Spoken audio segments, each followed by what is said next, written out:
Curriculum of the Basic Principles of Marxism-Leninism. Part 1. The Worldview and Philosophical Methodology of Marxism-Leninism for University and College Students not specializing in Marxism-Leninism and Ho Chi Minh Thought. First English edition. Translated and annotated by Lunan Nguyen. Foreword by Dr. Vijay Prashad. Introduction by Dr. Tamer Rahman. Edited, annotated, and illustrated by Emmer Eichen Johnson. Proofread by David Peet.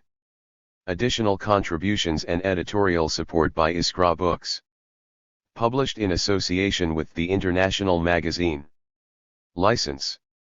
This work is licensed under a Creative Commons Attribution Non-Commercial Share-alike 4.0 International License. You are free to share, copy and redistribute the material in any medium or format. Adapt, remix, transform, and build upon the material. The licensor cannot revoke these freedoms as long as you follow the license terms. Step by step, along the struggle, by studying Marxism-Leninism parallel with participation in practical activities, I gradually came upon the fact that only socialism and communism can liberate the oppressed nations and the working people throughout the world from slavery. Ho Chi Minh. Foreword. In December 1998, Fidel Castro addressed the Young Communist League's 7th Congress in Havana, Cuba. The Soviet Union and the communist state system in Eastern Europe had collapsed, which greatly weakened the cause of socialism. Not only was Cuba hit hard by the loss of its major trading partners and political ally, but socialists in general were penalized by the lethal argument made by the imperialist sections that socialism had been defeated. After 1991, Fidel revived the phrase battle of ideas, which had been used in the German ideology by Marx and Engels. To the young communists, Fidel said, "We must meet, in the heat of the battle, with the leading cadres to discuss, analyze, expand on, and draft plans and strategies to take up issues and elaborate ideas, as when an army's general staff meets. We must use solid arguments to talk to members and non-members, to speak to those who may be confused or even to discuss and debate with those holding positions contrary to those of the revolution or who are influenced by imperialist ideology in this great battle of ideas we have been waging for years now, precisely in order to carry out the heroic deed of resisting against the most politically, militarily, economically, technologically, and culturally powerful empire that has ever existed. Young cadres must be well prepared for this task." Bourgeois ideology had tried to sweep aside its most fundamental critique, namely Marxism, by saying that socialism had been defeated and that Marxism was now obsolete. Marxist criticisms of the casino of capitalism, as Fidel called it, were being set aside both inside and outside the academy, with neoliberal policy confident enough to ignore each and every criticism. Fidel argued that young communists must learn the fundamentals of Marxism, including both dialectical and historical materialism, and must learn this in a way that was not religious thinking but would allow them to become new intellectuals of the movement, not those who repeat dogma but who learn to understand the conjuncture and become permanent persuaders for socialism. The two phrases in quotations are from Gramsci's prison notebooks. The general ideological confidence of the cadre was not clear, and that confidence and their clarity needed to be developed in a project that Fidel called the Battle of Ideas. During this period, communists around the world conceded that the demise of the Soviet Union had created a serious dilemma for the left. Not only were we penalized by the argument that socialism has been defeated, but our own arguments to explain the turbocharged drive toward globalization and neoliberalism and to make the case for a socialist alternative were not strong enough. One indication of that weakness was the 2001 World Social Forum meeting held in Brazil, which promoted the slogan, "Another world is possible," a weak slogan in comparison to a more precise slogan, such as, "Socialism is necessary." Young people drifted into our ranks in this decade, angered by the wretched social conditions created by the permanent austerity of neoliberalism, but bewildered about how to transform the political environment. The lack of Marxist political education was felt by socialist forces across the world, which is why many parties around the world began to revive a conversation about internal political education for cadre and active engagement with other social forces regarding the pressing issues of our time. Fidel called these two processes, internal education for the party and external engagement on the dilemmas of humanity, the battle of ideas. In line with this broad direction, the government of Vietnam worked with the National Publishing House so that, The Truth, to develop a curriculum for universities and colleges in the country.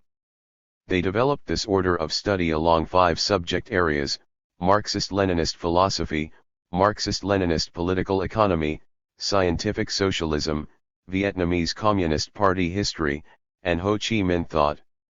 This project worked to educate an entire population that would be able to understand the world in a rational and factual manner, outside the illusions of bourgeois ideology. 4 years later, Communist Party of Vietnam adopted a resolution to take this work forward, and, under the leadership of Professor Nguyen Viet Thong, produced this textbook that brought together the many themes of Marxism into focus for the introductory student and cadre. A book such as this is never easy to create, since it must introduce a form of thought that is critical of the foundations of bourgeois ideology, so it is a critique, but at the same time it provides a worldview to understand the actual world in which we live, so it is a science. The text must, therefore, show how bourgeois thought is partial and at the same time how socialist thought, creatively applied, will allow one to have a firmer grip of reality and be able to participate in fighting to transcend the obstinate facts of human indignity that are reproduced by capitalism. No manual such as this is without its flaws and without its limitations, but no education can start without a manual such as this one. The Vietnamese comrades have done a great service to the left movement by producing a text such as this, which can be used for study and then used as a model to develop similar texts in different parts of the world.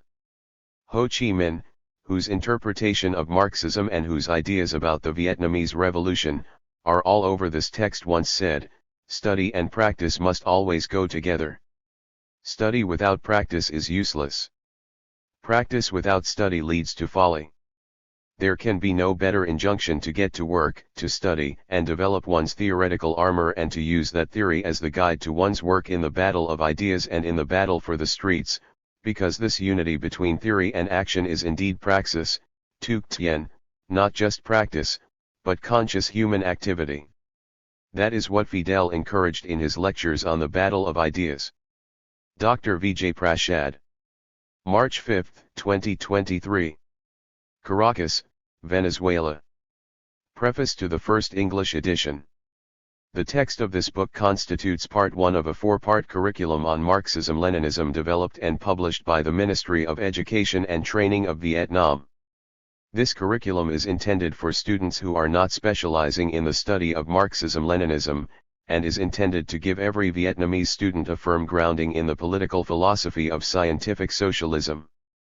The entire curriculum consists of Part 1, Dialectical Materialism, this text. Part 2, Historical Materialism. Part 3, Political Economy. Part 4, Scientific Socialism. In Vietnam, each part of the curriculum encompasses 1 full semester of mandatory study for all college students. Each part builds upon the previous, meaning that this text is the foundation for all political theory education for most college students in Vietnam. However, it is important to note that this is not the first encounter with dialectical materialism which Vietnamese students will have had with these ideas, because Vietnamese students also study dialectical materialism, historical materialism, political economy, and scientific socialism from primary school all the way through high school. As such, the text of this book, in and of itself, would probably seem overwhelmingly condensed to most foreign readers who are new to studying dialectical materialism. Therefore, we have decided to extensively annotate and illustrate this text with the information which would have been previously obtained in a basic Vietnamese high school education and/or provided by college lecturers in the classroom. It is our desire that these annotations will be helpful for students who hope to learn these principles for application in political activity, but we should also make it clear to academic researchers and the like that our annotations and illustrations are not present in the original Vietnamese work. We hope that this book will be useful in at least 3 ways. As a comprehensive introductory textbook on dialectical materialism and for self-study, group study, classroom use, cadre training, etc. As a quick and easy-to-reference handbook for reviewing the basic concepts of dialectical materialism for students of theory who are already familiar with dialectical materialism. As a companion book for further reading of theory and political texts rooted in dialectical materialist philosophy. Also, please note, because this book is intended to be used as a quick reference and handbook for further study, there are many instances where we duplicate references, quotations, and other such information. We hope that this repetition may be an aid for study by reinforcing important concepts and quotations. This book, Part 1 of the curriculum, which focuses on the universal philosophical system of dialectical materialism, serves as the foundation of all political theory and practice in the Vietnamese educational system as well as in the Communist Party of Vietnam and other organizations such as the Ho Chi Minh Communist Youth Union, the Women's Union, the Farmers' Union, the Workers' Union, etc. Dialectical materialism is the framework for theory and practice as well as the common lens through which Vietnamese socialists relate, communicate, and work together. This book focuses almost exclusively on the written works of 3 historical figures. Karl Marx and Friedrich Engels, who initially developed the universal philosophy of dialectical materialism by synthesizing various pre-existing philosophical, political, economic, and historical tendencies including the idealist dialectical system of George Wilhelm Friedrich Hegel, the political economics of Adam Smith and David Ricardo, the materialist positions of Ludwig Feuerbach, and countless others. And Vladimir Ilyich Lenin, who further developed and defended dialectical materialism, expanded the analysis of imperialism, demonstrated how to apply dialectical materialism to local material conditions specific to Russia at the turn of the 20th century, and made many other important contributions to dialectical materialist theory and practice. Obviously, there are countless other writers, revolutionaries, philosophers, and scientists who have contributed to dialectical materialism and scientific socialism. This book focuses primarily on Marx, Engels, and Lenin, because these figures laid the foundations and formulated the basic principles of the philosophy of dialectical materialism and the methodology of materialist dialectics which are most universally applicable in all endeavors. It is our desire that translating this important work into English will lead to further study, understanding, and appreciation of dialectical materialism as an applied philosophy which socialists can find value in returning to periodically. At the end of the book, we offer a glossary of terms which doubles as an index, appendices with summaries of important concepts and principles, and an afterword, in which we offer advice for further study and application of dialectical materialism. At the time of publication, we are already in the process of translating and annotating Part 2 of this curriculum, which focuses on historical materialism, with the hopes of eventually releasing the full curriculum. Once it is complete, it will also be made available at banyanhouse.org, where we also invite questions, constructive feedback, and suggestions. Introduction. Just a generation ago, Vietnam was the site of the most brutal war of the 20th century. More tonnage of bombs were dropped on the Vietnamese people than were dropped by all sides combined throughout the Second World War. In addition, countless acts of cruelty were used to scorch the very soil of the nation. By the end of Vietnam's resistance war against imperialist USA, known to the world as the Vietnam War, Agent Orange, napalm, and unexploded munitions had left a land deeply scarred and a people traumatized by decades of death and murder. The impression one had was that although Vietnam had won the war, it was so badly devastated that it could not hope to win the peace. But, miraculously, Vietnam is winning this war today, as the Vietnamese economy has become one of the fastest growing in the world and quality of life for the people is improving at a pace which could scarcely have been predicted in 1975. No one could have imagined that Vietnam would turn around so dynamically and rapidly. How did they achieve this economic miracle? How could this nation, so recently devastated by imperialism and war, possibly be able to reconstruct, revive, rejuvenate, and rebuild? That story is now unfolding before our eyes. Vietnam's development has not come without hardship, struggle, setbacks, and mistakes. The people of Vietnam have had to learn hard lessons through struggle and practice to develop and strengthen ideological and theoretical positions. In this manner, the philosophical development of Vietnam deserves study and attention from socialists around the world. To outsiders, Vietnam can appear to be rife with contradictions. As depicted by Western journalists, Vietnam is simultaneously a success story driven by capitalist markets and a failing socialist state. Every victory is chalked up to private enterprise, while every setback is attributed to socialism. In this sense, the media has failed to understand the essential character of the core contradictions which drive the development of Vietnam politically, socially, and economically. Luna Nguyen has used social media and played an incredibly important role in helping the English-speaking world understand the complexities of such contradictions that beguile so many academics and experts. She has helped to give an insider's perspective on her own country's path of development towards socialism.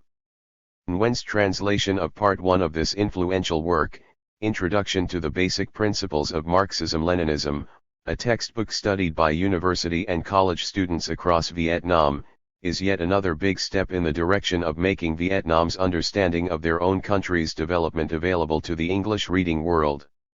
For me, as an outsider, it is fascinating not only to see how deeply Vietnamese society takes an interest in European philosophical development, referencing Hume, Hegel, Descartes, Marx, Engels, and so many other Europeans, almost as if they are figures seated in some ancient monastery in Fansipan, but, even more importantly, how they have assimilated that knowledge into the wider context of their own history, society, and culture. The textbook truly comes alive in all the parts where these ideas are shown to be relevant to Vietnam itself. For instance, the textbook stands out with discussions of Ho Chi Minh's concept of proletarian piety, which artfully blends elements of Vietnamese culture with Marxist concepts of class consciousness, or the story of Chi Phio, who stands as a sympathetic stand-in for the interpretation of the unique characteristics of the Vietnamese lumpen proletariat.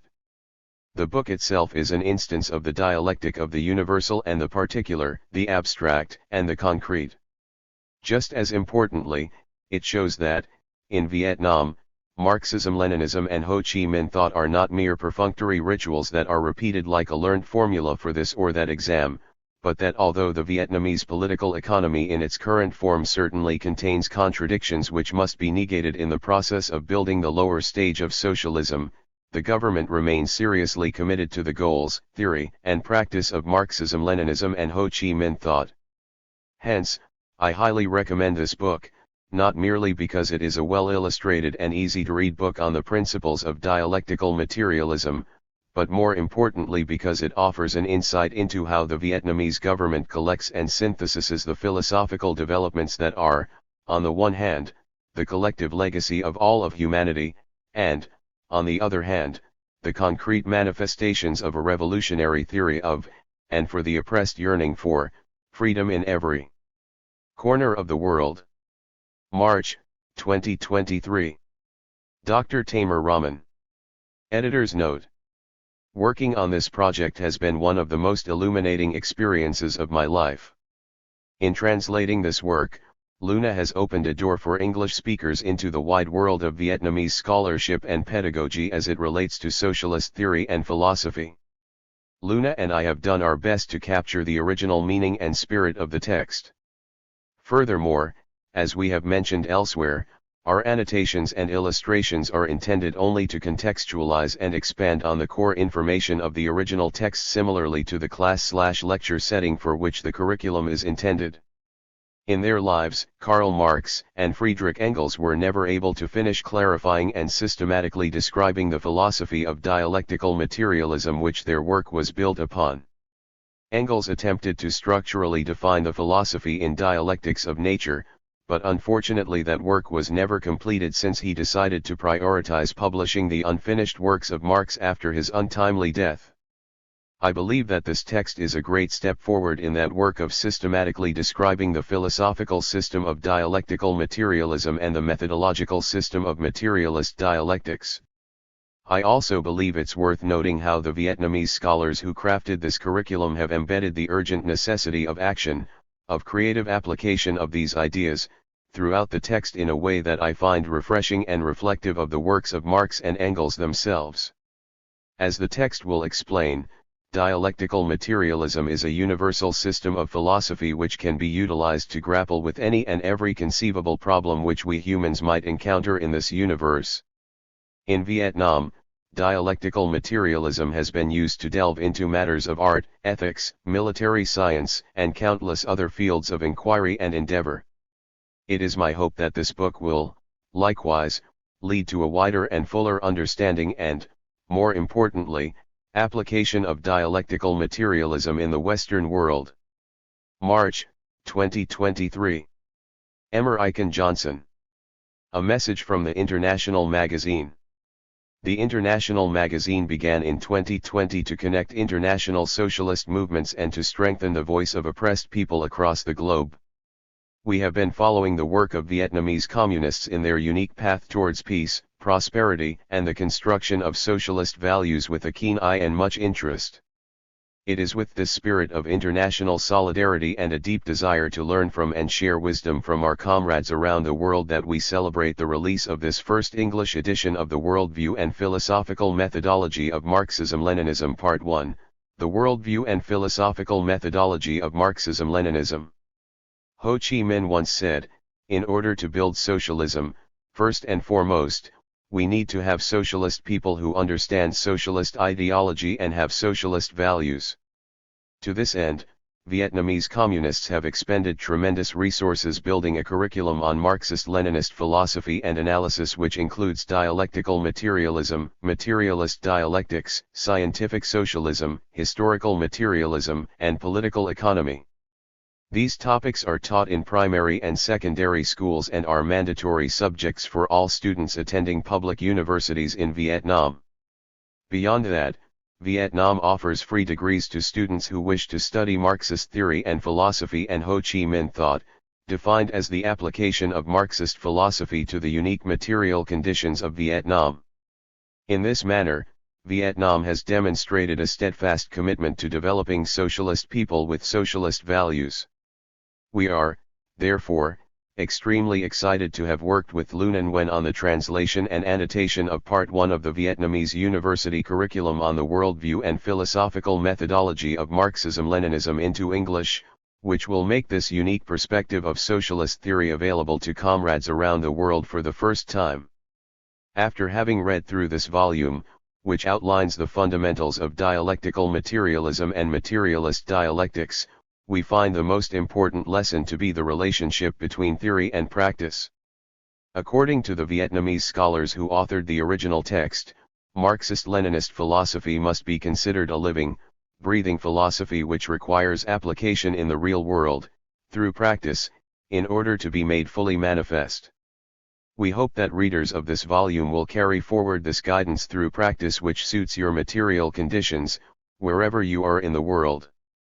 If you would like to learn the perspective of socialists from other nations around the world, we invite you to visit our website at internationalmagz.com, the home of the International Magazine online.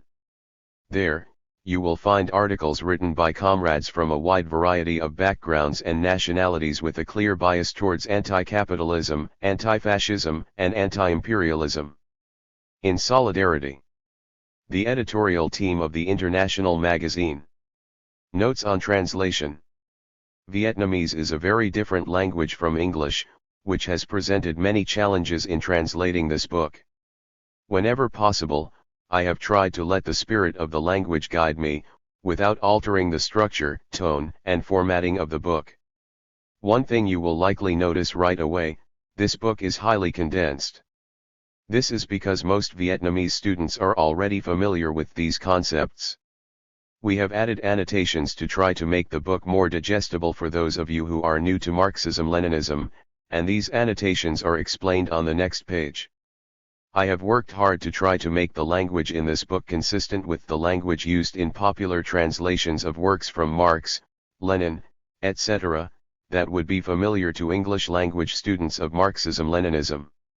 That said, different translators have been translating these texts into English for over a century, such that different word choices have been used to relate the same concepts, and even Marx, Engels, and Lenin used different terms to describe the same concepts in many instances, not to mention the fact that Marx and Engels wrote primarily in German, whereas Lenin wrote primarily in Russian.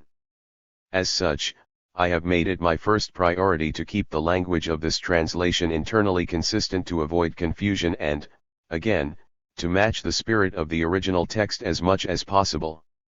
As a result, you may find differences between the translation choices made in this text and other translations, but it is my hope that the underlying meaning of each translation is properly conveyed. March, 2023. Lunan Nguyen. Guide to Annotations.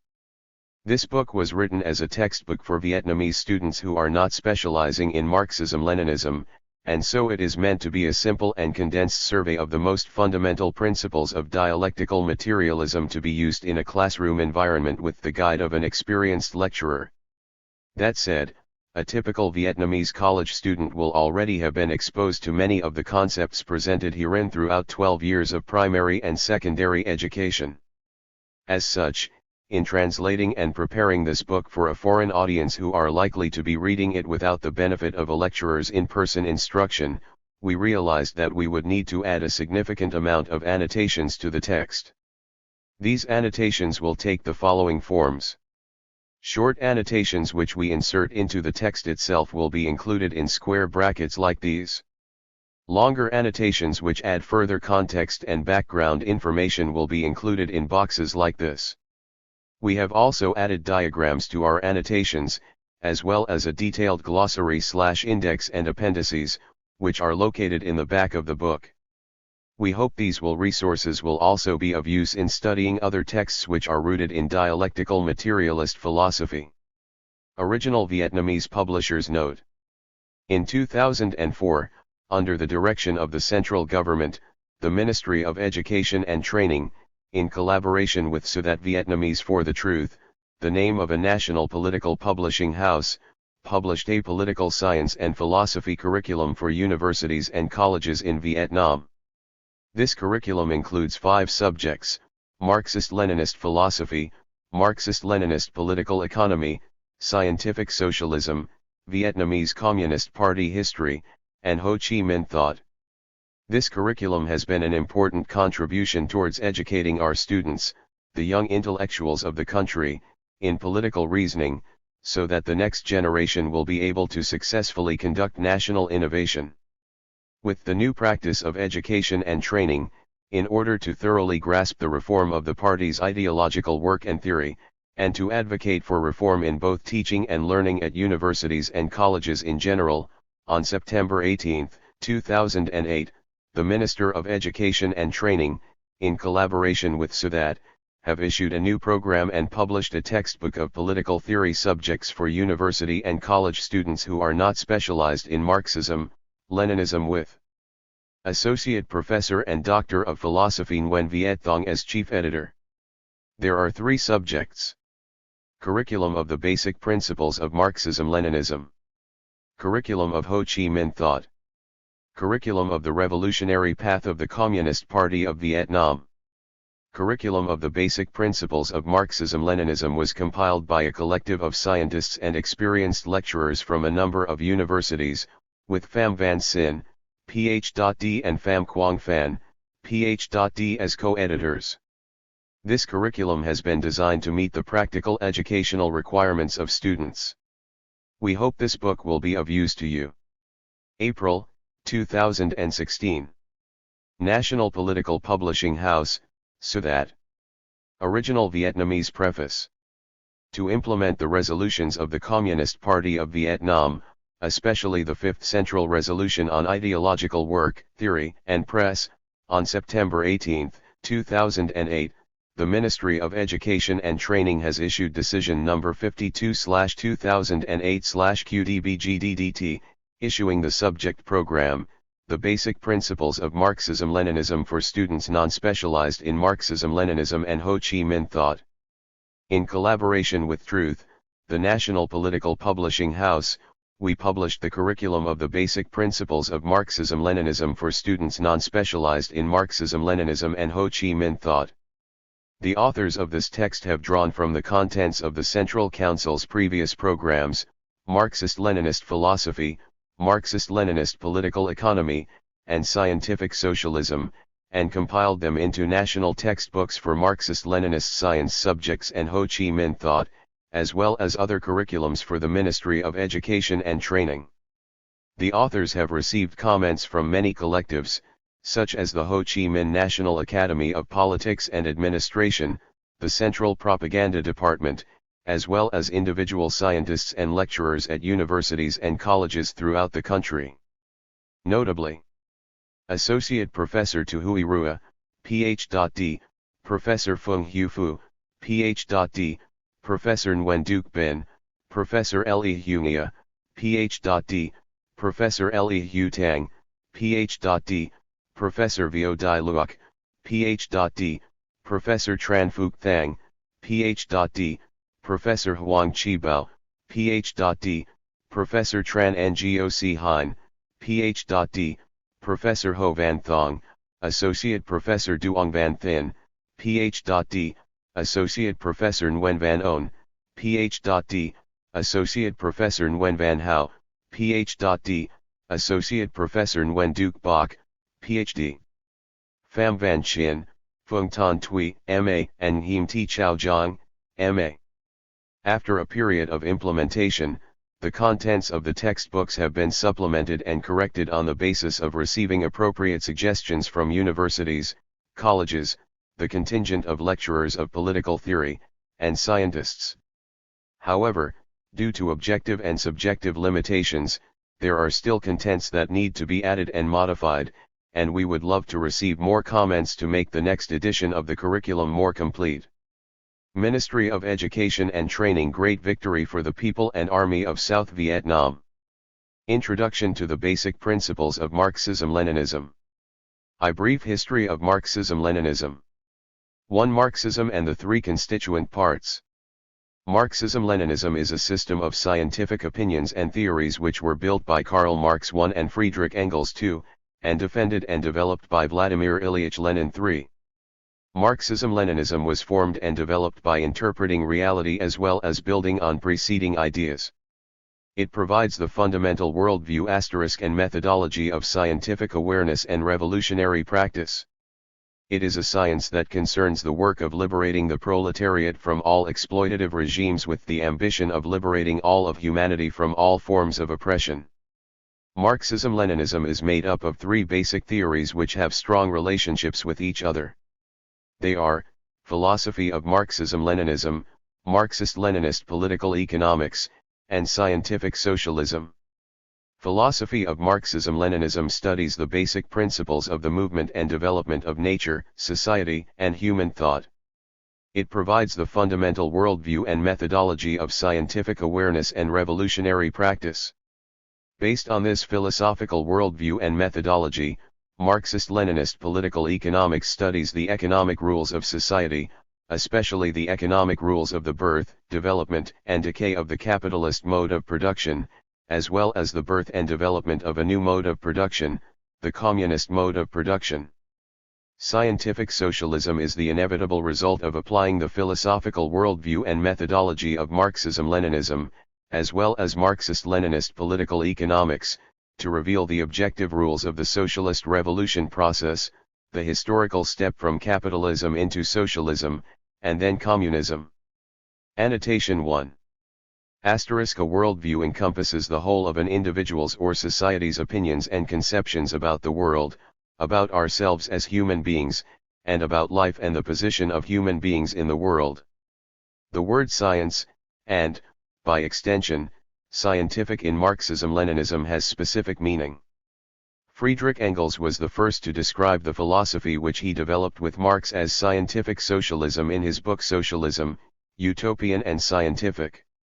However, it should be noted that the English phrase scientific socialism comes from Engels' use of the German phrase wissenschaftlich Sozialismus. Wissenschaft is a word which can be directly translated as knowledge craft in German, and this word encompasses a much more broad and general concept than the word science as it's usually used in English.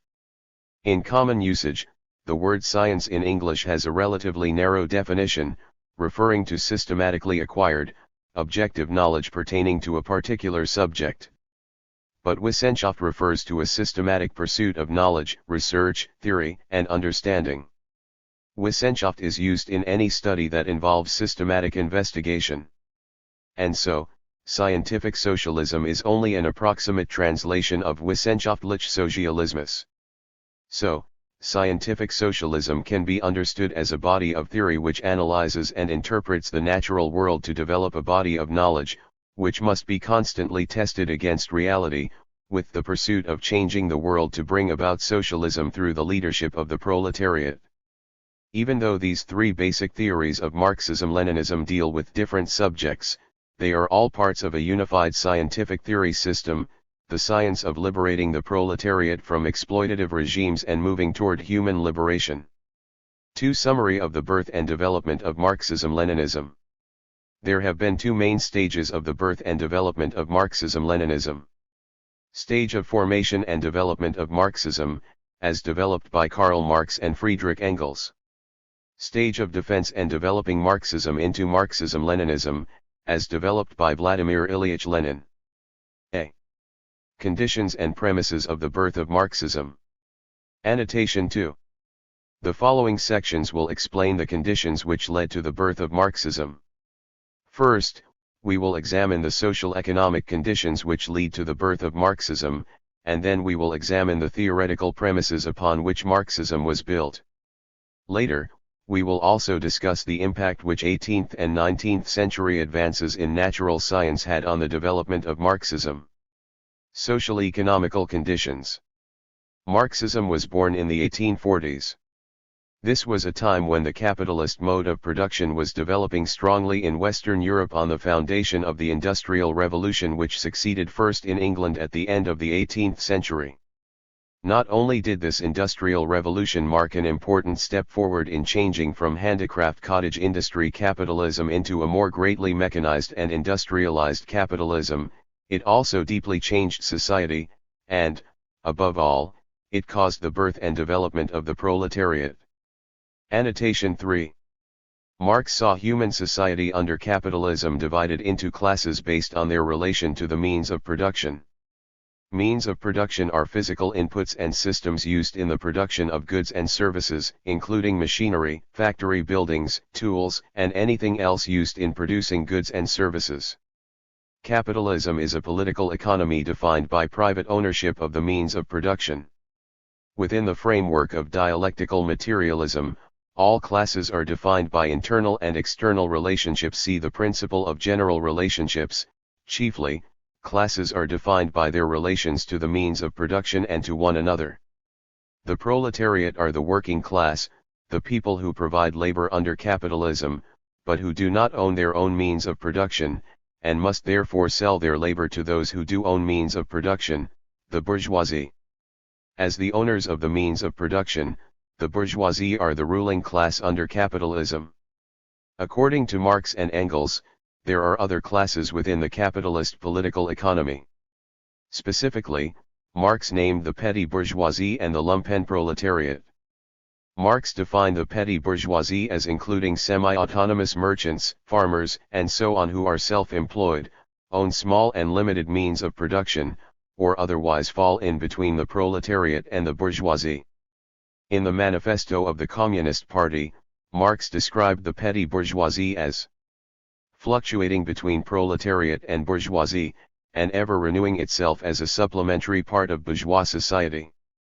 The individual members of this class, however, are being constantly hurled down into the proletariat by the action of competition, and, as modern industry develops, they even see the moment approaching when they will completely disappear as an independent section of modern society, to be replaced in manufactures, agriculture and commerce by overlookers, bailiffs, and shopmen. Vietnam's textbook of history for high school students gives this definition of the petty bourgeoisie in the specific context of Vietnamese history. The petty bourgeois class includes intellectuals, scientists, and small business owners, handicraftsmen, doctors, lawyers, and civil servants. The vast majority of contemporary intellectuals before the August Revolution of 1945, including students, belonged to the petty bourgeoisie. In general, they were also oppressed by imperialism and feudalism, often unemployed and uneducated. The petty bourgeoisie were intellectually and politically sensitive. They did not directly exploit labor. Therefore, they easily absorbed revolutionary education and went along with the workers and peasants. However, the intelligentsia and students often suffer from great weaknesses, such as theory not being coupled with practice, contempt for labor, vague ideas, unstable stances, and erratic behavior in political action. Some other petty bourgeoisie, scientists and small businessmen, freelancers, etc., were also exploited by imperialism and feudalism. Their economic circumstances were precarious, and they often found themselves unemployed and bankrupt. Therefore, the majority also participated in and supported the resistance war and revolution. They are also important allies of the working class. In general, these members of the petty bourgeoisie had a number of weaknesses: self-interest, fragmentation, and a lack of determination.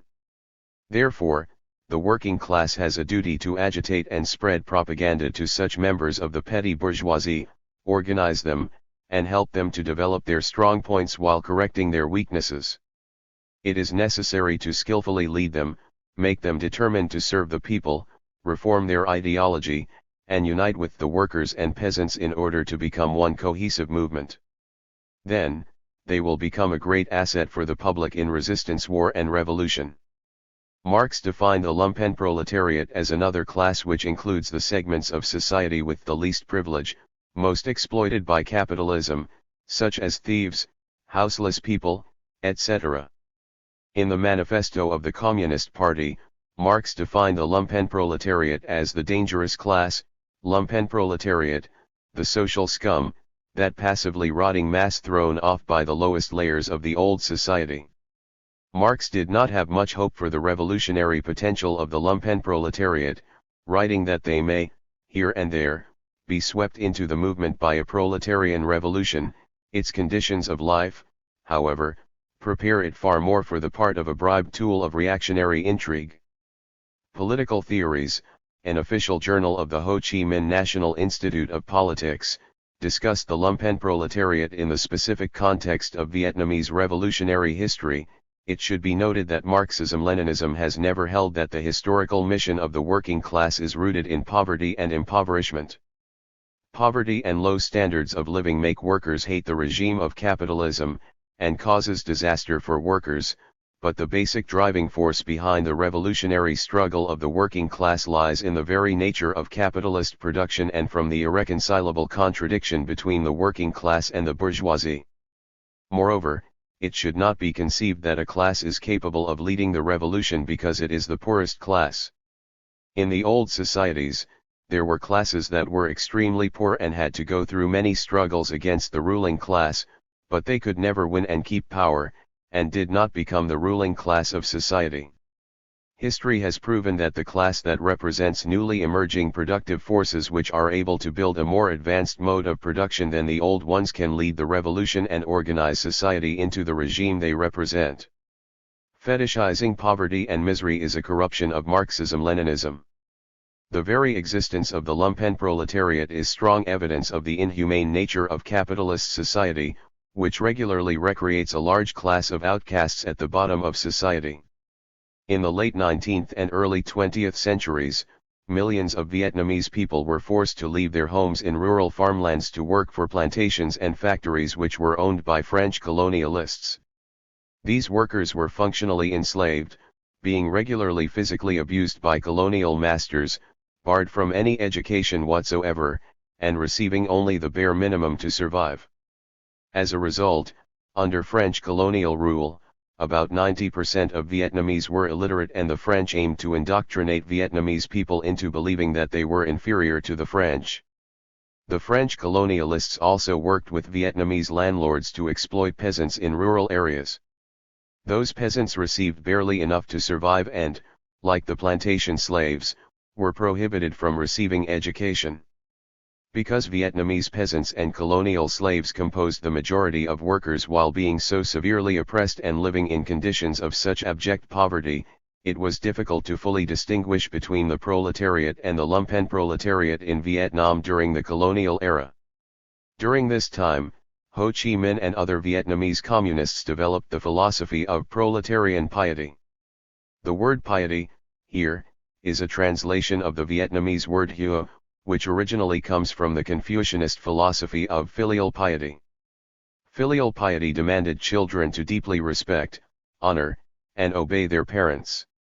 Through the concept of proletarian piety, Ho Chi Minh adapted this concept to proletarian revolution, calling for communists to deeply love, respect, and tirelessly serve the oppressed masses.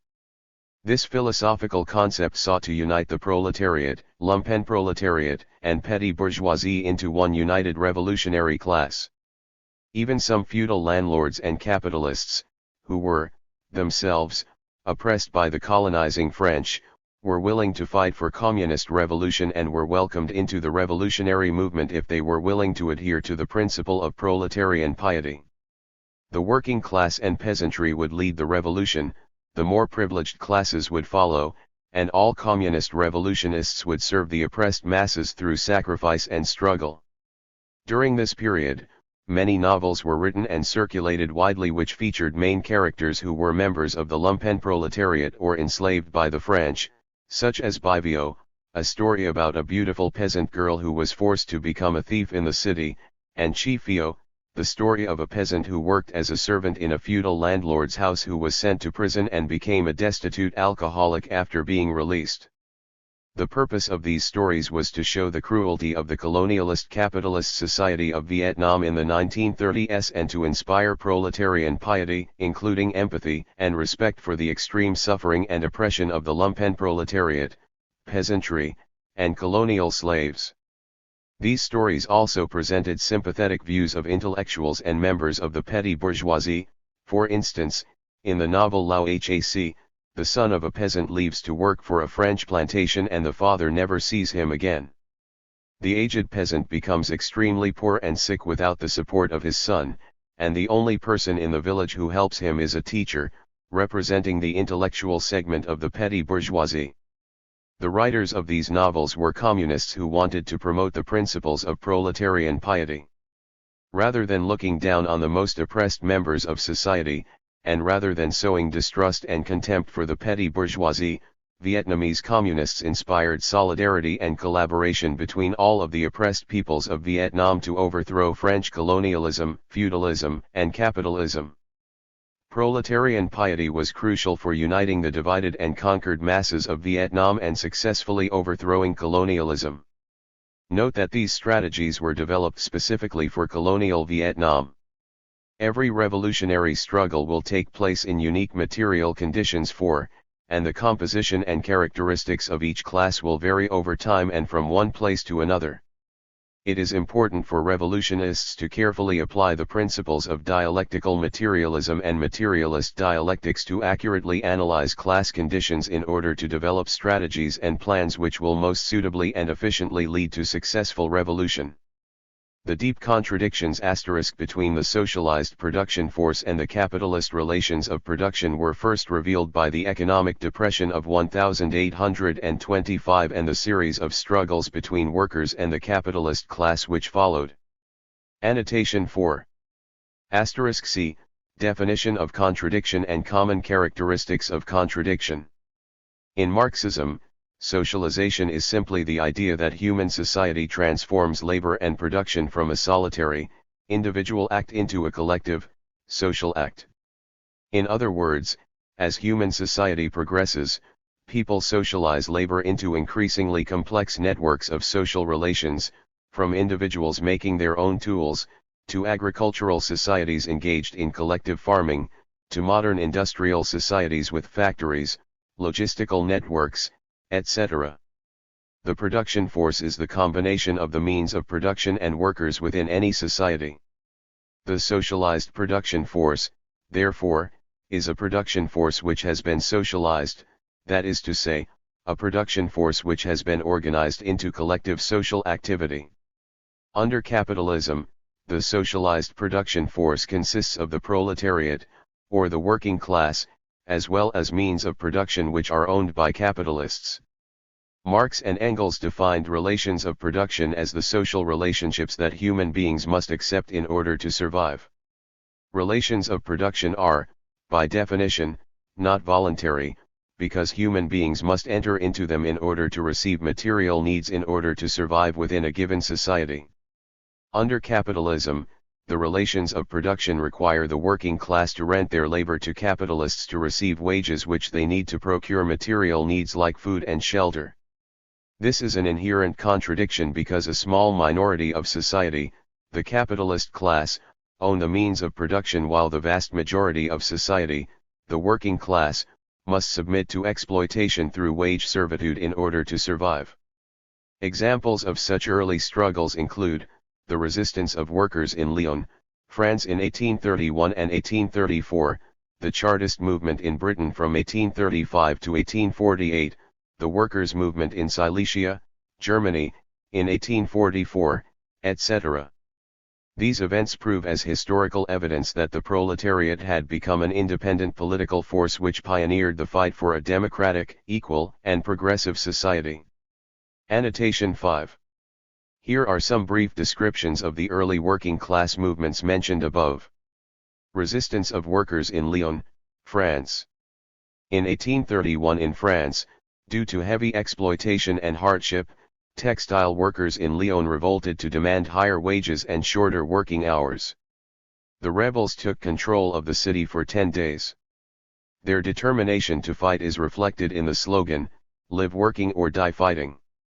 This resistance was brutally crushed by the government, which supported the factory owners. In 1834, silk mill workers in Lyon revolted again to demand the establishment of a republic. The fierce struggle went on for 4 days, but was extinguished in a bloody battle against the French army.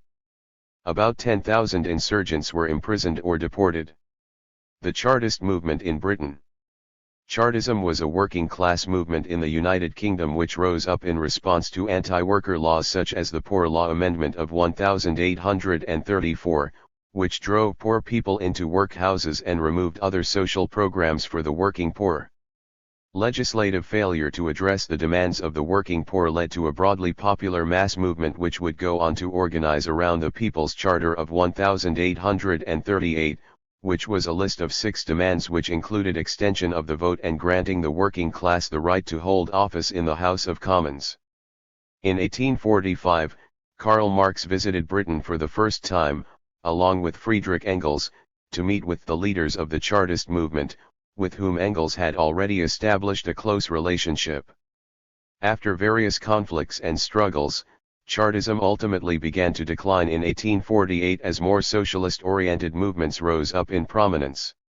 Workers' movement in Silesia, Germany.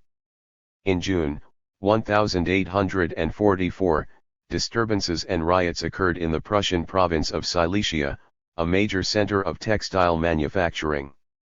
In response, the Prussian army was called upon to restore order in the region. In a confrontation between the weavers and troops, shots were fired into the crowd, killing 11 protesters and wounding many others. The leaders of the disturbances were arrested, flogged, and imprisoned. This event has gained enormous significance in the history of the German labor movement. In particular, Karl Marx regarded the uprising as evidence of the birth of a German workers' movement. The Weavers' Rebellion served as an important symbol for later generations concerned with poverty and oppression of the working class in German society. It quickly became apparent that the revolutionary practice of the proletariat needed the guidance of scientific theories. The birth of Marxism was to meet that objective requirement. In the meantime, the revolutionary practice itself became the practical premise for Marxism to continuously develop. Theoretical premises. The birth of Marxism not only resulted from the objective requirement of history, it was also the result of inheriting the quintessence * of various previously established frameworks of human philosophical theory such as German classical philosophy, British classical political economics, and utopianism in France and Britain. Annotation 6. Asterisk in the original Vietnamese, the word tin hoa is used, which we roughly translate to the word quintessence throughout this book. Literally, it means the best, highest, most beautiful, defining characteristics of a concept, and, unlike the English word quintessence, it has an exclusively positive connotation. Quintessence should not be confused with the universal category of essence, which is discussed here. German classical philosophy, especially the philosophies of Georg Wilhelm Friedrich Hegel V and Ludwig Feuerbach VI, had deeply influenced the formation of the Marxist worldview and philosophical methodology. Annotation 7. German classical philosophy was a movement of idealist philosophers of the 18th and 19th centuries. Idealism is a philosophical position that holds that the only reliable experience of reality occurs within the human consciousness. Idealists believe that human reason is the best way to seek truth, and that consciousness is thus the only reliable source of knowledge and information. One of Hegel's important achievements was his critique of the metaphysical method. Annotation 8. Metaphysics is a branch of philosophy that attempts to explain the fundamental nature of reality by classifying things, phenomena, and ideas into various categories. Metaphysical philosophy has taken many forms through the centuries, but one common shortcoming of metaphysical thought is a tendency to view things and ideas in a static, abstract manner. Metaphysical positions view nature as a collection of objects and phenomena which are isolated from one another and fundamentally unchanging. Engels explained the problems of metaphysics in Socialism, Utopian and Scientific, the analysis of nature into its individual parts, the grouping of the different natural processes and objects in definite classes, the study of the internal anatomy of organized bodies in their manifold forms. His were the fundamental conditions of the gigantic strides in our knowledge of nature that have been made during the last 400 years. But this method of work has also left us as legacy the habit of observing natural objects and processes in isolation, apart from their connection with the vast whole, of observing them in repose, not in motion, as constraints, not as essentially variables, in their death, not in their life. And when this way of looking at things was transferred by Bacon and Locke from natural science to philosophy, it begot the narrow, metaphysical mode of thought peculiar to the last century. Francis Bacon, 1561–1626, is considered the father of empiricism, which is the belief that knowledge can only be derived from human sensory experience. See Annotation 10. Bacon argued that scientific knowledge could only be derived through inductive reasoning in which specific observations are used to form general conclusions. John Locke, b. 1632–1704, was another early empiricist, who was heavily influenced by Francis Bacon. Locke, too, was an empiricist, and is considered to be the father of liberalism. Engels was highly critical of the application of metaphysical philosophy to natural science. As Engels continues in Socialism, Utopian and Scientific, to the metaphysician, things and their mental reflexes, ideas, are isolated, are to be considered one after the other and apart from each other, are objects of investigation fixed, rigid, given once for all. He thinks in absolutely irreconcilable antitheses. For him a thing either exists or does not exist, a thing cannot at the same time be itself and something else. Positive and negative absolutely exclude one another, cause and effect stand in a rigid antithesis one to the other. At first sight this mode of thinking seems to us very luminous, because it is that of so-called sound common sense. Only sound common sense, respectable fellow that he is, in the homely realm of his own four walls, has very wonderful adventures directly he ventures out into the wide world of research. and the metaphysical mode of thought, justifiable and necessary as it is in a number of domains whose extent varies according to the nature of the particular object of investigation, sooner or later reaches a limit, beyond which it becomes one-sided, restricted, abstract, lost in insoluble contradictions. In the contemplation of individual things, it forgets the connection between them; in the contemplation of their existence, it forgets the beginning and end of that existence, of their repose, it forgets their motion. It cannot see the wood for the trees. Dialectical materialism stands in contrast to metaphysics in many ways. Rather than splitting the world into distinct, isolated categories, dialectical materialist philosophy seeks to view the world in terms of relationships, motion, and change. Dialectical materialism also refutes the hard empiricism of Bacon and Locke by describing a dialectical relationship between the material world and consciousness, see, the relationship between matter and consciousness. For the first time in the history of human philosophy, Hegel expressed the content of dialectics in strict arguments with a system of rules and categories. Annotation 9. Dialectics is a philosophical methodology which searches for truth by examining contradictions and relationships between things, objects, and ideas. Ancient dialecticians such as Aristotle and Socrates explored dialectics primarily through rhetorical discourse between two or more different points of view about a subject with the intention of finding truth. In this classical form of dialectics, a thesis is presented. This thesis is an opening argument about the subject at hand. An antithesis, or counter-argument, is then presented. Finally, the thesis and antithesis are combined into a synthesis, which is an improvement on both the thesis and antithesis, which brings us closer to truth. Hegel resurrected dialectics to the forefront of philosophical inquiry for the German idealists. As Engels wrote in Socialism, Utopian and Scientific, Hegel's work's greatest merit was the taking up again of dialectics as the highest form of reasoning. The old Greek philosophers were all born natural dialecticians, and Aristotle, the most encyclopedic of them, had already analyzed the most essential forms of dialectic thought. Hegel's great contribution to dialectics was to develop dialectics from a simple method of examining truth based on discourse into an organized, systematic model of nature and of history. Unfortunately, Hegel's dialectics were idealist in nature. Hegel believed that the ideal served as the primary basis of reality. Karl Marx and Friedrich Engels strongly rejected Hegel's idealism, as well as the strong influences of Christian theology on Hegel's work, but they also saw great potential in his system of dialectics, as Marx explained in Capital, Volume 1. The mystification which dialectic suffers in Hegel's hands, by no means prevents him from being the first to present its general form of working in a comprehensive and conscious manner. With him it is standing on its head. It must be turned right side up again, if you would discover the rational kernel within the mystical shell. Starting with a critique of the mysterious idealism of Hegel's philosophy, Marx and Engels inherited the rational kernel of Hegelian dialectics and successfully built materialist dialectics. Annotation 10.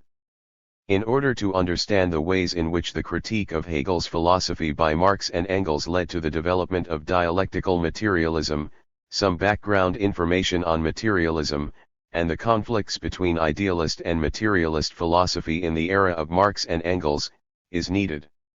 Materialism is a philosophical position that holds that the material world exists outside of the mind, and that human ideas and thoughts stem from observation and sensory experience of this external world.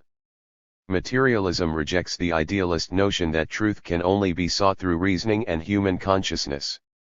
The history and development of both idealism and materialism are discussed more in the section The Opposition of Materialism and Idealism in Solving Basic Philosophical Issues. In the era of Marx and Engels, the leading philosophical school of materialism was known as empiricism. Empiricism holds that we can only obtain knowledge through human sense perception. Marx and Engels were materialists, but they rejected empiricism. See Engels' critique of empiricism in Annotation 8. One reason Marx and Engels opposed the strict empiricist view was that it made materialism vulnerable to attack from idealists, because it ignored objective relations and knowledge that went beyond sense data. The empiricist point of view also provided the basis for the subjective idealism of George Berkeley, see annotation 32, and the skepticism of David Hume. Berkeley's subjective idealism is empiricist in that it supports the idea that humans can only discover knowledge through direct sense experience. Therefore, Berkeley argues, individuals are unable to obtain any real knowledge about abstract concepts such as matter. Similarly, David Hume's radical skepticism, which Engels called agnosticism, denied the possibility of possessing any concrete knowledge. As Hume wrote in a treatise on human nature, I am ready to reject all belief and reasoning, and can look upon no opinion even as more probable or likely than another. Hume's radical skepticism lay in his empiricist belief that the only source of knowledge is sense experience, but Hume went a step further, doubting that even sense experience could be reliable, adding, the essence and composition of external bodies are so obscure, that we must necessarily, in our reasonings, or rather conjectures concerning them, involve ourselves in contradictions and absurdities. Later, in the appendix of the same text, Hume argues that conscious reasoning suffers from the same unreliability. I had entertained some hopes, that, the intellectual world would be free from those contradictions, and absurdities, which seem to attend every explication, that human reason can give of the material world. Engels dismissed radical skepticism as scientifically a regression and practically merely a shamefaced way of surreptitiously accepting materialism, while denying it before the world. Engels directly refutes radical skepticism in Socialism, Utopian and Scientific. How do we know that our senses give us correct representations of the objects we perceive through them? Whenever we speak of objects, or their qualities, of which, we, cannot know anything for certain, but merely the impressions which they have produced on, our, senses. Now, this line of reasoning seems undoubtedly hard to beat by mere argumentation. But before there was argumentation, there was action. And human action had solved the difficulty long before human ingenuity invented it. The proof of the pudding is in the eating. From the moment we turn to our own use these objects, according to the qualities we perceive in them, we put to an infallible test the correctness or otherwise of our sense perception. This concept of determining the truth of knowledge and perception through practical experience is fundamental to dialectical materialist philosophy and the methodology of materialist dialectics, and is discussed in further detail in Chapter 3. Another weakness of empiricism is that it denies the objectiveness of social relations, which cannot be fully and properly analyzed through sensory experience and observation alone. Marx saw that social relations are, indeed, objective in nature and can be understood despite their lack of sensory observability, and that doing so is vital in comprehending subjects such as political economy, as he observes in Capital Volume I, the true reality of the value of commodities contrasts with the gross material reality of these same commodities, the reality of which is perceived by our bodily senses, in that not an atom of matter enters into the reality of value. We may twist and turn a commodity this way and that, as a thing of value it still remains unappreciable by our bodily senses. In other words, Marx pointed out that no amount of sense data about a commodity will fully explain its value. One can know the size, weight, hardness, etc., of a commodity, but without analyzing the social relations and other aspects of the commodity which can't be directly observed with the senses, one can never know or understand the true value of the commodity. The materialism of Marx and Engels acknowledges the physical, material world as the first basis for reality, but Marx and Engels also understood that it was vital to account for other aspects of rational knowledge, such as social relations. Marx and Engels believed that empiricist materialism had roughly the same flaw as idealism, a lack of a connection between the material and consciousness.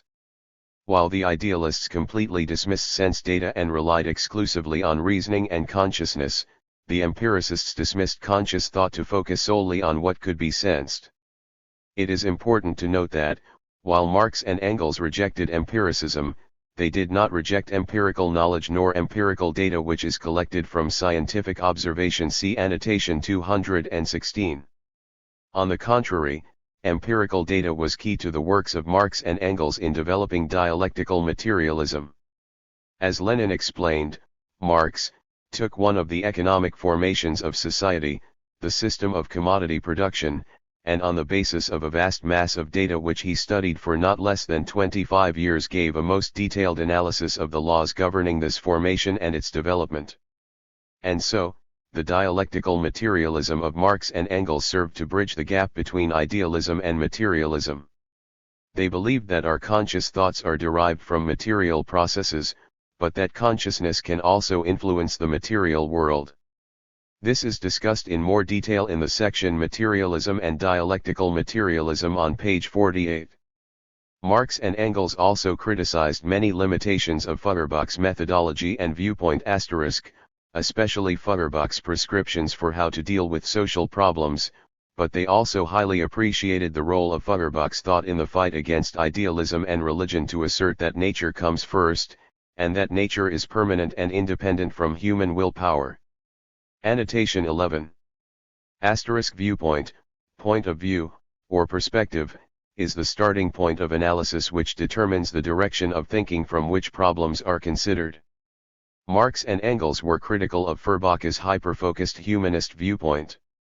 Feuerbach's atheism and materialism offered an important foundation for Marx and Engels to develop from an idealist worldview into a materialist worldview, which led them directly to developing the philosophical foundation of communism.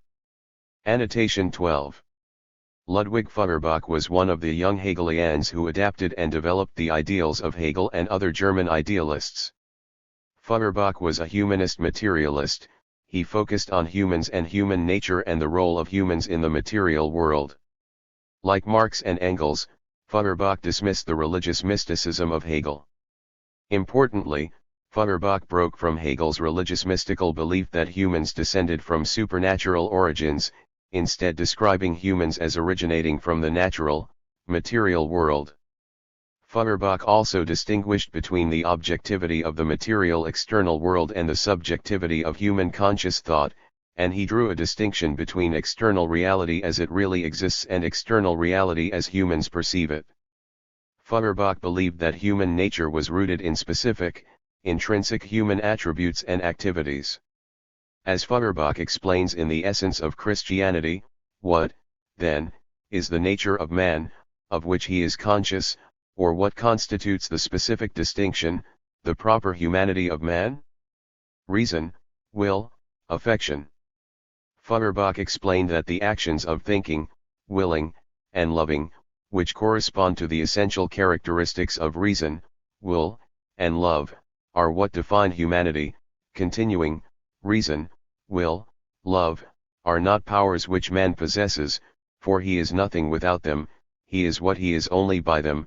They are the constituent elements of his nature, which he neither has nor makes, the animating, determining, governing powers, divine, absolute powers, to which he can oppose no resistance. In his collected works, Feuerbach further explains that materialism is supported by the fact that nature predates human consciousness. Natural science, at least in its present state, necessarily leads us back to a point when the conditions for human existence were still absent, when nature, i.e., the earth, was not yet an object of the human eye and mind, when, consequently, nature was an absolutely non-human entity, absolut unmenschliches Wesen.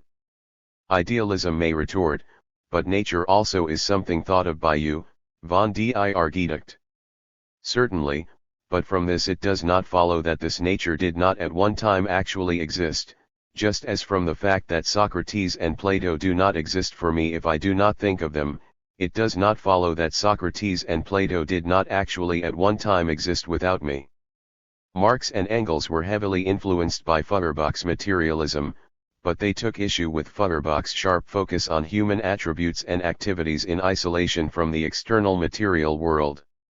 As Marx wrote in Theses on Feuerbach, the chief defect of all hitherto existing materialism, that of Feuerbach included, is that reality is conceived only in the form of the object, but not as sensuous human activity. Sensuous human activity has a very specific meaning to Marx.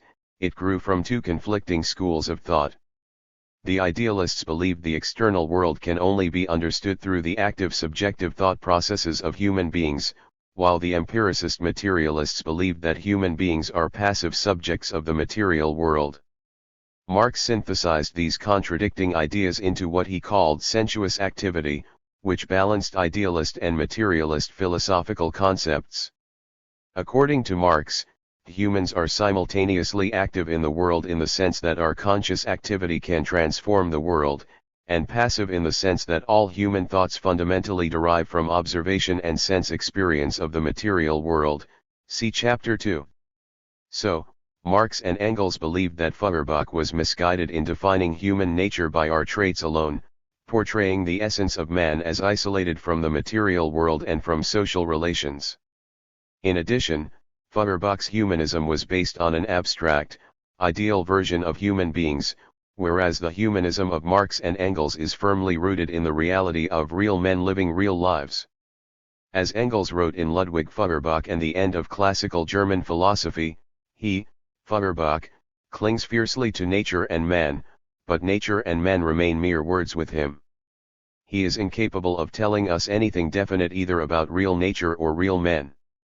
But from the abstract man of Feuerbach, one arrives at real living men only when one considers them as participants in history.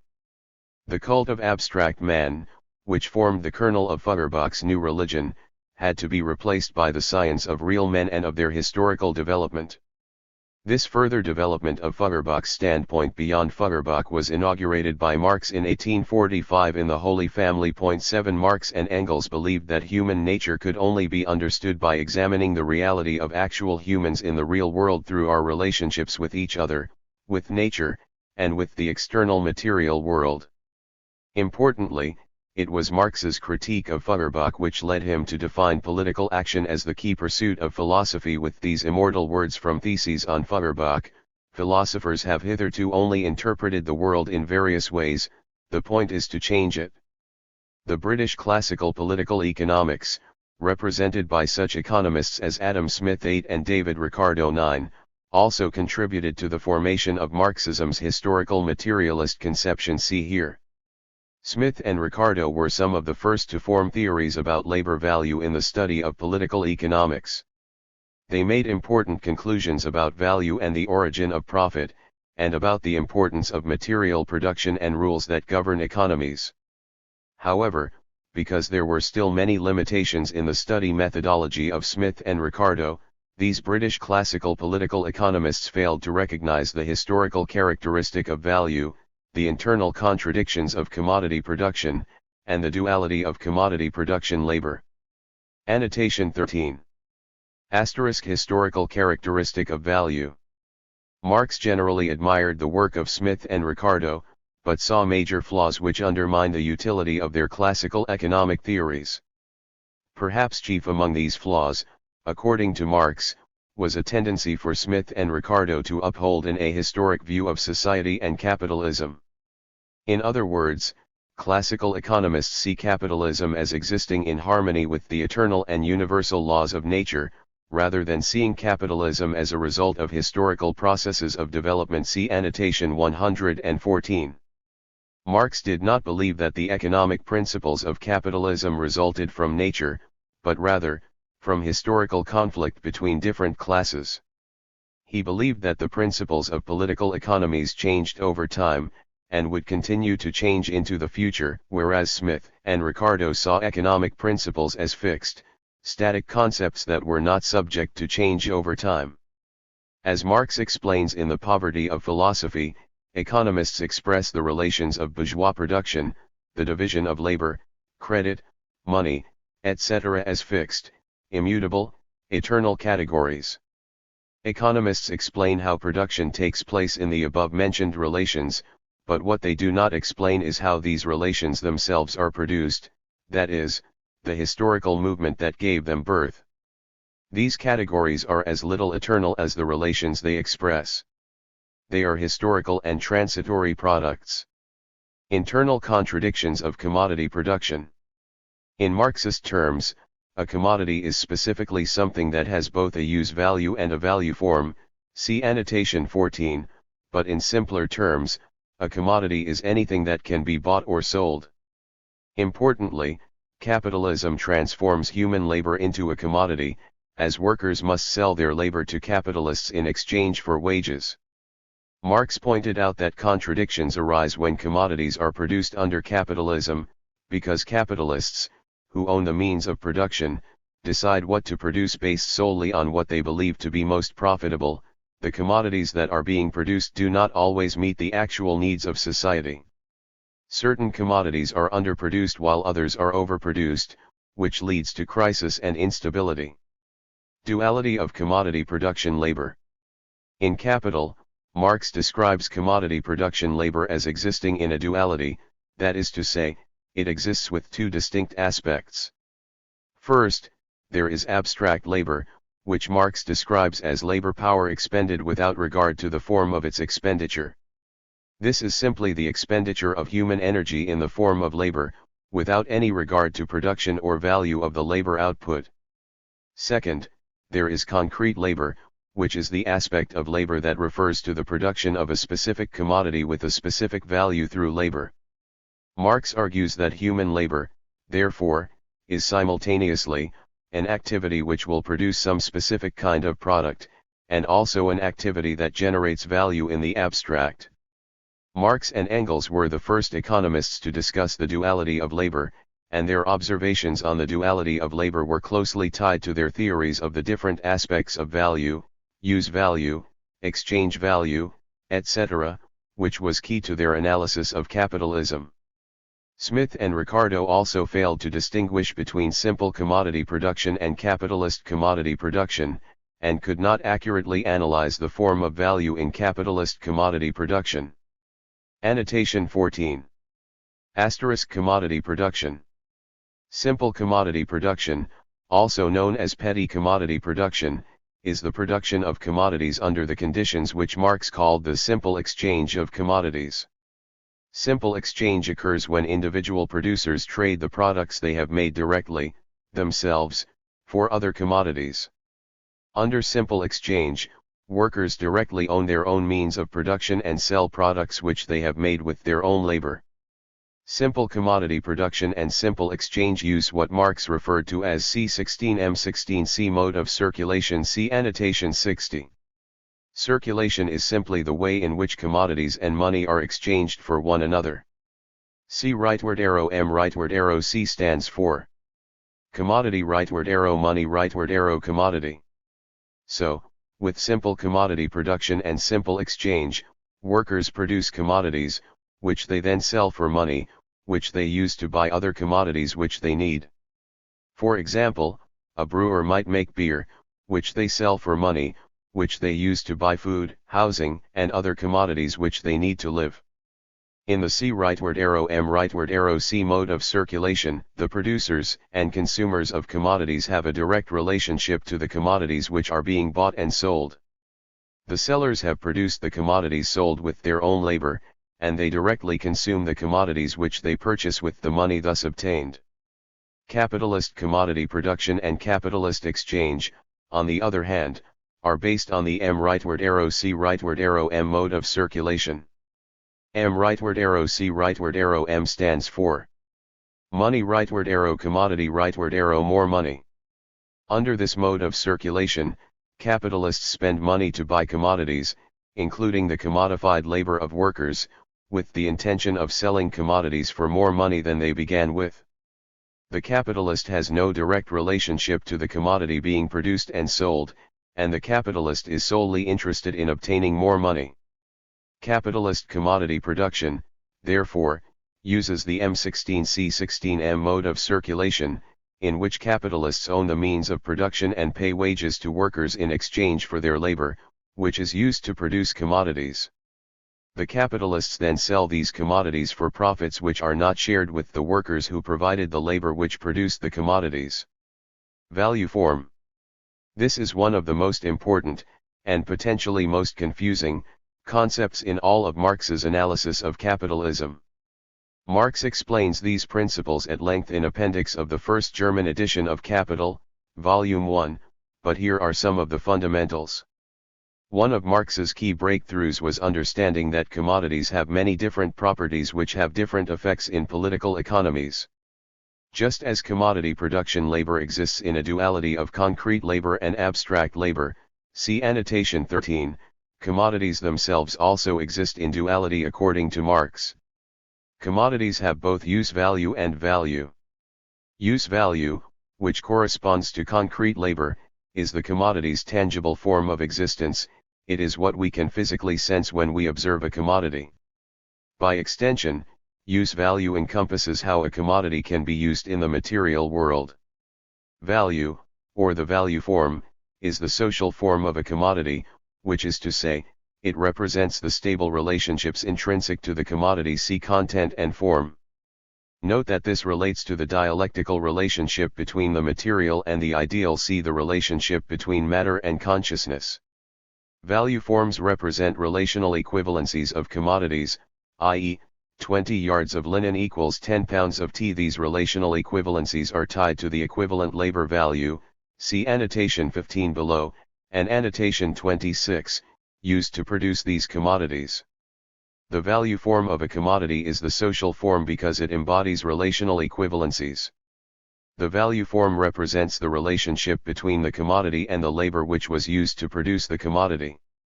The value form represents the relationship between a commodity and one or more other commodities. As Marx explains in appendix to the first German edition of Capital, hence by virtue of its value form the commodity now stands also in a social relation no longer to only a single other type of commodity, but to the world of commodities. As a commodity it is a citizen of this world. Understanding the social form of commodities, the value form, was crucial for Marx to develop a deeper understanding of money and capitalism. Marx argued that classical economists like Ricardo and Smith conflated economic categories such as exchange value, price, money, etc., which meant that they could not possibly fully understand or analyze capitalist economies. British classical political economists like Ricardo and Smith outlined the scientific factors of the theories of labor value * and contributed many progressive thoughts which Marx adapted and further developed. Annotation 15. Adam Smith and David Ricardo revolutionized the labor theory of value, which held that the value of a good or service is determined by the amount of human labor required to produce it. Thus, Marx was able to solve the contradictions that these economists could not solve, and he was able to establish the theory of surplus value *, scientific evidence for the exploitative nature of capitalism, and the economic factors which will lead to the eventual fall of capitalism and the birth of socialism. Annotation 16. David Ricardo developed the concept of surplus value. Surplus value is the difference between the amount of income made from selling a product and the amount it costs to produce it. Marx would go on to expand on the concept of surplus value considerably. Utopianism had been developing for a long time and reached its peak in the late 18th century with famous thinkers such as Henry de Saint-Simon 10, François-Marie Charles Fourier 11 and Robert Owen 12. Utopianism sought to elevate the humanitarian spirit and strongly criticized capitalism by calling attention to the misery of the working class under capitalism. It also offered many far-ranging opinions and analyses of the development of human history and laid out some basic foundational factors and principles for a new society. However, utopianism could not scientifically address the nature of capitalism. It failed to detect the law of development of capitalism 13 and also failed to recognize the roles and missions of the working class as a social force that can eliminate capitalism to build an equal, non-exploitative society. Annotation 17. The early industrial working class existed in miserable conditions, and the political movement of utopianism was developed by people who believed that a better world could be built. The utopianists believed they could create a new moral world of happiness, enlightenment, and prosperity through education, science, technology, and communal living. For instance, Robert Owen was a wealthy textile manufacturer who tried to build a better society for workers in New Harmony, Indiana, In the USA, Owen purchased the entire town of New Harmony in 1825 as a place to build an ideal society. Owen's vision failed after 2 years for a variety of reasons, and many other wealthy capitalists in the early 19th century drew up similar plans which also failed. Utopianism was one of the first political and industrial movements that criticized the conditions of capitalism by exposing the miserable situations of poor workers and offering a vision of a better society, and was one of the first movements to attempt to mitigate the faults of capitalism in practice. Unfortunately, the utopianists were not ideologically prepared to replace capitalism, and all of their attempts to build a better alternative to capitalism failed. Marx and Engels admired the efforts of the utopianist movement, and studied their attempts and failures closely in developing their own political theories, concluding that the utopianists failed in large part because they did not understand how capitalism developed, nor the role of the working class in the revolution against capitalism. As Engels wrote in Socialism, Utopian and Scientific, the historical situation also dominated the founders of socialism. To the crude conditions of capitalistic production and the crude class conditions correspond crude theories. The solution of the social problems, which as yet lay hidden in undeveloped economic conditions, the utopians attempted to evolve out of the human brain. Society presented nothing but wrongs, to remove these was the task of reason. It was necessary, then, to discover a new and more perfect system of social order and to impose this upon society from without by propaganda, and, wherever it was possible, by the example of model experiments. These new social systems were foredoomed as utopian. The more completely they were worked out in detail, the more they could not avoid drifting off into pure fantasies. Engels is explaining, here, that, in a sense, the utopian socialists were victims of arriving too early. Capitalism had not yet developed enough for its opponents to formulate plans based on actual material conditions, since capitalism was only just emerging into a stable form. Without a significant objective, material basis, the utopians were forced to rely upon reasoning alone to confront capitalism. In this sense, the early historical utopianists fell into philosophical utopianism in its broader sense, defined by the mistaken assertion that the ideal can determine the material. See Annotation 95. In believing that they could build a perfect society based on ideals and pure fantasy alone without a material basis for development, the utopians were, in essence, idealists. As Engels explained, from this nothing could come but a kind of eclectic, average socialism. Engels concluded that in order to successfully overthrow capitalism, revolution would need to be grounded in materialism. To make a science of socialism, it had first to be placed upon a real basis. The humanitarian spirit and compassionate analysis which the utopians embodied in their efforts to lay out concrete features of a better future society became important theory premises for the birth of the scientific theory of socialism in Marxism. Natural science premise. Along with social economic conditions and theory premises, the achievements of the natural sciences were also foundational to the development of arguments and evidence which assert the correctness of Marxism's viewpoints and methodology. Annotation 18. Natural science is science which deals with the natural world, including chemistry, biology, physics, geology, etc. Three major scientific breakthroughs which were important to the development of Marxism include: the law of conservation and transformation of energy scientifically proved the inseparable relationships and the mutual transformation and conservation of all the forms of motion of matter in nature. The theory of evolution offered a scientific basis for the development of diverse forms of life through natural selection. Cell theory was a scientific basis proving unity in terms of origins, physical forms and material structures of living creatures. It also explained the development of life through those relationships. These scientific discoveries led to the rejection of theological and metaphysical viewpoints which centered the role of the Creator in the pursuit of truth. Annotation 19. For centuries in Europe, natural science and philosophy had been heavily dominated by theological viewpoints which centered God in the pursuit of truth. Descartes, Kant, Spinoza, and many other metaphysical philosophers who developed the earliest theories of modern natural science centered their religious beliefs in their philosophies. These theological viewpoints varied in many ways, but all shared a characteristic of centering a creator in the pursuit of philosophical and scientific inquiry.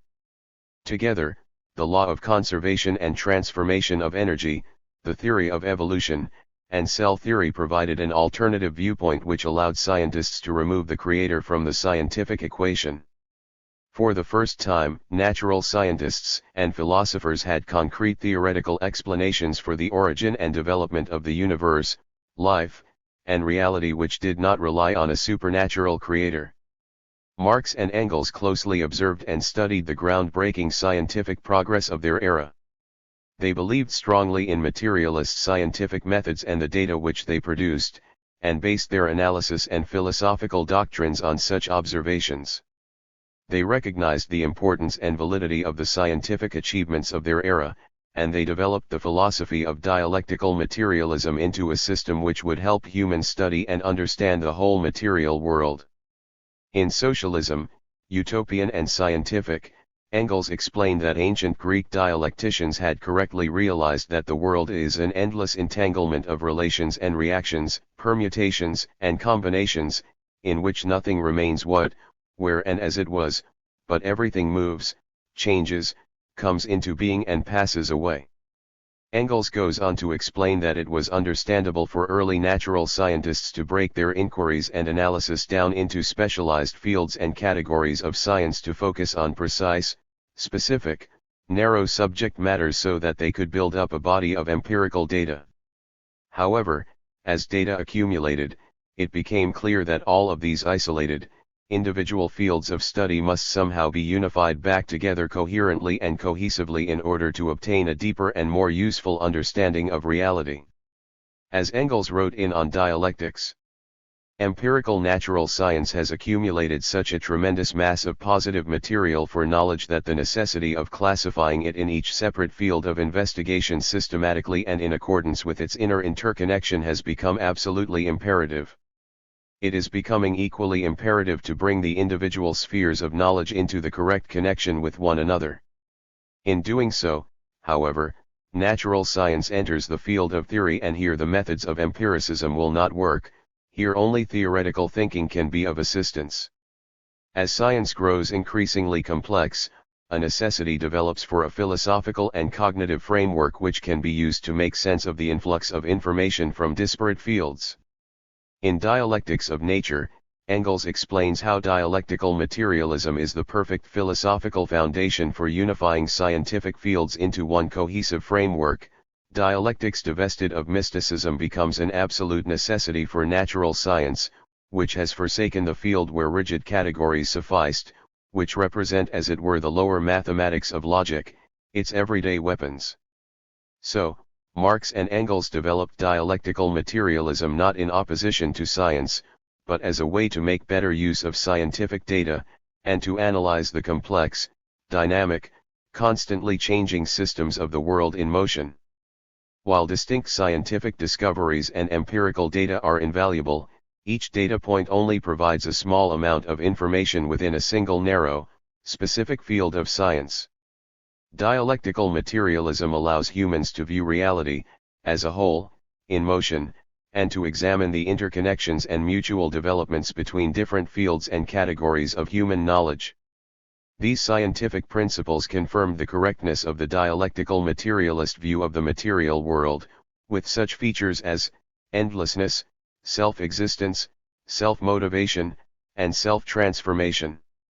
They also confirmed the scientific nature of the dialectical materialist viewpoint in both material processes and thought processes.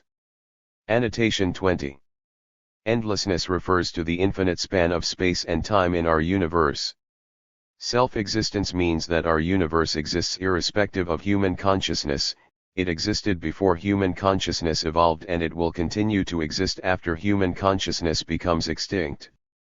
Self-motivation and self-transformation refer to the fact that motion and transformation exist within the universe independent of human consciousness. Engels wrote of the scientific nature of the dialectical materialist viewpoint in Socialism. utopian and scientific, nature is the proof of dialectics, and it must be said for modern science that it has furnished this proof with very rich materials increasingly daily, and thus has shown that nature works dialectically and not metaphysically, that she does not move in the eternal oneness of a perpetually recurring circle, but goes through a real historical evolution. In conclusion, the birth of Marxism is a phenomenon which is compatible with scientific principles. It is the product of the social economic conditions of its time of origin, of the human knowledge expressed in science at that time, and it is also the result of its founders' creative thinking and humanitarian spirit. B. The birth and development stage of Marxism. Marx and Engels initiated the birth and development stage of Marxism from around 1842-1843 through around 1847-1848.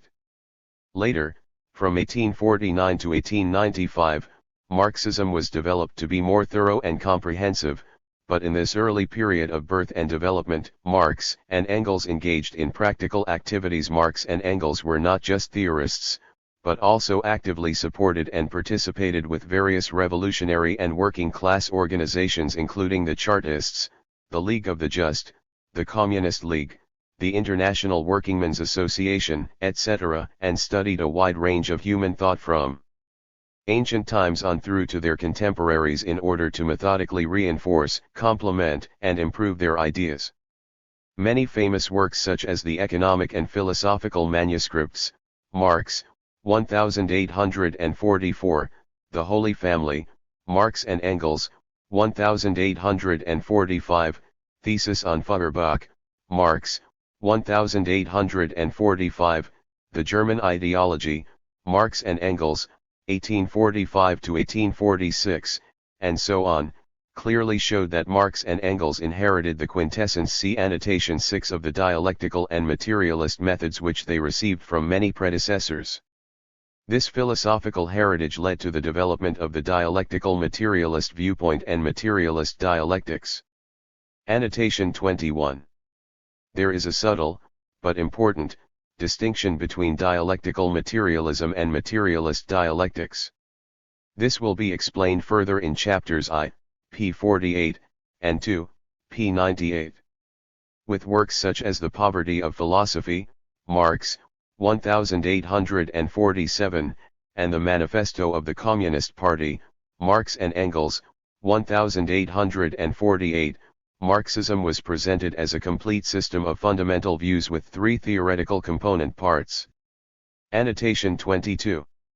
According to Lenin, the three component parts of Marxism, and, by extension, of Marxism-Leninism, are the philosophy of Marxism, including dialectical materialism and historical materialism, the political economy of Marxism, a system of knowledge and laws that define the production process and commodity exchange in human society.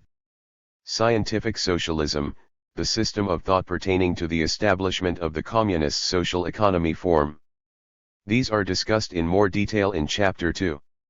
In the book The Poverty of Philosophy, Marx proposed the basic principles of dialectical materialism and scientific socialism *, and gave some initial thoughts about surplus value.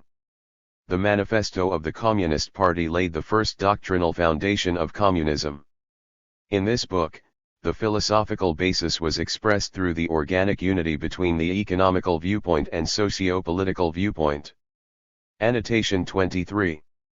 Scientific socialism is a series of socio-political economic theories intended to build socialism on a foundation of science within society's current material conditions. See annotation 79. Scientific socialism is the topic of Part 3 of the textbook from which this entire text has been translated, which we hope to translate in the future. The Manifesto of the Communist Party outlined the laws of movement in history *, as well as the basic theory of socio-economic forms. Annotation 24. *, the laws of movement in history are the core principles of historical materialism, which is the topic of Part 2 of the textbook from which this entire text has been translated, which we hope to translate in the future. The basic theory of socio-economic forms dictates that material production plays a decisive role in the existence and development of a society, and that the material production methods decide both the political and social consciousness of a society. Annotation 25. Social consciousness refers to the collective experience of consciousness shared by members of a society, including ideological, cultural, spiritual, and legal beliefs and ideas which are shared within that society. This is related to the concept of base and superstructure, which is discussed later in this chapter. The manifesto of the Communist Party also showed that for as long as classes have existed, the history of the development of human society is the history of class struggle. Through class struggle, the proletariat can liberate ourselves only if we simultaneously and forever liberate the whole of humanity. With these basic opinions, Marx and Engels founded historical materialism. By applying historical materialism to the comprehensive study of the capitalist production method, Marx made an important discovery: separating workers from the ownership of the means of production through violence was the starting point of the establishment of the capitalist production method. Workers do not own the means of production to perform their labor activities for themselves, so, in order to make income and survive, workers have to sell their labor to capitalists. Labor thus becomes a special commodity, and the sellers of labor become workers for labor buyers, the proletariat and capitalist class respectively. The value that workers create through their labor is higher than their wage. And this is how surplus value * is formed. Importantly, this means that the surplus value belongs to people who own the means of production, the capitalists, instead of the workers who provide the labor. Annotation 26. Surplus value is equal to labor value, the amount of value workers produce through labor, minus wages paid to workers. Under capitalism, this surplus value is appropriated as profit by capitalists after the products which workers created are sold. So, in discovering the origin of surplus value, Marx pointed out the exploitative nature of capitalism because capitalists essentially steal surplus labor value from workers, which is then transformed into profits, though this exploitative nature is concealed by the money-commodity relationship. Annotation 27. Under capitalism, a worker's labor is a commodity which capitalists pay for with money in the form of wages. Workers never know how much of their labor value is being withheld by employers, which conceals the nature of capitalist wage theft. The theory of surplus value was deeply and comprehensively researched and presented in Capital 14 by Marx and Engels. This work not only paves the way to form a new political economic theory system based on the working class's viewpoint, it also firmly consolidates and develops the historical materialist viewpoint through the theory of socio-economic forms. Annotation 28. Karl Marx explained that the goal of writing Capital was to lay bare the economic law of motion of modern society. By laws of motion, Marx refers to the origins and motivations for change within human society. Historical materialism holds that human society develops based on internal and external relationships within and between aspects of society. Historical materialism is the topic of Part 2 of the textbook from which this entire text has been translated, which we hope to translate in the future. According to the theory of socio-economic forms, which is the basis of historical materialism, the movements and developments of human society are natural historical processes based on dialectical interactions between forces of production and relations of production, between infrastructure basis commonly referred to as base in English and superstructure. Annotation 29. The forces of production consist of the combination of means of production and workers within society. Under capitalism, the production force consists of the proletariat, working class, and means of production which are owned by the bourgeoisie, capitalist class. Marx viewed society as composed of an economic base and a social superstructure. The base of society includes the material relationships between humans and the means of productions and the material processes which humans undertake to survive and transform our environment. The superstructure of society includes all components of society not directly relating to production, such as media institutions, music and art, as well as other cultural elements like religion, customs, moral standards, and everything else which manifests primarily through conscious activity and social relations. In the preface to a contribution to the critique of political economy, Marx explained, in the social production of their life, men enter into definite relations that are indispensable and independent of their will. These relations of production correspond to a definite stage of development of their material forces of production. The sum total of these relations of production constitutes the economic structure of society, the real foundation, on which rises a legal and political superstructure and to which correspond definite forms of social consciousness. The mode of production of material life determines the social, political, and intellectual life process in general.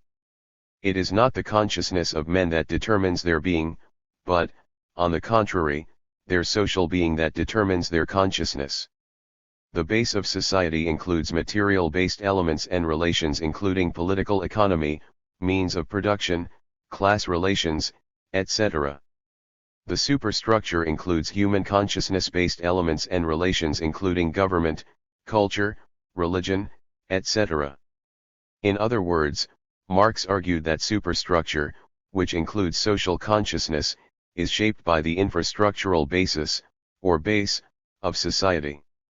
This reflects the more general dialectical relationship between matter and consciousness, in which the material, as the first basis of reality, determines consciousness, while consciousness mutually impacts the material. See the relationship between matter and consciousness.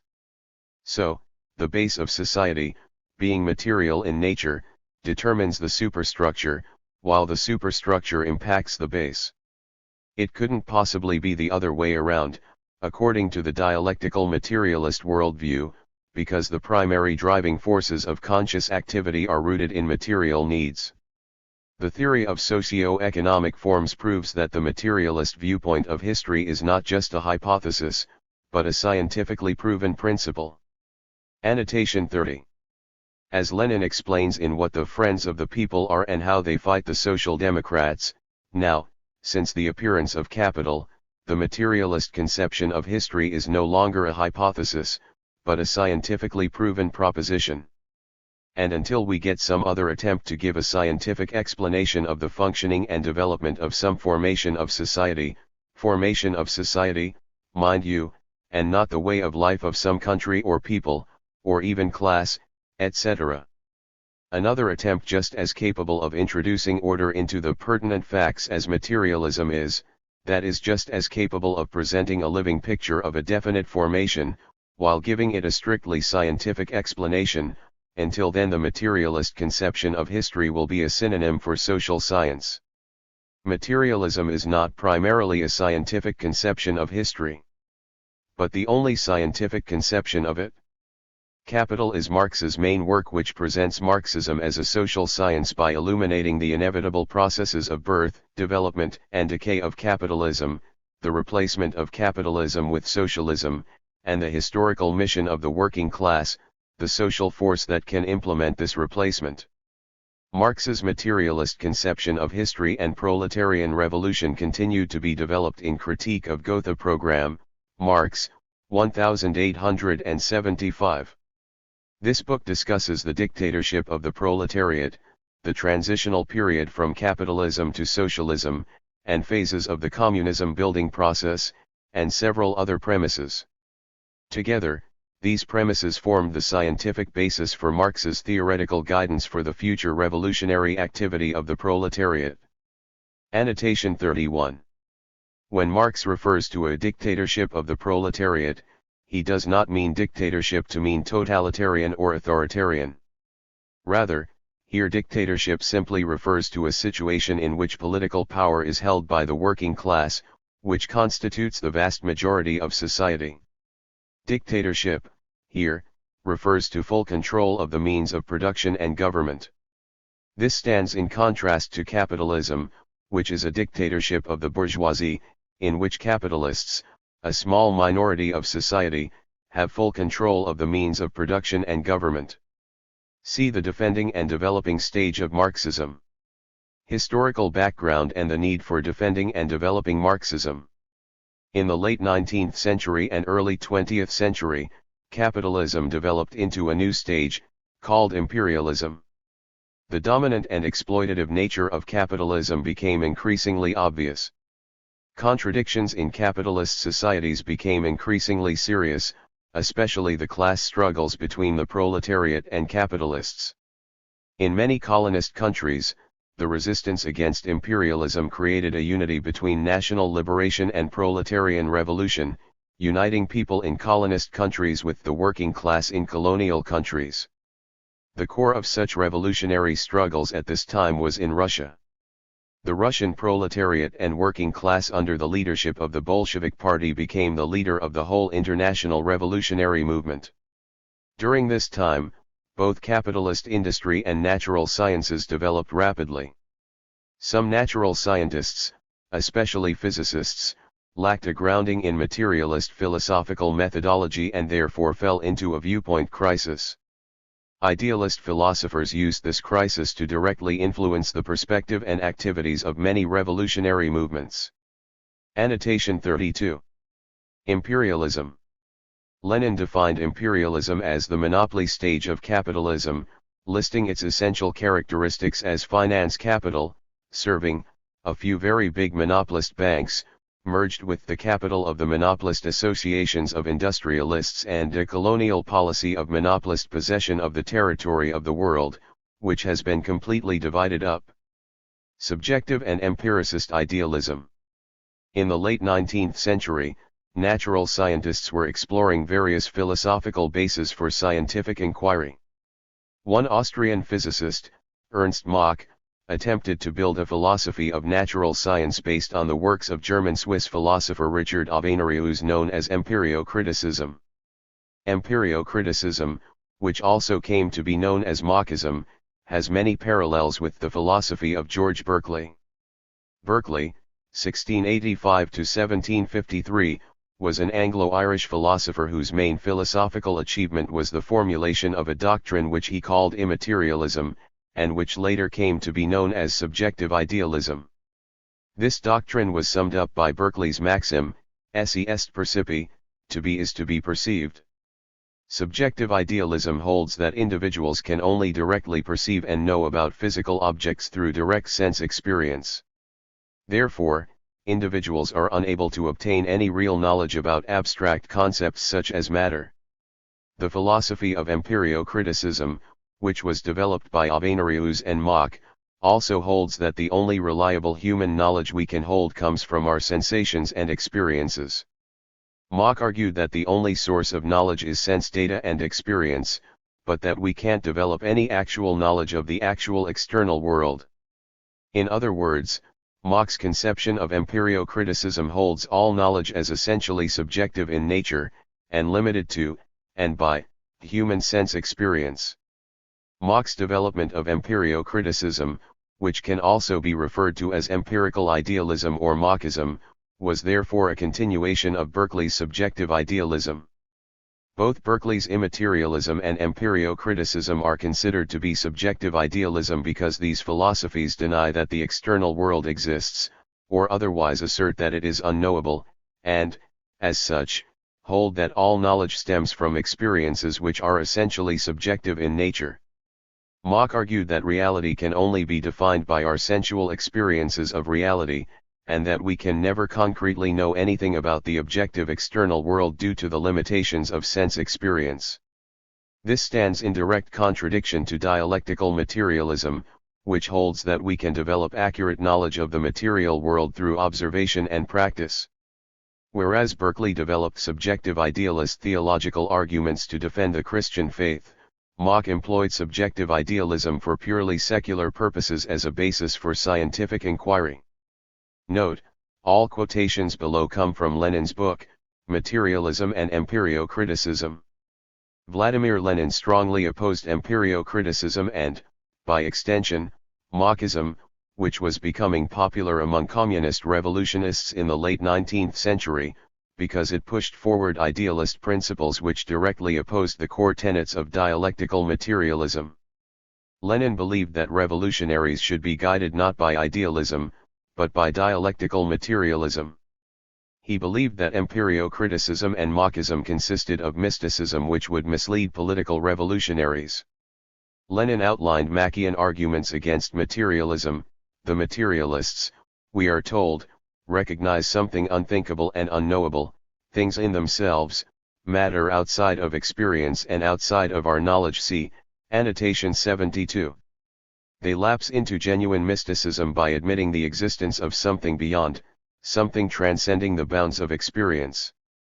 When they say that matter, by acting upon our sense organs, produces sensations, the materialists take as their basis the unknown, nothingness, for do they not themselves declare our sensations to be the only source of knowledge? Lenin argued that this new form of Marxist subjective idealism was, in fact, simply a rehashing of old errors of idealism, disguised and dressed up with new terminology. As such, Lenin simply reiterated the long-standing, bedrock dialectical materialist arguments against idealism. See Annotation 10. He was especially upset that contemporary Marxists of his era were being swayed by Marxist empirio-criticism because he found it to be in direct conflict with dialectical materialism, writing, "These would-be Marxists try in every way to assure their readers that Marxism is compatible with the historical materialism of Marx and Engels." Lenin goes on to describe the work of philosophers such as Franz Blei, who critiqued Marxism with Marxist arguments, as quasi-scientific tomfoolery decked out in the terminology of Avenarius. He saw empirio-criticism as completely incompatible with communist revolution, since idealism had historically been used by the ruling class to deceive and control the lower classes.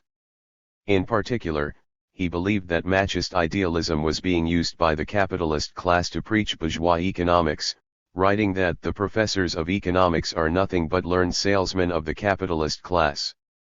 Lenin was deeply concerned that prominent Russian socialist philosophers were adopting Marxist ideas and claiming them to be compatible with Marxism, writing, "The task of Marxists in both cases is to be able to master and adapt the achievements of these salesmen, and to be able to lop off their reactionary tendency, to pursue your own line and to combat the whole alignment of forces and classes hostile to us. And this is just what our Marxians were unable to do. They slavishly follow the lead of the reactionary professorial philosophy." Lenin further explains how empirio-criticism serves the interests of the capitalist class. The empirio-criticists as a whole claim to be nonpartisan both in philosophy and in social science. They are neither for socialism nor for liberalism. They make no differentiation between the fundamental and irreconcilable trends of materialism and idealism in philosophy, but endeavor to rise above them. We have traced this tendency of Marxism through a long series of problems of epistemology, and we ought not to be surprised when we encounter it in sociology. In the conclusion of the same text, Lenin explains why communists should reject empirio-criticism and Marxism with 4 standpoints, summarized here. The theoretical foundations of empirio-criticism can't withstand comparison with those of dialectical materialism. Empirio-criticism differs little from older forms of idealism, and the tired old errors of idealism clash directly with Marxist dialectical materialism. As Lenin puts it, only utter ignorance of the nature of philosophical materialism generally and of the nature of Marx's and Engels' dialectical method can lead one to speak of combining empirio-criticism and Marxism. The philosophical foundations of empirio-criticism are flawed. Both Mach and Avenarius started with Kant, see Annotation 72, and, leaving him, proceeded not towards materialism, but in the opposite direction, towards Hume and Berkeley, see Annotation 10. The whole school of Mach and Avenarius is moving more and more definitely towards idealism. Marxism is little more than a relatively obscure trend which has not been adopted by most scientists, a reactionary, and, transitory infatuation. As Lenin puts it, the vast majority of scientists, both generally and in this special branch of science, are invariably on the side of materialism. Empirio-criticism and Marxism reflect the tendencies and ideology of the antagonistic classes in modern society. Idealism represents the interests of the ruling class in modern society, and is used to subjugate the majority of society. Idealist philosophy stands fully armed, commands vast organizations and steadily continues to exercise influence on the masses, turning the slightest vacillation in philosophical thought to its own advantage.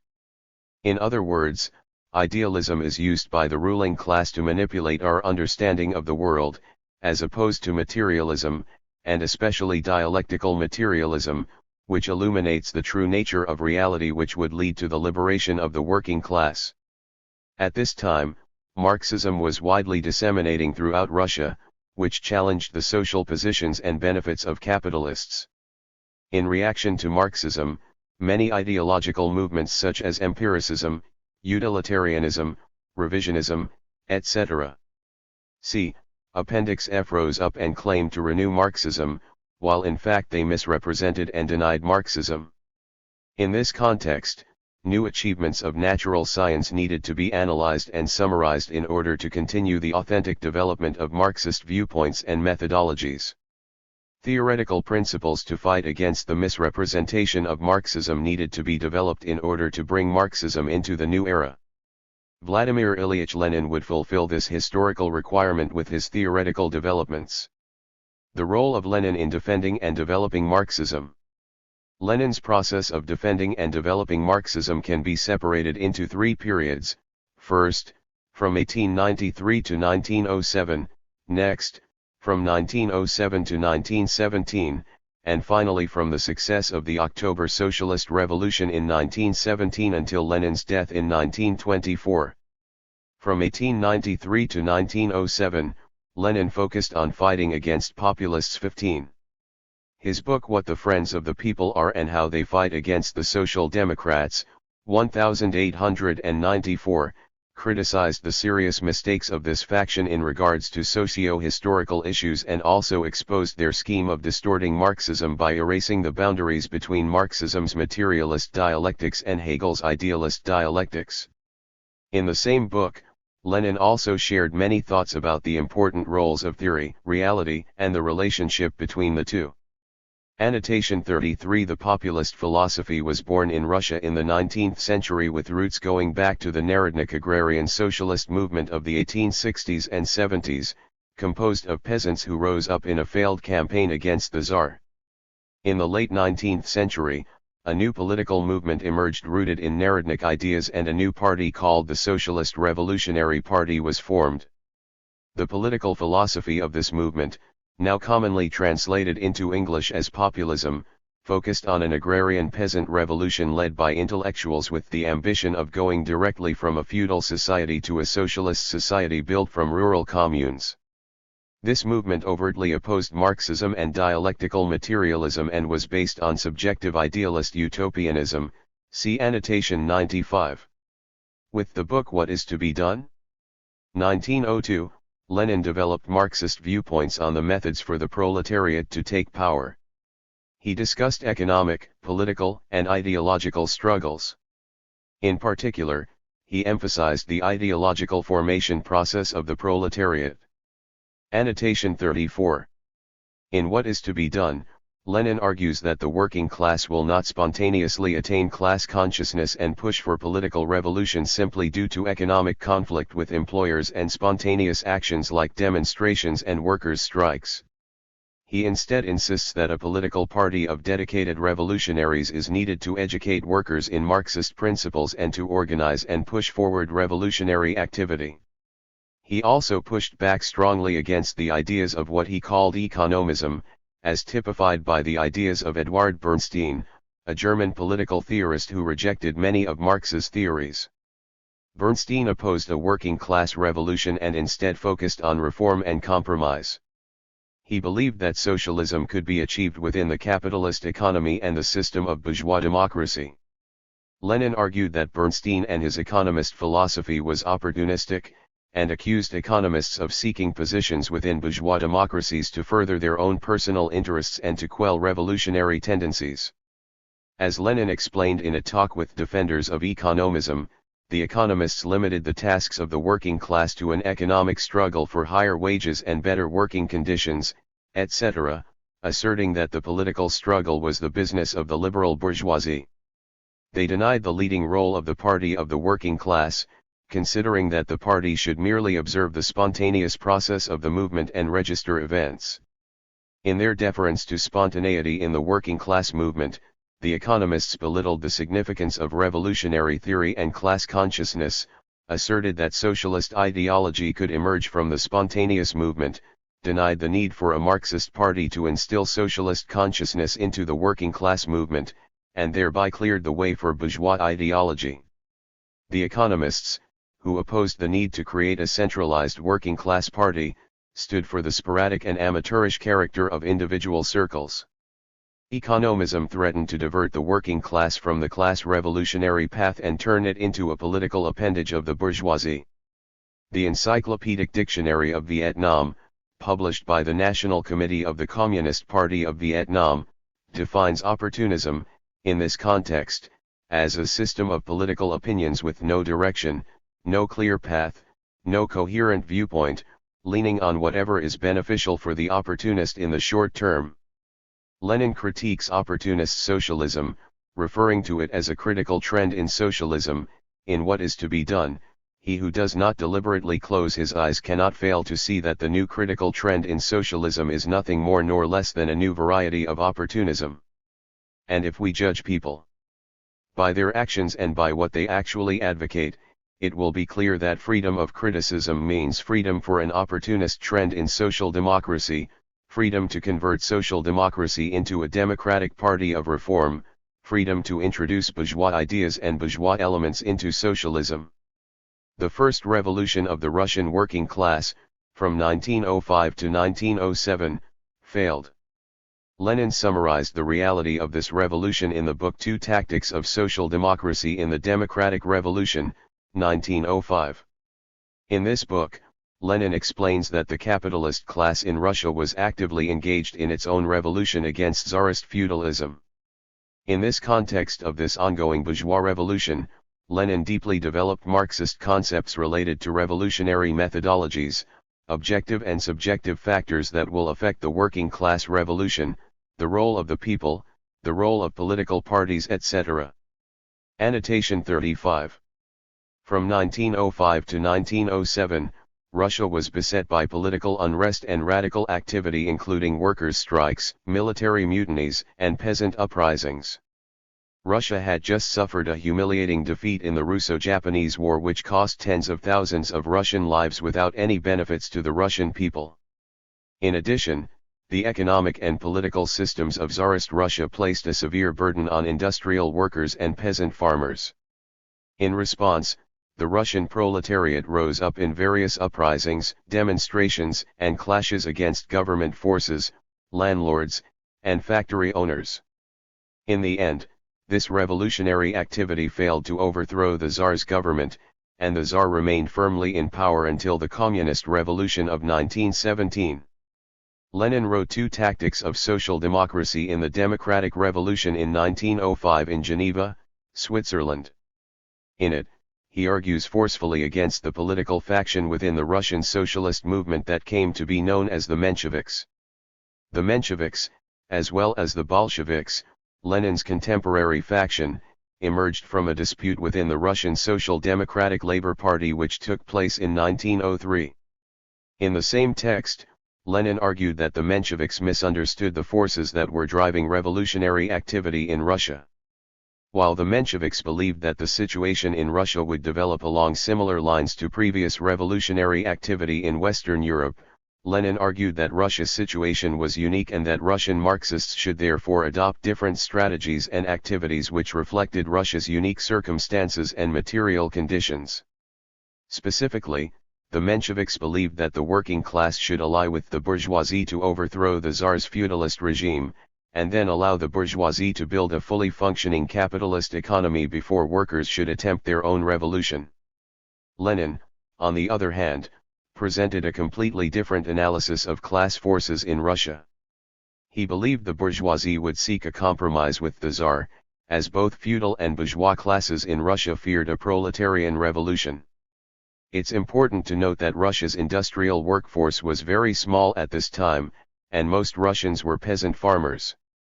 The Mensheviks believed Russian peasants would not be useful in a proletarian revolution, which is why they argued for allowing capitalism to be fully established in Russia before pushing for a working-class revolution. They believed it was prudent to wait until the working class became larger and more dominant in Russia before attempting to overthrow capitalism. They believed that the peasant class would not be useful in any such revolution. In contrast, Lenin believed that the peasants and industrial workers would have to work together to have any hope of a successful revolution.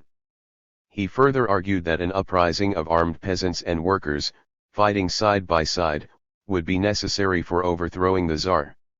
From 1907 to 1917, there was a viewpoint crisis among many physicists. This strongly affected the birth of many idealist ideologies following Marx positivism that attempted to negate Marxism. See Annotation 32. Lenin summarized the achievements of natural science as well as historical events of the late 19th century and early 20th century in his book Materialism and Empirio-Criticism, 1909.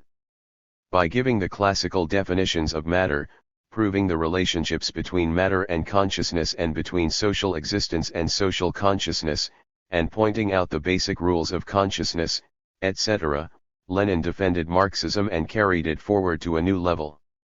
Lenin clearly expressed his thoughts on the history, nature, and structure of Marxism in the book The Three Sources and Three Component Parts of Marxism, 1913.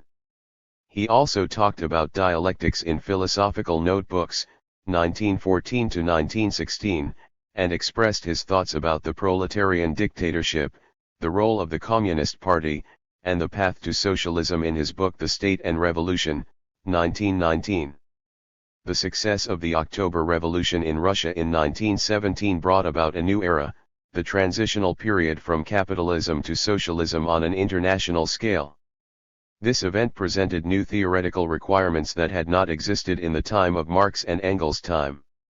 In a series of works including Left-Wing Communism, An Infantile Disorder, 1920, once again on the trade unions, The Current Situation and the Mistakes of Trotsky and Bukharin, 1921, The Tax in Kind, 1921, etc., Lenin summarized the revolutionary practice of the people, continued defending Marxist dialectics, and uncompromisingly fought against eclecticism and sophistry.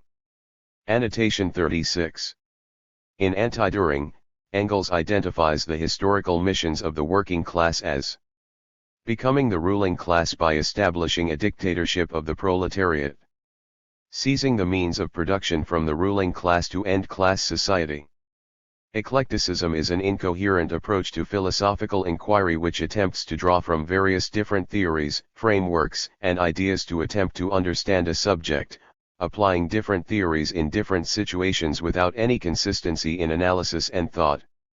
Eclectic arguments are typically composed of various pieces of evidence that are cherry-picked and pieced together to form a perspective that lacks clarity. By definition, because they draw from different systems of thought without seeking a clear and cohesive understanding of the totality of the subject and its internal and external relations and its development over time, eclectic arguments run counter to the comprehensive and historical viewpoints see here. Eclecticism bears superficial resemblance to dialectical materialism in that it attempts to consider a subject from many different perspectives, and analyzes relationships pertaining to a subject. But the major flaw of eclecticism is a lack of clear and coherent systems and principles, which leads to a chaotic viewpoint and an inability to grasp the true nature of the subject at hand. Sophistry is the use of falsehoods and misleading arguments, usually with the intention of deception, and with a tendency of presenting non-critical aspects of a subject matter as critical, to serve a particular agenda. The word comes from the Sophists, a group of professional teachers in ancient Greece, who were criticized by Socrates, in Plato's dialogues, for being shrewd and deceptive rhetoricians. This kind of bad faith argument has no place in materialist dialectics. Materialist dialectics must, instead, be rooted in a true and accurate understanding of the subject, material conditions, and reality in general. Simultaneously, Lenin also developed his Marxist viewpoint of the factors deciding the victory of a social regime, about class, about the two basic missions of the proletariat, about the strategies and tactics of proletarian parties in new historical conditions, about the transitional period, and about the plans of building socialism following the new economic policy, NEP, etc. Annotation 37. The early 1920s were a period of great internal conflict in revolutionary Russia, with various figures and factions wanting to take the revolution in different directions. As such, Lenin wrote extensively on the direction he believed the revolution should be carried forth to ensure lasting victory against both feudalism and capitalism. He believed that the October 1917 revolution represented the complete defeat of the Tsar. However, he believed the proletarian victory over the bourgeoisie would take more time. Russia was a poor, agrarian society. The vast majority of Russians under the Tsar were poor peasants. Industry, and thus, the proletariat, was highly undeveloped compared to Western Europe.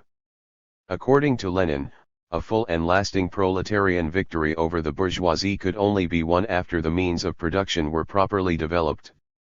In fourth anniversary of the October Revolution, Lenin wrote, "This first victory, the October 1917 revolution, is not yet the final victory, and it was achieved by our October Revolution at the price of incredible difficulties and hardships. We have made the start. The important thing is that the ice has been broken, the road is open, the way has been shown." So, Lenin knew that the victory over the Tsar and feudalism was only a partial victory, and that more work needed to be done to defeat the bourgeoisie entirely. He believed the key to this victory over the capitalist class would be economic development, since Russia was still a largely agrarian society with very little industrial or economic development compared to Western Europe. Our last, but most important and most difficult task, the one we have done least about, is economic development, the laying of economic foundations for the new, socialist edifice on the site of the demolished feudal edifice and the semi-demolished capitalist edifice. Lenin's plan for rapidly developing the means of production was his new economic policy, or the NEP. The new economic policy was proposed to be a temporary economic system that would allow a market economy and capitalism to exist within Russia, alongside state-owned business ventures, all firmly under the control of the working class-dominated state. As Lenin explains in fourth anniversary of the October Revolution, at this very moment we are, by our new economic policy, correcting a number of our mistakes. We are learning how to continue erecting the socialist edifice in a small peasant country. He continues later in the text, the proletarian state must become a cautious, assiduous, and shrewd businessman, a punctilious wholesale merchant, otherwise it will never succeed in putting this small peasant country economically on its feet.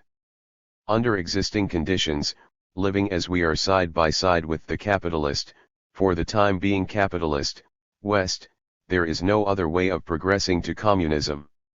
A wholesale merchant seems to be an economic type as remote from communism as heaven from earth.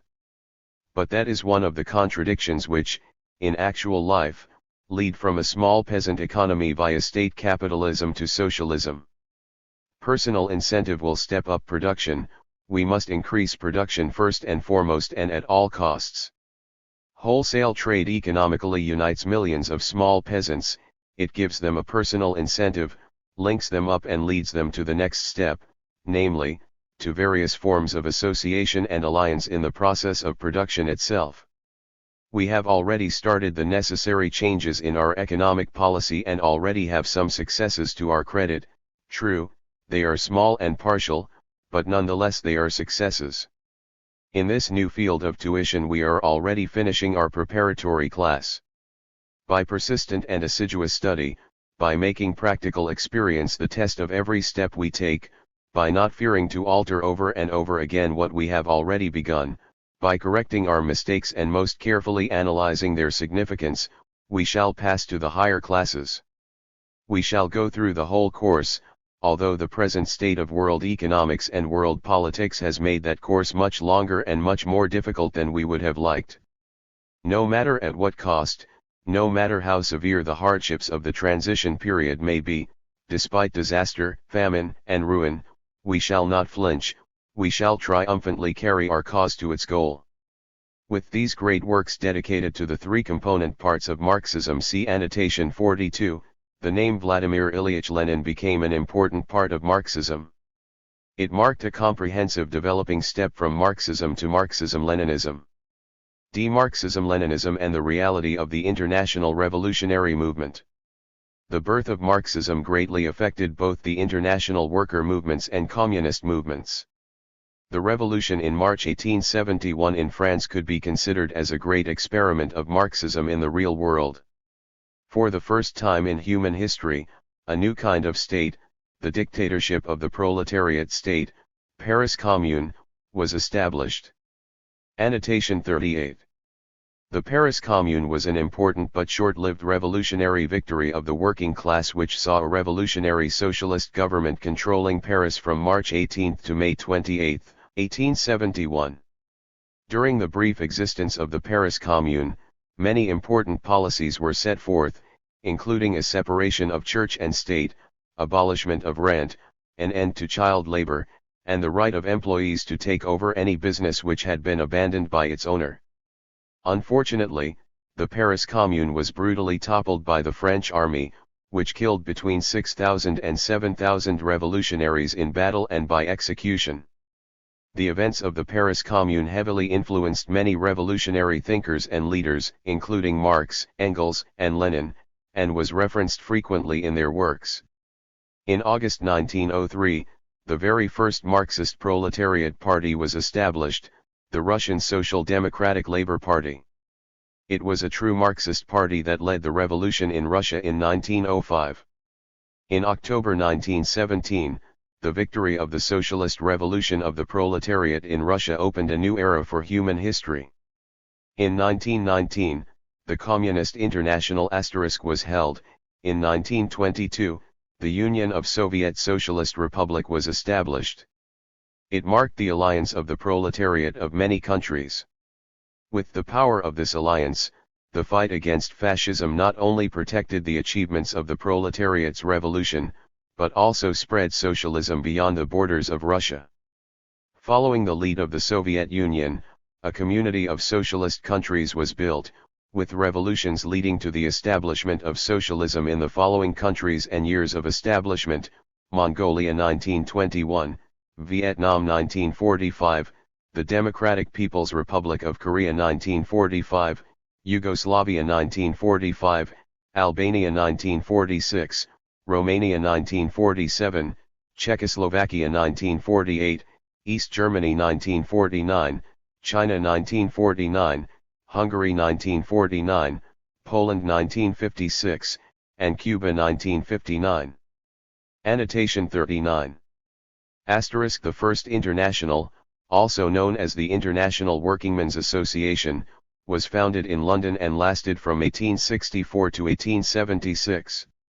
Karl Marx and Friedrich Engels were key figures in the foundation and operation of this organization, which sought better conditions and the establishment of rights for workers. The Second International was founded in Paris in 1889 to continue the work of the First International. It fell apart in 1916 because the members from different nations could not maintain solidarity through the outbreak of World War I. The Third International, also known as the Communist International, or the Comintern for short, was founded in Moscow in 1919, though many nations didn't join until later in the 1920s. Its goals were to overthrow capitalism, build socialism, and establish a dictatorship of the proletariat.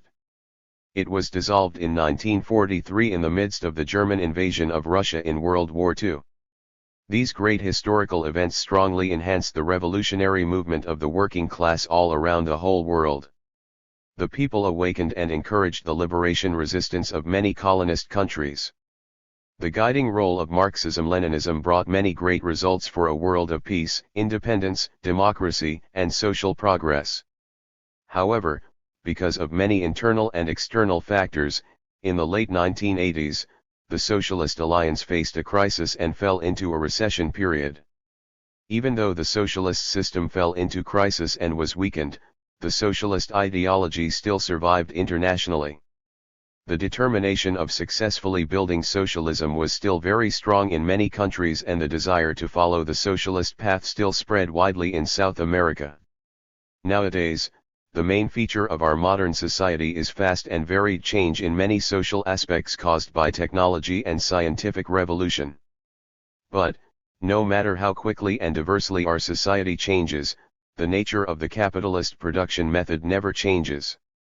So, in order to protect the socialist achievements earned by the flesh and blood of many previous generations, and in order to have a tremendous development step in the career of liberating human beings, it is very urgent to protect, inherit, and develop Marxism-Leninism, and also innovate the work of building socialism in both theory and practice. The Communist Party of Vietnam declared, nowadays, capitalism still has potential for development, but in nature, it's still an unjust, exploitative, and oppressive regime. The basic and inherent contradictions of capitalism, especially the contradictions between the increasing socialization of the production force and the capitalist private ownership regime, will never be solved and will even become increasingly serious.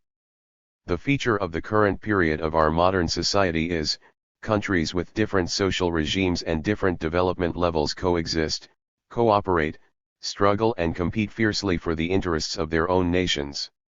The struggles for peace, independence, democracy, development, and social progress of many countries will still have to cope with hardship and challenges, but we will achieve new progress.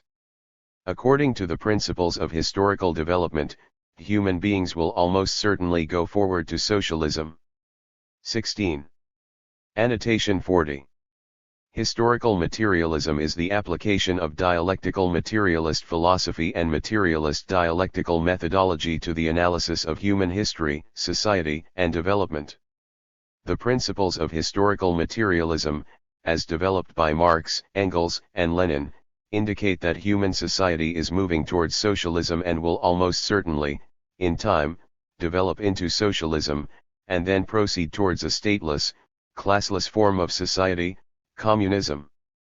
These principles of historical materialism were initially formulated and discussed in several books by Marx, Engels, and Lenin, including The German Ideology, by Marx and Engels, Socialism, Utopian and Scientific, by Marx and Engels, Karl Marx, by Lenin. The Communist Party of Vietnam has also declared, in the opinion of the Vietnam Communist Party, using Marxism-Leninism and Ho Chi Minh thought as the foundation for our ideology, the guideline for our actions is an important developmental step in cognition and logical thinking. 17 Achievements that the Vietnamese people have gained in the war to gain our independence, in peace, and in the renovation era, are all rooted in Marxism-Leninism and Ho Chi Minh thought. Therefore, we have to creatively apply and develop Marxism-Leninism and Ho Chi Minh thought in the party's activities. We have to regularly summarize reality, complement and develop theory, and soundly solve the problems of our society. 18. Annotation 41. Ho Chi Minh thought refers to a system of ideas developed by Ho Chi Minh and other Vietnamese communists which relate to the application of Marxist-Leninist philosophy and methodology to the specific material conditions of Vietnam during the revolutionary period. There is no universal road map for applying the principles of Marxism-Leninism. How the philosophy of Marxism-Leninism should be applied will vary widely from one time and place to another. This is why Ho Chi Minh and other Vietnamese communists had to develop Ho Chi Minh thought, so that scientific socialism could be developed within the unique context of Vietnam's particular historical development and material conditions. It is the duty of every revolutionary to study Marxism-Leninism as well as specific applied forms of Marxism-Leninism developed by revolutionaries for their own specific times and places, such as Ho Chi Minh, Vietnam, Mao Zedong, China, Fidel Castro and Che Guevara, Cuba, etc. However, it must be recognized that the ideas, strategies, methodologies, and philosophies developed in such particular circumstances can't be applied in exactly the same way in other times and places, such as our own contemporary material conditions. The renovation era refers to the period of time in Vietnam from the 1980s until the early 2000s during which the Doi Moi renovation policies were implemented. These policies restructured the Vietnamese economy to end the previous subsidizing model, which was defined by state ownership of the entire economy. The goals of the renovation era were to open Vietnam economically and politically and to normalize relations with the rest of the world. The Doi Moi policies were generally successful and paved the way to the path to socialism era which Vietnam exists in today. The goals of the path to socialism era are to develop Vietnam into a modern, developed country with a strong economy and wealthy people, which will allow us to transition towards the lower stage of communism, which Lenin called socialism. And, finally, we have to be consistent with Marxism-Leninism and Ho Chi Minh thought. We have to creatively apply and develop the ideology correspondingly with the reality in Vietnam. We have to firmly aim for national independence and socialism. 2 objects, purposes, and requirements for studying the basic principles of Marxism-Leninism. 1. Objects and purposes of study. The objects of study of this book, the basic principles of Marxism-Leninism, are the fundamental viewpoints of Marxism-Leninism in its 3 component parts. Annotation 42. Remember that a viewpoint is the starting point of analysis which determines the direction of thinking and the perspective from which problems are considered. Also remember that Marxism-Leninism has 3 component parts. See Annotation 22. The philosophy of Marxism, including dialectical materialism and historical materialism, the political economy of Marxism, a system of knowledge and laws that define the production process and commodity exchange in human society. Scientific socialism, the system of thought pertaining to the establishment of the communist social economy form. These objects of study stand as the viewpoints, the starting points of analysis, of Marxist-Leninist philosophy and the 3 component parts of which it's composed. In the scope of Marxist-Leninist philosophy, the first component part of Marxism-Leninism, these objects of study are: dialectical materialism, the fundamental and most universal worldview and methodologies which form the theoretical core of a scientific worldview *, materialist dialectics, the science of development, of common relationships, and of the most common rules of motion and development of nature, society, and human thought. Historical materialism, the application and development of materialism and dialectics in studying social aspects. Historical materialism is the topic of Part 2 of the textbook from which this entire text has been translated, which we hope to translate in the future. Annotation 43. Remember that scientific in Marxism-Leninism refers to a systematic pursuit of knowledge, research, theory, and understanding. See Annotation 1. Note, also, that worldview refers to the whole of an individual's or society's opinions and conceptions about the world, about humans ourselves, and about life and the position of human beings in the world. Thus, a scientific worldview is a worldview that is expressed by a systematic pursuit of knowledge of definitions and categories that generally and correctly reflect the relationships of things, phenomena, and processes in the objective material world, including relationships between humans, as well as relationships between humans and the world. In the scope of Marxist-Leninist political economics, the second component part of Marxism-Leninism, the objects of study are: the theory of value and the theory of surplus value. Economic theory about monopolist capitalism and state monopolist capitalism. General economic rules about capitalist production methods, from the stage of formation, to the stage of development, to the stage of perishing, which will be followed by the birth of a new production method, the communist production method. Annotation 44. Marxist-Leninist political economics is the topic of Part 3 of the textbook from which this entire text has been translated, which we hope to translate in the future. In the scope of scientific socialism, the third component part of Marxism-Leninism, the objects of study are: the historical mission of the working class and the progression of a socialist revolution. Matters related to the future formation and development periods of the communist socio-economic form. Guidelines for the working class in implementing our historical mission. The purposes of studying the basic principles of Marxism-Leninism are: to master Marxist-Leninist viewpoints of science, revolution, and humanism *, to thoroughly understand the most important theoretical foundation of Ho Chi Minh thought, the revolutionary path, and the ideological foundation of the Vietnam Communist Party. Based on that basis, we can build a scientific worldview and methodology and a revolutionary worldview, build our trust in our revolutionary ideals, creatively apply them in our cognitive and practical activities and in practicing and cultivating morality to meet the requirements of Vietnamese people in the cause of building a socialist Vietnam. Annotation 45. The humanism of Marxism-Leninism differs greatly from the humanism of Feuerbach discussed in Annotation 12. Marxist-Leninist humanism concerns itself with the liberation of all humans. As Marx and Engels wrote in the Communist Manifesto, the free development of each is the condition for the free development of all. 2. Some basic requirements of the studying method. There are some basic requirements for studying the basic principles of Marxism-Leninism. First, Marxist-Leninist theses were conceptualized under many different circumstances in order to solve different problems, so the expressions of thought of Marxist-Leninists can vary. Therefore, students studying the basic principles of Marxism-Leninism must correctly understand its spirit and essence and avoid theoretical purism and dogmatism. Annotation 46. Marxism-Leninism should be understood as an applied science. An application of this science will vary based on material conditions. As Engels wrote in a personal letter in 1887, remarking on the socialist movement in the USA, our theory is a theory of evolution, not a dogma to be learned by heart and to be repeated mechanically. The less it is drilled into the Americans from outside and the more they test it with their own experience, the deeper will it pass into their flesh and blood.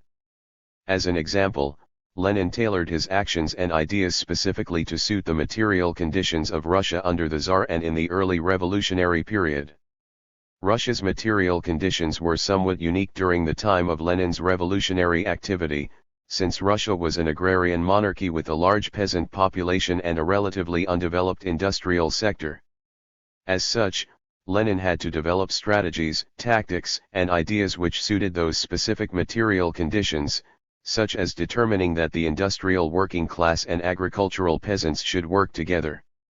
As Lenin explained in The Proletariat and the Peasantry, thus the red banner of the class-conscious workers means, first, that we support with all our might, the peasants' struggle for full freedom and all the land, secondly, it means that we do not stop at this, but go on further.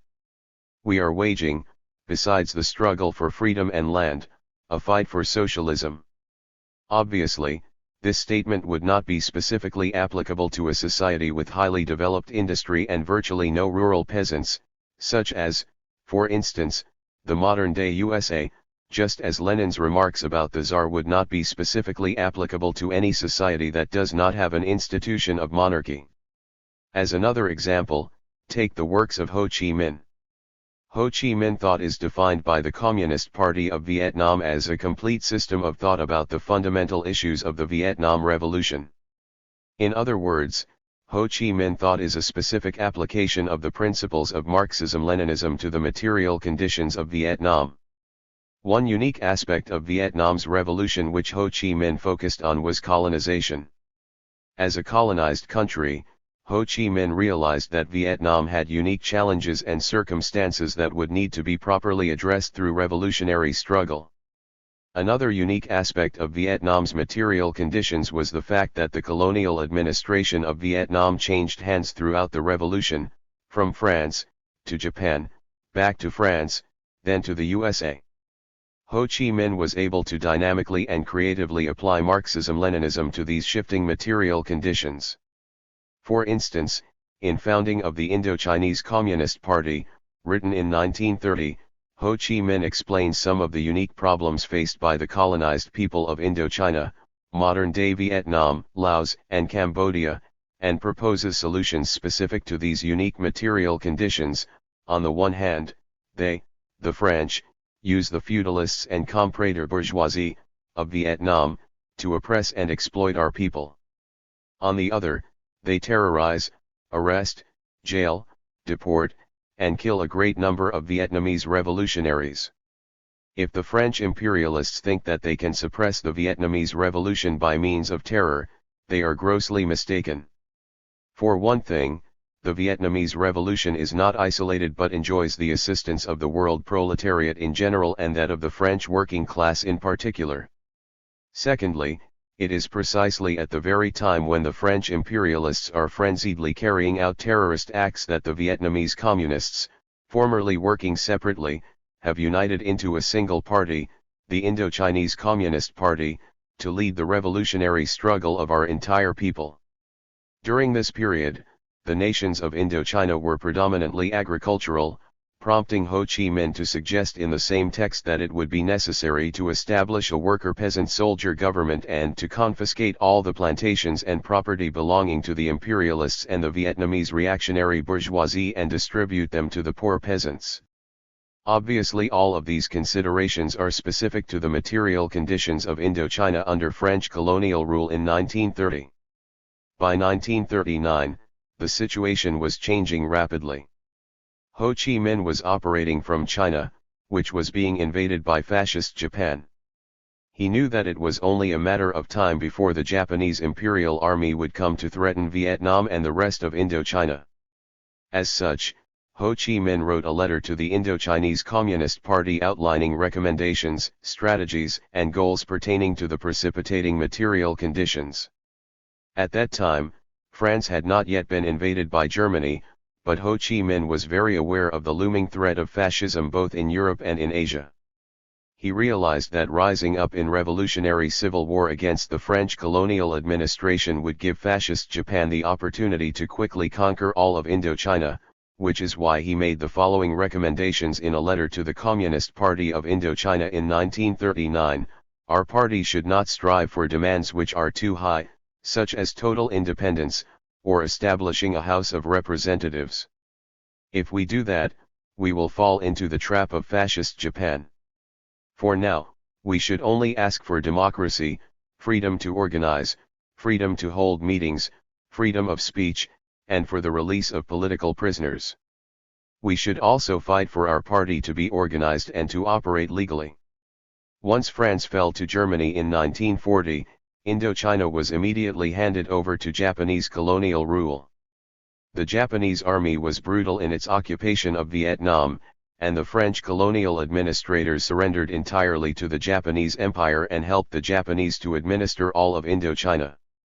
Ho Chi Minh returned to Vietnam in January of 1941 and participated directly with the resistance struggle against Japan until 1945, when the situation once again changed dramatically due to the Japanese military's surrender to Allied forces and withdrawal from Vietnam. He immediately took advantage of this situation and held a successful revolution against both the Japanese and French administrators. In the Declaration of Independence for the Democratic Republic of Vietnam, Ho Chi Minh wrote, "After the Japanese had surrendered to the Allies, our whole people rose to regain our national sovereignty and to found the Democratic Republic of Vietnam. The truth is that we have wrested our independence from the Japanese and not from the French. The French have fled, the Japanese have capitulated, Emperor Bao Dai has abdicated. Our people have broken the chains which for nearly a century have fettered them and have won independence for the homeland."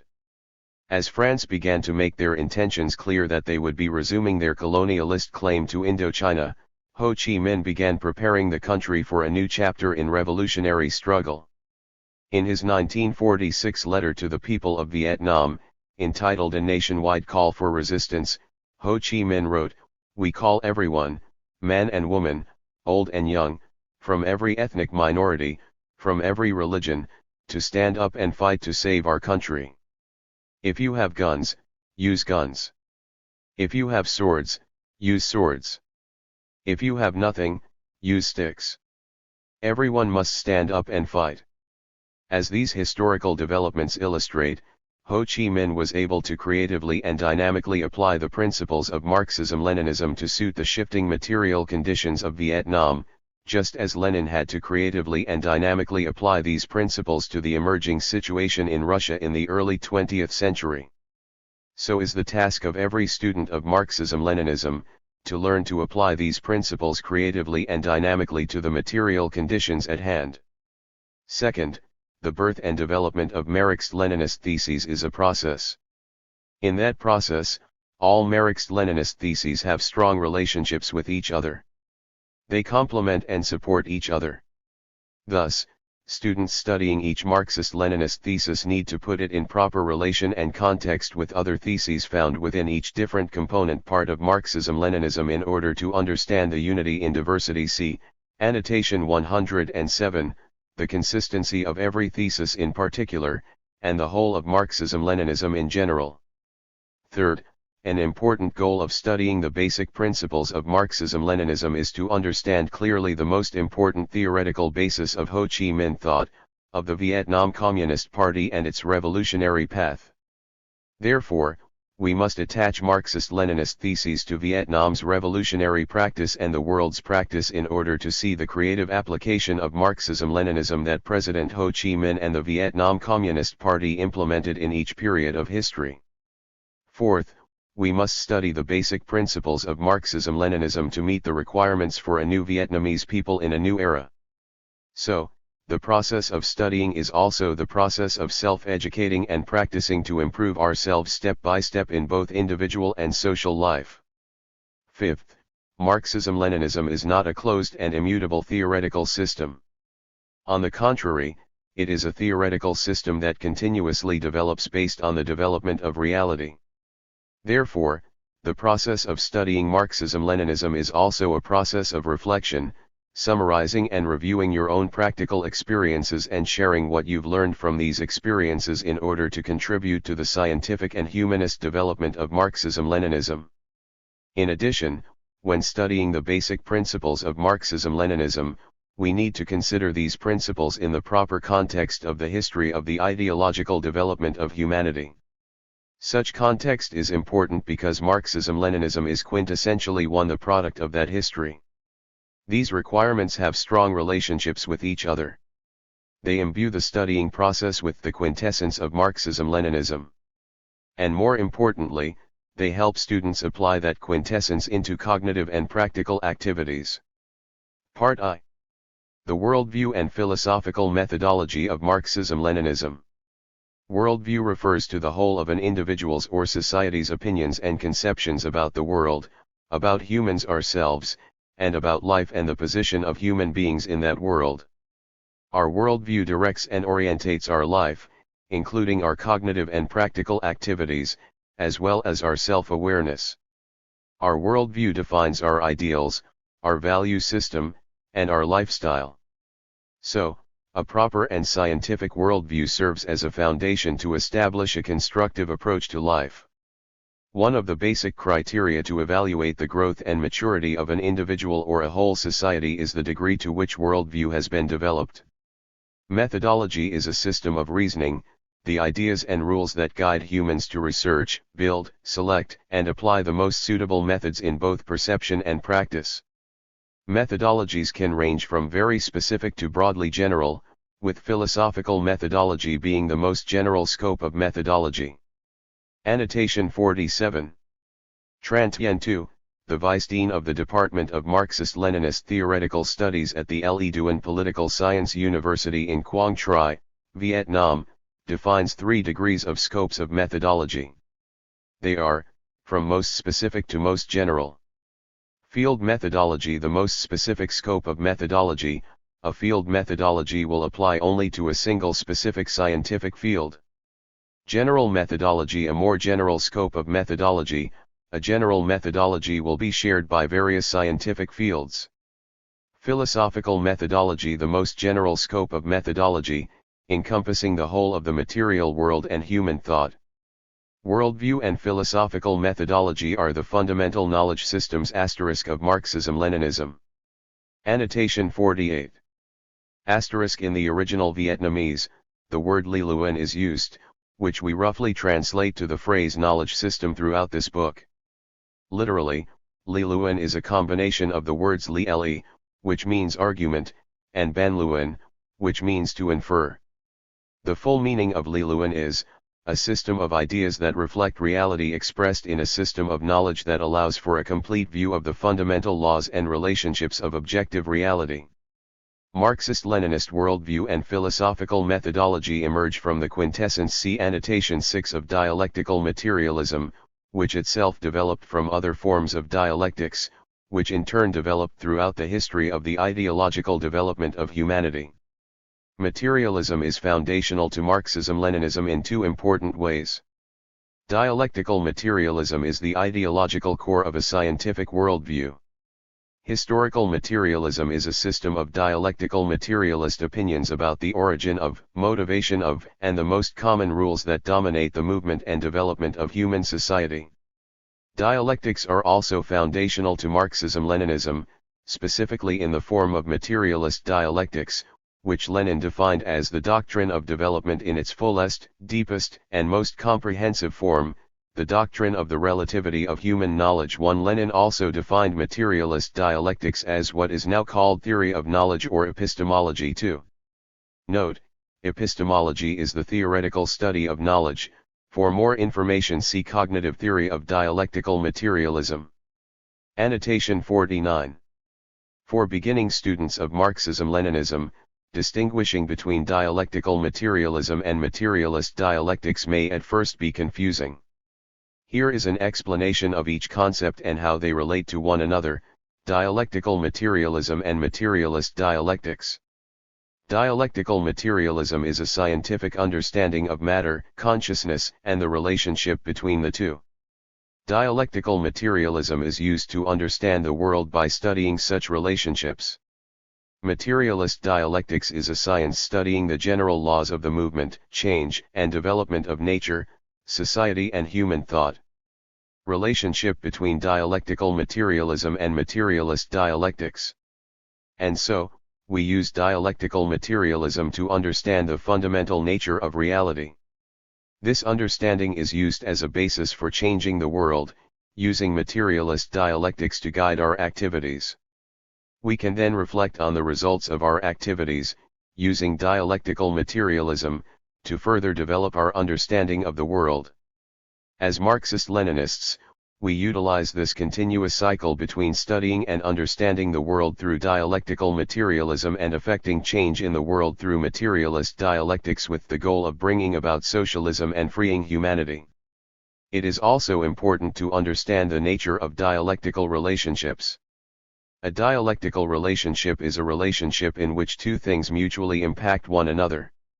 Dialectical materialism perceives all things in motion, see mode and forms of existence of matter and in a constant state of change, and this motion and change originates from relationships in which all things mutually move and change each other through interaction, leading to development over time. Thoroughly understanding the basic content of the worldview and methodology of Marxism-Leninism is the most important requirement in order to properly study the whole theory system of Marxism-Leninism and to creatively apply it into cognitive and practical activities in order to solve the problems that our society must cope with. Ho Chi Minh training cadres in 1959. Excerpt from Modifying the Working Style. By Ho Chi Minh. Training is a must. There is a proverb, without a teacher, you can never do well, and the expression, learn to eat, learn to speak, learn to pack, learn to unpack. Even many simple subjects require study, let alone revolutionary work and resistance work. How can you perform such tasks without any training? But training materials must be aimed at the needs of the masses. We must ask, after people receive their training, can they apply their knowledge immediately? Is it possible to practice right away? If training is not immediately practical, then years of training would be useless. Unfortunately, many of our trainers do not understand this simple logic. That's why there are cadres who train rural people in the uplands in the field of economics. In short, our way of working, organizing, talking, propagandizing, setting slogans, writing newspapers, etc., must all take this sentence as a model. From within the masses, back into the masses. No matter how big or small our tasks are, we must clearly examine and modify them to match the culture, living habits, level of education, struggling experiences, desire, will, and material conditions of the masses. On that basis we will form our ways of working and organizing. Only then can we have the masses on our side. Otherwise, if you just do as you want, following your own thoughts, your subjectivity, and then force your personal thoughts upon the masses. It is just like cutting your feet to fit your shoes. Feet are the masses. Shoes are our ways of organizing and working. Shoes are made to fit people's feet, not the other way around. Chapter I. Dialectical Materialism. Dialectical materialism, one of the materialist foundations of Marxism-Leninism, uses the materialist worldview and dialectical methods to study fundamental philosophical issues. Dialectical materialism is the most advanced form of materialism, and serves as the theoretical core of a scientific worldview. Therefore, thoroughly understanding the basic content of dialectical materialism is the essential prerequisite to study both the component principles of Marxism-Leninism in particular, and the whole of Marxism-Leninism in general. Materialism and dialectical materialism. 1. The opposition of materialism and idealism in solving basic philosophical issues. Philosophy is a system of the most general human theories and knowledge about our world, about ourselves, and our position in our world. Philosophy has existed for thousands of years. Philosophy has different objects of study depending on different periods of time. Summarizing the whole history of philosophy, Engels said, "The great basic question of all philosophy, especially of more modern philosophy, is that concerning the relation of thinking and being one." So, philosophy studies the relations between consciousness and matter, and between humans and nature. In philosophy, there are two main questions. Question 1, the question of consciousness and matter, which came first, or, to put it another way, which one determines which one? In attempting to answer this first question, philosophy has separated into two main schools, materialism and idealism. Question 2, do humans have the capacity to perceive the world as it truly exists? In answer to this second question, two schools, intelligibility, which admits the human cognitive capacity to truly perceive the world, and unintelligibility, which denies that capacity. Materialism is the belief that the nature of the world is matter, that matter comes first, and that matter determines consciousness. People who uphold this belief are called materialists. Throughout human history, many different factions of materialists with various schools of materialist thought have evolved. Idealism is the belief that the nature of the world is consciousness, consciousness precedes matter, consciousness decides matter. People who uphold this belief are called idealists. Like materialism, various factions of idealists with varying schools of idealist thought have also evolved throughout history. Idealism has cognitive origins and social origins. Annotation 50. Cognitive origin refers to origination from the human consciousness of individuals. Social origin refers to origination from social relations between human beings. So, idealism originates from both the conscious activity of individual humans as well as social activity between human beings. These origins are unilateral consideration and absolutization of only one aspect or one characteristic of the whole cognitive process. Annotation 51. Unilateral consideration is the consideration of a subject from one side only. Absolutization occurs when one conceptualizes some belief or supposition as always true in all situations without exception. Both unilateral consideration and absolutization fail to consider the dynamic, constantly changing, and interconnected relations of all things, phenomena, and ideas in our reality. Idealism originates from unilateral consideration because idealists ignore the material world and consider reality only from the perspective of the human mind. It also originates from absolutism because idealists absolutize human reasoning as the only source of truth and knowledge about our world without exception. As Lenin wrote in On the Question of Dialectics, philosophical idealism is a unilateral development, an overt development, of one out of many attributes, or one out of many aspects, of consciousness. Historically, idealism has typically benefited the oppressive, exploitative class of society.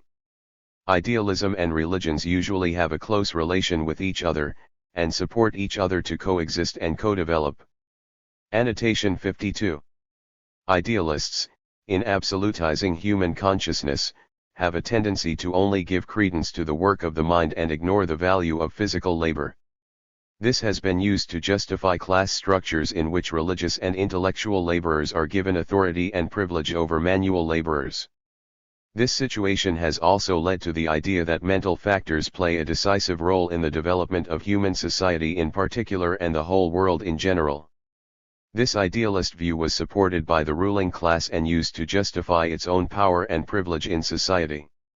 The dominant class has historically used such idealist philosophy as the justifying foundation for their political social beliefs in order to maintain their ruling positions.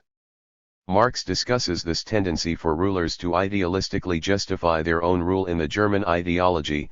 The ideas of the ruling class are in every epoch the ruling ideas, i.e. the class which is the ruling material force of society, is at the same time its ruling intellectual force.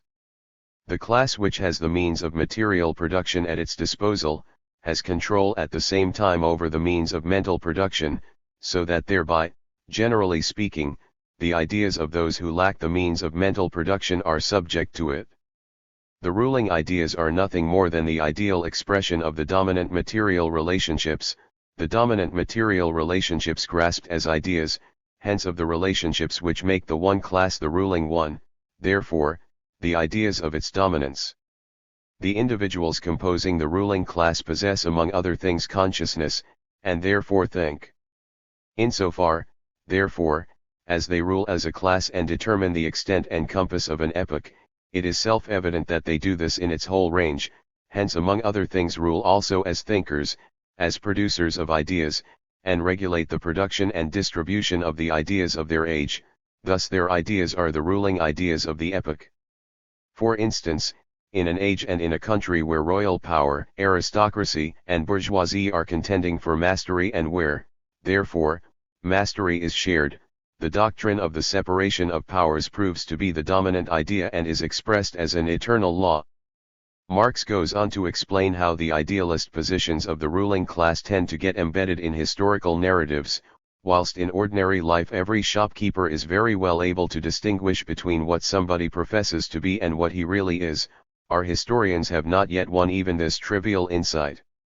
They take every epoch at its word and believe that everything it says and imagines about itself is true.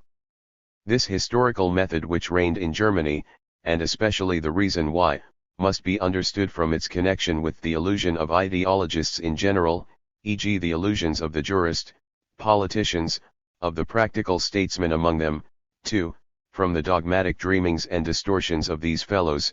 This is explained perfectly easily from their practical position in life, their job, and the division of labor. In history, there are two main forms of idealism, subjective and objective. Subjective idealism asserts that consciousness is the primary existence. It asserts that all things and phenomena can only be experienced as subjective sensory perceptions while denying the objective existence of material reality altogether. Objective idealism also asserts the ideal and consciousness as the primary existence, but also posits that the ideal and consciousness are objective, and that they exist independently of nature and humans. This concept is given many names, such as absolute concept, absolute spirit, rationality of the world, etc. Annotation 53. Primary existence is existence which precedes and determines other existences. Idealists believe that consciousness has primary existence over matter, that the nature of the world is ideal, and that the ideal defines existence. Materialists believe the opposite, that matter has primary existence over the ideal, and that matter precedes and determines consciousness. Dialectical materialism holds that matter and consciousness have a dialectical relationship, in which matter has primary existence over the ideal, though consciousness can impact the material world through willful conscious activity.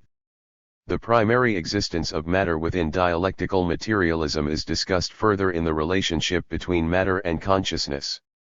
Willful activity, willpower, is discussed in nature and structure of consciousness.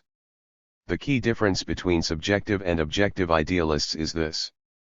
Subjective idealists believe that there is no external material world whatsoever, that what we imagine as the material world is merely illusory, and that all reality is created by consciousness, whereas objective idealists believe that there is a material world outside of human consciousness, but it exists independently of human consciousness. Therefore, according to objective idealists, since humans can only observe the world through conscious experience, the material world can never be truly known or observed by our consciousness. In opposition to idealism, materialism originated through practical experience and the development of science. Through practical experience and systematic development of human knowledge, materialism has come to serve as a universally applicable theoretical system which benefits progressive social forces and which also orients the activities of those forces in both perception and practice. Annotation 54. Materialism benefits progressive social forces by showing reality as it is, by dispelling the idealist positions of the ruling class, and by revealing that society and the world can be changed through willful activity. Materialism guides progressive social forces by grounding thought and activity in material reality, enabling strategies and outcomes that line up with the realities of the material world. For instance, we must avoid utopianism, see annotation 1718, in which emphasis is placed on working out ideal forms of society through debate, conjecture, and conscious activity alone. Revolution against capitalism must, instead, focus on affecting material relations and processes of development through willful activity. As Engels pointed out in Socialism, Utopian and Scientific, the final causes of all social changes and political revolutions are to be sought, not in men's brains, not in men's better insights into eternal truth and justice, but in changes in the modes of production and exchange. 2. Dialectical materialism, the most advanced form of materialism. In human history, as human society and scientific understanding have developed, materialism has also developed through three forms: primitive materialism, metaphysical materialism, and dialectical materialism. Primitive materialism is the primitive form of materialism. Primitive materialism recognizes that matter comes first, and holds that the world is composed of certain elements, and that these were the first objects, the origin, of the world, and that these elements are the essence of reality. These primitive materialist concepts can be found in many ancient materialist theories in such places as China, India, and Greece. These primitive materialist elemental philosophies are discussed more in Matter. Although it has many shortcomings, primitive materialism is partially correct at the most fundamental level, because it uses the material of nature itself to explain nature. Metaphysical materialism is the second basic form of materialism. This form of materialism was widely discussed and developed in Western Europe in the 17th and 18th centuries. During this time, the metaphysical method of perceiving the world was applied to materialist philosophy. Although metaphysical materialism does not accurately reflect the world in terms of universal relations, see Principle of General Relationships and Development, it was an important step forward in the fight against idealist and religious worldviews, especially during the transformational period from the Middle Ages to the Renaissance in many Western European countries. Annotation 55. Metaphysical materialism was strongly influenced by mechanical philosophy, a scientific and philosophical movement popular in the 17th century which explored mechanical machines and compared natural phenomena to mechanical devices. Mechanical philosophy led to a belief that all things, including living organisms, were built as, and could theoretically be built by humans as, mechanical devices. Influenced by this philosophy, metaphysical materialists came to see the world as a giant mechanical machine composed of parts, each of which exists in an essentially isolated and static state. Metaphysical materialists believed that all change can exist only as an increase or decrease in quantity, brought about by external causes. Metaphysical materialism contributed significantly to the struggle against idealistic and religious worldviews, especially during the historical transition period from the Middle Ages to the Renaissance in Western European countries. Metaphysical materialism also had severe limitations, especially in failing to understand many key aspects of reality, such as the nature of development through change/motion and relationships. Dialectical materialism is the third basic form of materialism. It was founded by Karl Marx and Friedrich Engels, and defended and developed by Vladimir Ilyich Lenin as well as many of his successors. By inheriting the quintessence of previous theories and thoroughly integrating contemporary scientific achievements, dialectical materialism immediately solved the shortcomings of the primitive materialism of ancient times as well as the metaphysical materialism of modern Western Europe. It reaches the highest development level of materialism so far in history. By accurately reflecting objective reality with universal relations and development *, dialectical materialism offers humanity a great tool for scientific cognitive activities and revolutionary practice. The dialectical materialist system of thought was built on the basis of scientific explanations about matter, consciousness, and the relationship between the two.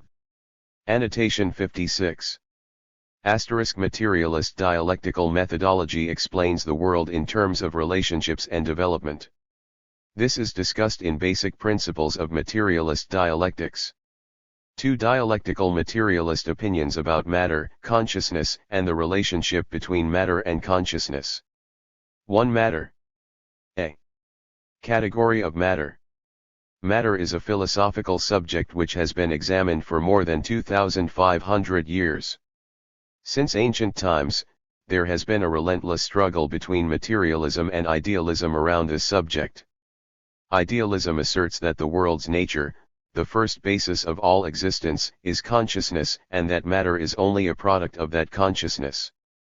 Conversely, materialism asserts that nature, the entirety of the world, is composed of matter, that this material world exists indefinitely, and that all things and phenomena are composed of matter. Before dialectical materialism was born, materialist philosophers generally believed that matter was composed of some self-contained element or elements, that is to say some underlying substance from which everything in the universe is ultimately derived. In ancient times, the five elements theory of Chinese philosophy held that those self-contained substances were metal, wood, water, fire, earth. In India, the Samkhya school believed that they were pradhana or prakriti 1. In Greece, the Milesian school believed they were water, Thales S2 conception, or air, Anaximenes S3 conception, Heraclitus 4 believed the ultimate element was fire, Democritus 5 asserted that it was something called an atom, etc. Even as recently as the 17th to 18th centuries, conceptions about matter belonging to modern philosophers such as Francis Bacon 6, René Descartes 7, Thomas Hobbes 8, Denis Diderot 9, etc., still hadn't changed much. They continued following the same philosophical tendency as ancient philosophers by focusing their studies of the material world through elemental phenomena. These conceptions of matter which were developed by philosophers before Marx's time laid a foundation for a tendency to use nature to explain nature itself, but that tendency still had many shortcomings, such as oversimplification of matter into fictitious elements, failure to understand the nature of consciousness as well as the relationships between matter and consciousness, failure to recognize the significance of matter in human society, leading to a failure to solve social issues based on a materialist basis, etc. Annotation 57. Here are further explanations of these shortcomings of early materialists. Oversimplification of matter into fictitious elements. Due to a lack of understanding and knowledge of matter, metaphysical materialists created erroneous conceptions of elements which do not accurately describe the nature of matter. By using such an erroneously conceived system of non-existing elements to describe nature, metaphysical materialists were prevented from gaining real insights into the material world, which delayed and hindered scientific progress. Failure to understand the nature of consciousness as well as the relationships between matter and consciousness.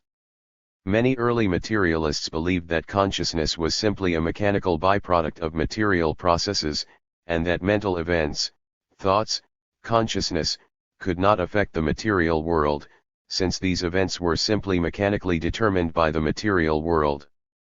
As a first principle, dialectical materialism does hold that consciousness is created by matter. However, dialectical materialism also holds that consciousness can influence the material world through conscious action. This constitutes a dialectical relationship. As Lenin explains in Materialism and Empirio-Criticism, consciousness in general reflects being, that is a general principle of all materialism. Social consciousness reflects social being. Whereas early materialists erroneously held that consciousness is simply an accidental byproduct of matter, dialectical materialism holds that consciousness is a characteristic of the nature of matter. As Engels wrote in the notation of Dialectics of Nature, that matter evolves out of itself. The thinking human brain is for mechanism a pure accident, although necessarily determined, step by step, where it happens. But the truth is that it is the nature of matter to advance to the evolution of thinking beings, hence this always necessarily occurs wherever the conditions for it, not necessarily identical at all places and times, are present. Dialectical materialism also breaks from early materialism by positing that consciousness has a dialectical relationship with matter. Consciousness arises from the material world, but can also influence the material world through conscious action. In other words, mental events can trigger physical actions which affect the material world. As Marx explains in Theses on Feuerbach, the materialist doctrine that men are products of circumstances and upbringing, and that, therefore, changed men are products of changed circumstances and changed upbringing, forgets that it is men who change circumstances and that the educator must himself be educated. Hence this doctrine is bound to divide society into two parts, one of which is superior to society. The coincidence of the changing of circumstances and of human activity or self-change Selbstveränderung can be conceived and rationally understood only as revolutionary practice. Philosophers have hitherto only interpreted the world in various ways, the point is to change it. Put more simply, we as humans are capable of revolutionary practice which can change the world because our consciousness allows us to change circumstances. This is discussed further in Nature and Structure of Consciousness. Failure to recognize the significance of matter in human society, leading to a failure to solve social issues based on a materialist basis. Dialectical materialists believe that matter exists in many forms, and that human society is a special form of existence of matter. Lenin referred to the material existence of human society as social being, which stood in contrast with human society's social consciousness. Social being encompasses all of the material existence and processes of human society. As Lenin wrote in Materialism and Empirio-Criticism, social being is independent of the social consciousness of men. The fact that you live and conduct your business, beget children, produce products, and exchange them, gives rise to an objectively necessary chain of events, a chain of development, which is independent of your social consciousness, and is never grasped by the latter completely. The highest task of humanity is to comprehend this objective logic of economic evolution, the evolution of social life, in its general and fundamental features, so that it may be possible to adapt to it one's social consciousness and the consciousness of the advanced classes of all capitalist countries in as definite, clear, and critical a fashion as possible. Early materialists failed to recognize the relationship between matter and consciousness, as Lenin puts it, specifically, between social being and social consciousness. Thus in contemplating social issues, these early materialists were unable to find proper materialist solutions. These shortcomings resulted in a non-thorough materialist viewpoint. When dealing with questions about nature, the early materialists had a strong materialist viewpoint, but when dealing with social issues, they slipped into an idealist viewpoint. Annotation 58. Lenin explains this concept of slipping into idealism through a non-thorough materialist viewpoint in Materialism and Empirio-Criticism. Once you deny objective reality, given us in sensation, you have already lost every one of your weapons against fideism, for you have slipped into agnosticism or subjectivism, and that is all fideism wants. Note, fideism is a form of idealism which holds that truth and knowledge are received through faith or revelation. Subjectivism is the centering of one's own self in conscious activities and perspective, see annotation 222. In the same work, Lenin upholds that objective reality can be known through sense perception. We ask, is a man given objective reality when he sees something red or feels something hard? etc., or not. If you hold that it is not given, you inevitably sink to subjectivism.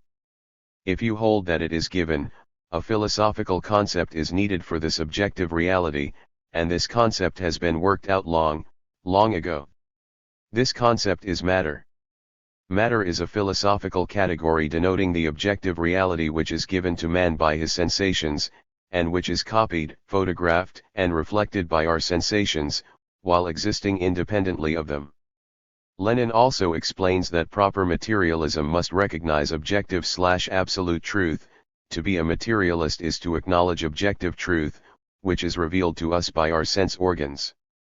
To acknowledge objective truth, i.e., truth not dependent upon man and mankind, is, in one way or another, to recognize absolute truth. A failure to recognize the existence of such objective, absolute truth, according to Lenin, constitutes relativism, a position that all truth is relative and can never be absolutely, objectively knowable.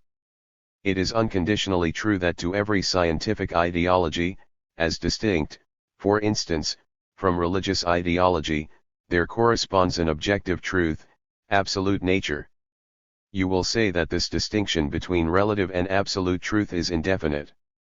And I shall reply, yes, it is sufficiently indefinite to prevent science from becoming a dogma in the bad sense of the term, from becoming something dead, frozen, ossified, but it is at the same time sufficiently definite to enable us to dissociate ourselves in the most emphatic and irrevocable manner from fideism and agnosticism, from philosophical idealism and the sophistry of the followers of Hume and Kant.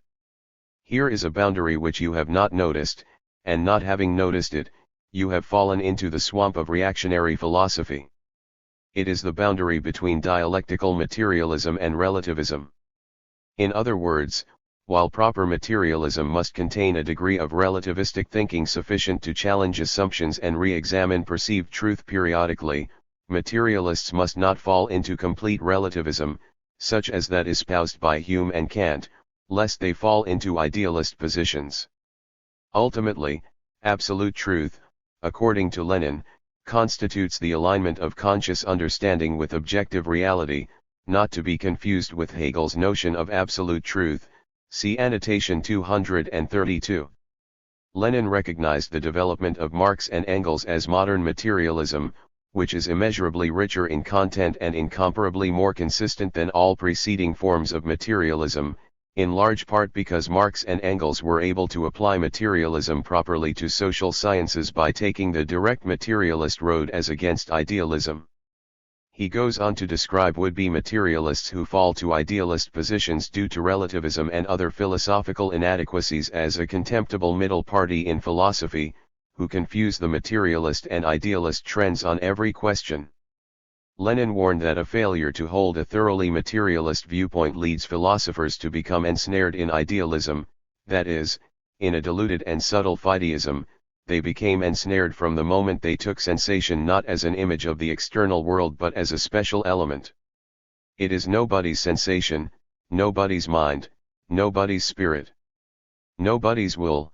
This is what one inevitably comes to if one does not recognize the materialist theory that the human mind reflects an objectively real external world. In other words, idealist conceptions of sensation inject mysticism into philosophy by conceiving of sensation as otherworldly, supernatural, and detached from material human beings with material experiences in the material world. The development of natural sciences in the late 19th century and early 20th centuries, especially the inventions of Röntgen 10, Becquerel 11, Thomson 12 etc., disproved the theories of classical elements such as fire, water, air, etc. See primitive materialism. These innovations led to a viewpoint crisis in the field of physical science. Many idealists used this opportunity to affirm the non-material nature of the world, ascribing the roles of supernatural forces to the birth of the world. Annotation 59. Lenin discussed this viewpoint crisis extensively in Materialism and Empirio-Criticism. Here Lenin discusses relativist reactions to new breakthroughs in natural science, which led even scientists, who proclaim to be materialists, to take idealist positions, We are faced, says Poincaré, a French scientist, with the ruins of the old principles of physics, a general debacle of principles. It is true, he remarks, that all the mentioned departures from principles refer to infinitesimal magnitudes. It is possible that we are still ignorant of other infinitesimals counteracting the undermining of the old principles. But at any rate we have reached a period of doubt. We have already seen what epistemological deductions the author draws from this period of doubt. It is not nature which imposes on or dictates to us the concepts of space and time, but we who impose them on nature. Whatever is not thought, is pure nothing. These deductions are idealist deductions.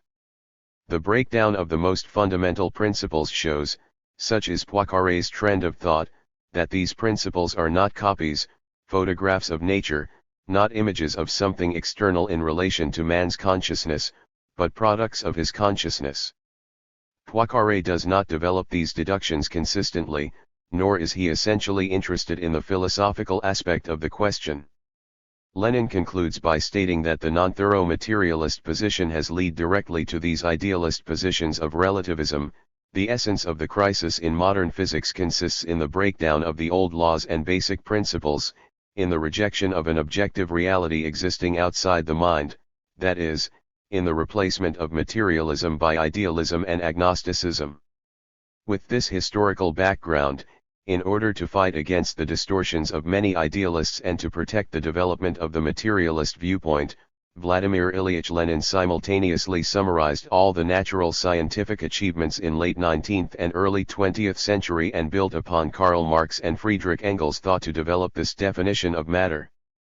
Matter is a philosophical category denoting objective reality which is given to man in his sensations, and which is copied, photographed, and reflected by our sensations, while existing independently of them. Lenin's definition of matter shows that, first, we need to distinguish between the definition of matter as a philosophical category, the category that summarizes the most basic and common attributes of all material existence, and which was defined with the objective of solving the basic issues of philosophy, from the definition of matter that was used in specialized sciences, specific and sense-detectable substance.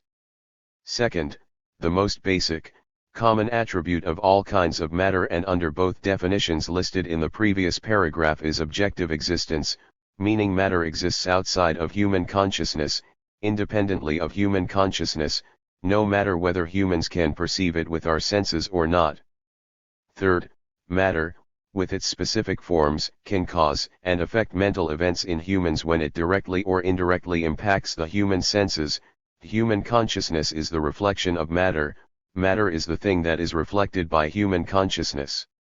Lenin's definition of matter played an important role in the development of materialism and scientific consciousness.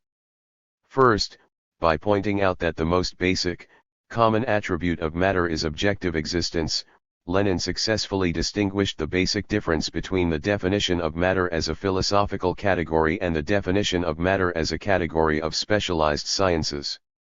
It helped solve the problems of defining matter in the previous forms of materialism. It offered scientific evidence to define what can be considered matter. It laid out a theoretical foundation for building a materialist viewpoint of history, and overcame the shortcomings of idealist conceptions of society. Second, by asserting that matter was objective reality, given to man in his sensations, and copied, photographed, and reflected by our sensations, Lenin not only confirmed the primary existence of matter and the secondary existence of consciousness, see the relationship between matter and consciousness, but he also affirmed that humans had the ability to be aware of objective reality through the copying, photographing, and reflection of our sensations, in other words, sense perceptions. B. Mode and forms of existence of matter.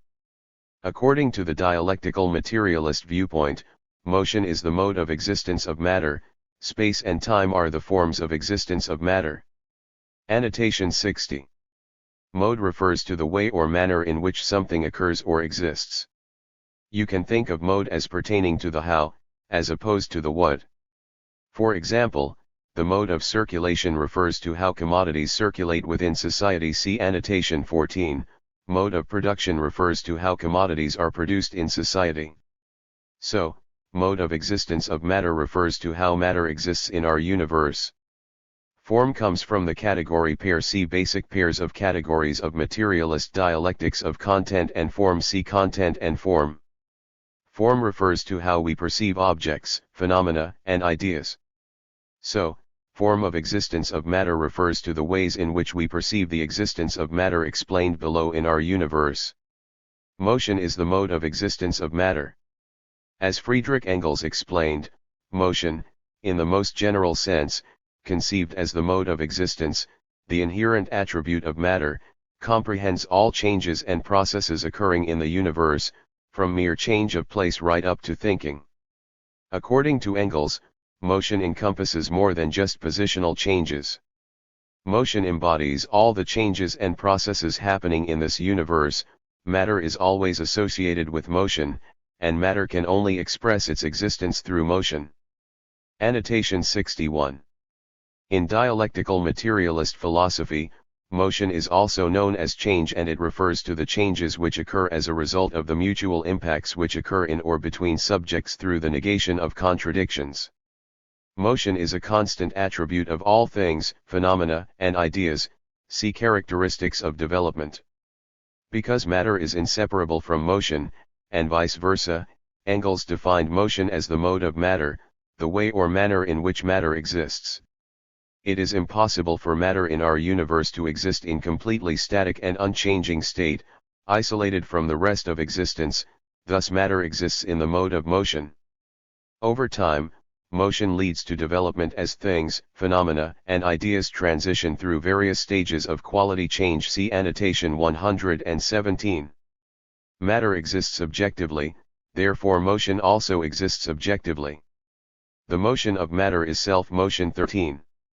Annotation 62. It is important to note that matter, in the philosophical sense as used in dialectical materialist philosophy, includes all that is objective, external, to individual human consciousness. This includes objective phenomena which human senses are unable to detect, such as objective social relations, objective economic values, etc. Objectiveness is discussed more in annotation 108, objective social relations are discussed more in annotation 10. In Dialectics of Nature, Friedrich Engels discussed the properties of motion and explained that motion can neither be created nor destroyed. Therefore, motion can only change form or transfer from one object to another. In this sense, all objects are dynamically linked together through motion. The whole of nature accessible to us forms a system, an interconnected totality of bodies, and by bodies we understand here all material existence extending from stars to atoms. In the fact that these bodies are interconnected is already included that they react on one another, and it is precisely this mutual reaction that constitutes motion. It already becomes evident here that matter is unthinkable without motion. And if, in addition, matter confronts us as something given, equally uncreatable as indestructible, it follows that motion also is as uncreatable as indestructible. It became impossible to reject this conclusion as soon as it was recognized that the universe is a system, an interconnection of bodies. In other words, every body of matter is in motion relative to other bodies of matter, and thus matter is inseparable from motion. Motion results from the interaction of bodies of matter. Because motion and matter define each other, and because motion can only exist in relation to matter and matter can only exist in relation to motion, the motion of matter can be described as self-motion, because the motion is not created externally but exists only within and in relation to matter itself. Engels further explains that if this were not true, if motion were external to matter, then motion itself would have had to have been created external to matter, which is impossible. To say that matter during the whole unlimited time of its existence has only once, and for what is an infinitesimally short period in comparison to its eternity, found itself able to differentiate its motion and thereby to unfold the whole wealth of this motion, and that before and after this remains restricted for eternity to mere change of place, this is equivalent to maintaining that matter is mortal and motion transitory.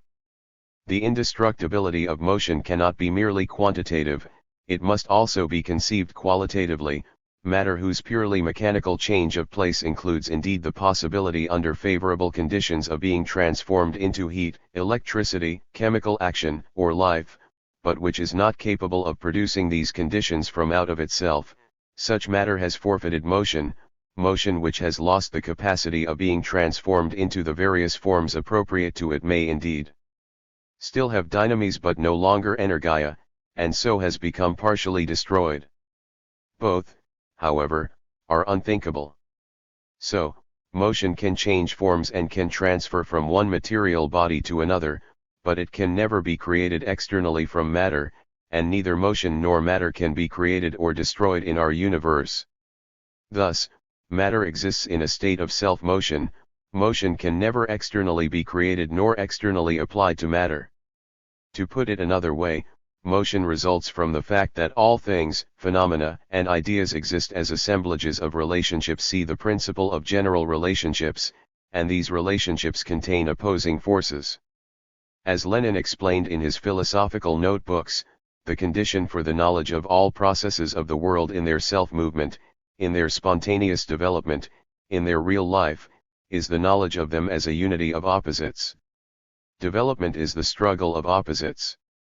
Based on the scientific achievements which occurred in his lifetime, Engels classified motion into 5 basic forms: mechanical motion, changes in positions of objects in space; physical motion, movements of molecules, electrons, fundamental particles, thermal processes, electricity; chemical motion, changes of organic and inorganic substances in combination and separation processes; biological motion, changes of living objects, or genetic structure; social motion, changes in economy, politics, culture, and social life. These basic forms of motion are arranged into levels of advancement based on the level of complexity of matter that is affected. The basic forms of motion each affect different forms of matter, but these forms of motion do not exist independently from each other, they actually have strong relationships with each other, in which the more advanced forms of motion develop from lower forms of motion. The more advanced forms of motion also internally include lower forms of motion. I.e., biological motion contains chemical motion contains physical motion, etc. Every object exists with many forms of motion, but any given object is defined by its most advanced form of motion. I.e., living creatures are defined in terms of biological motion, societies are defined in terms of social motion, etc. By classifying the basic forms of motion, Engels laid out the foundation for classification and synthesization of science. The basic forms of motion differ from one another, but they are also unified with each other into one continuous system of motion. Understanding this dialectical relationship between different forms of motion helped to overcome misunderstandings and confusion about motion. Annotation 63. In Dialectics of Nature, Engels clears up a great deal of confusion and addresses many misconceptions about matter, motion, forces, energy, etc. which existed in both science and philosophy at the time by defining and explaining the dialectical nature of matter and motion. When dialectical materialism affirmed that motion was the mode of existence, the natural attribute of matter, it also confirmed that motion is absolute and eternal. This does not mean that dialectical materialism denies that things can become frozen. However, according to the dialectical materialist viewpoint, freezing is a special form of motion, it is motion in equilibrium, and freezing is relative and temporary. Motion in equilibrium is motion that has not changed the positions, forms, and/or structures of things.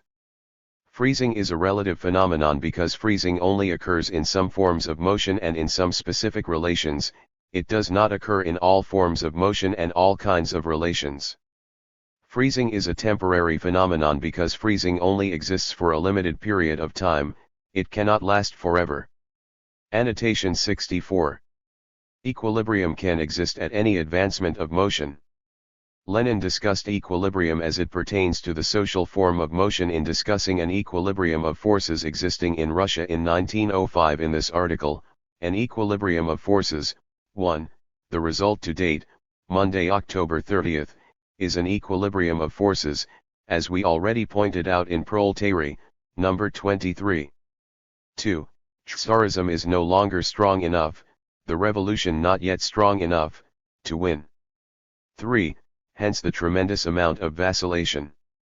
The terrific and enormous increase of revolutionary happenings, strikes, meetings, barricades, committees of public safety, complete paralysis of the government, etc., on the other hand, the absence of resolute repressive measures. The troops are wavering. 4. The Tsar's court is wavering, the Times and the Daily Telegraph, between dictatorship and a constitution. The court is wavering and biding its time. Strictly speaking, these are its correct tactics. The equilibrium of forces compels it to bide its time, for power is in its hands. The revolution has reached a stage at which it is disadvantageous for the counter-revolution to attack, to assume the offensive. For us, for the proletariat, for consistent revolutionary democrats, this is not enough. If we do not rise to a higher level, if we do not manage to launch an independent offensive, if we do not smash the forces of Tsarism, do not destroy its actual power, then the revolution will stop halfway, then the bourgeoisie will fool the workers. 5. Rumor has it that a constitution has been decided upon. If that is so, then it follows that the Tsar is heeding the lessons of 1848 and other revolutions. He wants to grant a constitution without a constituent assembly, before a constituent assembly, apart from a constituent assembly. What kind of constitution? At best, for the Tsar, a constitutional democratic constitution. This implies, achievement of the constitutional democrat's ideal, skipping the revolution, deceiving the people, for all the same there will be no complete and actual freedom of elections. Should not the revolution skip this granted constitution? Space and time are forms of existence of matter. Every form of matter exists in a specific position, with specific space particularity, height, width, length, etc., in specific relation, in front or behind, above or under, to the left or right, etc., with other forms of matter. These positional relations exist in what we call space. Space is defined by positional relations of matter. On the other hand, the existence of matter is also expressed in the speed of change and the order in which changes occur. These changes occur in what we call time. As Engels wrote, for the basic forms of all existence are space and time, and a being outside of time is as absurd as an existence outside space. Matter, space, and time are not separable. There is no matter that exists outside of space and time, there is also no space and time that exist outside of matter's motion. Annotation 65. Space and time, as the forms of matter, i.e., the ways in which we perceive the existence of matter. We are only able to perceive and understand material objects as they exist within space and time. Space and time, as forms of existence of matter, exist objectively, see annotation 108, and are defined by matter. Space is defined by the positional relations between material objects, time is defined by the speed of change of material objects and the order in which these changes occur. Space has three dimensions: height, width, length. Time has one direction, from the past to the future. See the material unity of the world. Dialectical materialism affirms that the nature of the world is matter, and the world is unified in its material properties. In other words, the entire universe, in all its diversity, is made of matter, and the properties of matter are the same throughout the known universe. The material nature of the world is proven on the following basis. First, there is only one world, the material world. The material world is the first existence, i.e., it existed before consciousness, it exists objectively, and independently, of human consciousness. Second, the material world exists eternally, endlessly, infinitely, it has no known beginning point and there is no evidence that it will ever disappear. Third, all known objects and phenomena of the material world have objective relations with each other and all objects and phenomena exist in unity with each other. All of them are specific forms and structures of matter, or have material origin which was born from matter, and all are governed by the objective rules of the material world. In the material world, there is nothing that exists outside of the changing and transforming processes of matter. All of these processes exist as causes and effects of each other. Annotation 66. The most important thing to understand here is that every object and phenomenon in the universe arises as matter. All material objects and phenomena are dynamically linked to one another in an infinite chain of causes and effects and changes and transformations, all governed by the material laws of our reality. This understanding is the material foundation of dialectical materialism. 2. Consciousness. A. The source of consciousness. According to the materialist viewpoint, consciousness has natural and social sources. Annotation 67. Consciousness arises from nature, and from social activities and relations. Natural refers to the material world. Without the material world of matter, material processes, and the evolution of material systems, up to and including the human brain, consciousness would never have formed. Social activities and relations also contributed to the development of consciousness. The social processes of labor and language were also prerequisites for the development of conscious activity in human beings. Natural source of consciousness. There are many factors that form the natural sources for consciousness, but the two most basic factors are human brains and the relationship between humans and the objective world, which makes possible creative and dynamic reflection. About human brains, consciousness is an attribute of a highly organized form of matter, which is the brain. Consciousness is the function and the result of the neurophysiological activities of human brains. As human brains evolved and developed over time, their neurophysiological activities became richer, and, as these activities progressed, consciousness developed further and further over time. This explains why the human evolution process is also a process of developing the capacity for perception and thinking.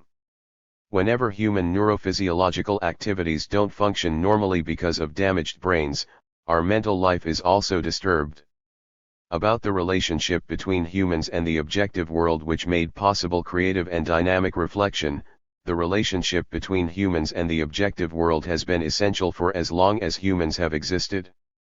In this relationship, the objective world is reflected through human senses which interact with human brains and then form our consciousness. Consciousness exists as a dynamic set of relationships between the external material world, human sense perception, and the functions of the human brain.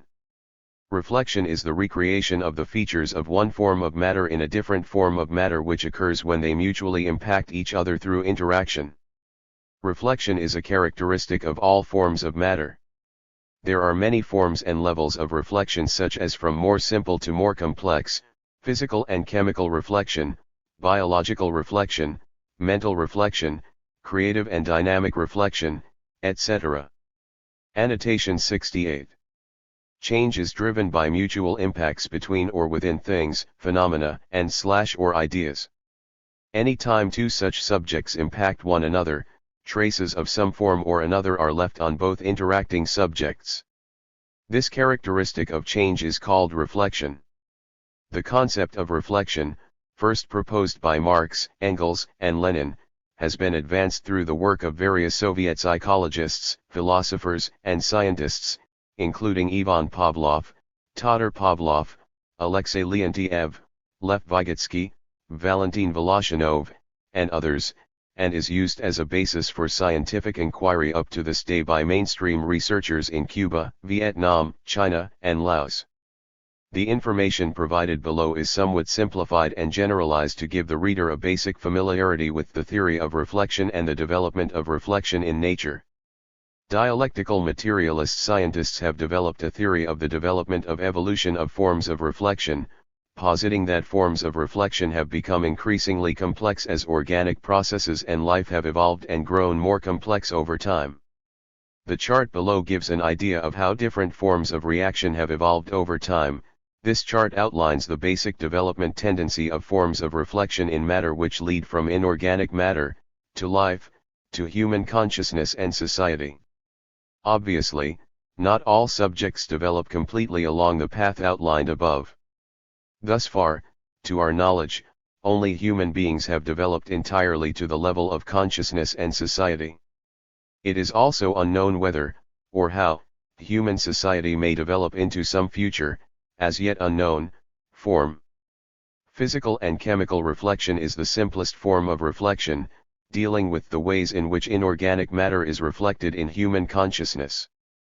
Physical and chemical reflection is the reflection of mechanical, physical, and chemical changes and reactions of inorganic matter, i.e., changes in structures, positions, physical-chemical properties, and the processes of combining and dissolving substances. Physical and chemical reactions are passive. When two objects interact with each other physically or chemically, they do not do so consciously. Annotation 69. Reflection occurs any time two material objects interact and the features of the object are transferred to each other. Below are some very simplified illustrations to relate the basic idea of the physical reflection of material objects. Reflection as change in position. Round object moves towards square object. Round object impacts square object. Square object changes position, round object bounces and reverses direction. Thus, square object's change in position reflects the motion of round object, and vice versa. Traces of both contradicting objects are reflected in the respective motion and position of each object. Reflection as change in structure. Round object moves towards square object. Round object impacts square object. Structural changes, traces, occur in both round and square object as a result of impact. These changes constitute structural, physical reflection. Chemical reflection. Atom C is attached to atom B. Atom C detaches from atom B and transfers to attach to atom A. This is a process of chemical reflection, in which both molecules mutually reflect one another. After a process of chemical reaction, one molecule loses atom C while the other gains atom C. As dialectical materialists, we must strive to develop our understanding of the reflections of physical and chemical changes and reactions so that our conceptions reflect the material world as accurately as possible. For example, we must not ascribe consciousness to physical processes. Example, a gambler who comes to believe that a pair of dice is spiteful or cursed is attributing conscious motivation to unconscious physical processes, which is an inaccurate ideological reflection of reality. Biological reflection is a higher, more complex form of reflection compared to physical reflection. It deals with reflection of organic material in the natural world. As our observations of biological processes have become more sophisticated and complex through developments in natural science, the development of better tools for observation such as microscopes and other technologies, and so on, our conscious reflections of the natural world have also become more complex. Biological reflection is expressed through excitation, induction, and reflexes. Excitation is the reaction of simple plant and animal life forms which occurs when they change position or structure as a direct result of physical changes to their habitat, i.e., a plant which moves toward the sun throughout the day. Induction is the reaction of animals with simple nerve systems which can sense or feel their environments. Induction occurs through unconditioned reflex mechanisms. Annotation 70. Unconditioned reflexes are characterized by permanent connections between sensory perceptions and reactions. Such reactions are not learned, but simply occur automatically based on physiological mechanisms occurring within the organism. An example of an unconditioned reflex response would be muscles in the leg twitching at the response of a tap on the knee. Such responses are purely physiological and are never learned, conditioned into us. These reactions are simply induced physiologically. Mental reflections are reactions which occur in animals with central nervous systems. Mental reflections occur through conditioned reflex mechanisms. Annotation 71. Conditioned reflexes are reactions which are learned by organisms. These responses are acquired as animals learn to associate previously unrelated neural stimuli to elicit a particular reaction. The Russian psychologist Ivan Pavlov famously developed our understanding of conditioned responses by ringing a dinner bell shortly before giving dogs food. After a few repetitions, dogs would begin to salivate upon hearing the dinner bell being rung, even before any food was offered. Any dog which did not receive this conditioning would not salivate upon hearing a dinner bell. This is what makes it a learned, conditioned response, a type of mental reflection. Dynamic and creative reflection is the most advanced form of reflection. It only occurs in matter that has the highest structural level, such as the human brain. Dynamic and creative reflection is done through the human brain's nervous physiological activities whenever the objective world impacts human senses. This is a kind of reflection that actively selects and processes information to create new information and to understand the meaning of that information. This dynamic and creative reflection is called consciousness. Annotation 72. Remember Lenin's definition of matter from materialism and empirio-criticism. Matter is a philosophical category denoting objective reality which is given to man in his sensations, and which is copied, photographed, and reflected by our sensations, while existing independently of them. An intrinsic property of matter is that it can be sensed by human beings, and through this sensation, reflected in human consciousness. Thus, all forms of matter share the characteristic of being able to be reflected in the human mind. Criticizing Karl Pearson, who said that it was not logical to maintain that all matter had the property of being conscious, Lenin wrote in brackets, but it is logical to suppose that all matter possesses a property which is essentially kindred to sensation, the property to reflect. Understanding the concept of dynamic and creative reflection is critical to understanding the role of consciousness and the ideal in dialectical materialism. In particular, reflection differentiates dialectical materialism from the idealist form of dialectics used by Hegel. See Annotation 9. As Marx famously wrote in Capital Volume I, my dialectic method is not only different from the Hegelian, but is its direct opposite. To Hegel, the life process of the human brain, i.e., the process of thinking, which, under the name of the idea, he even transforms into an independent subject, is the demiurgos craftsman/artisan/creator of the real world, and the real world is only the external, phenomenal form of the idea.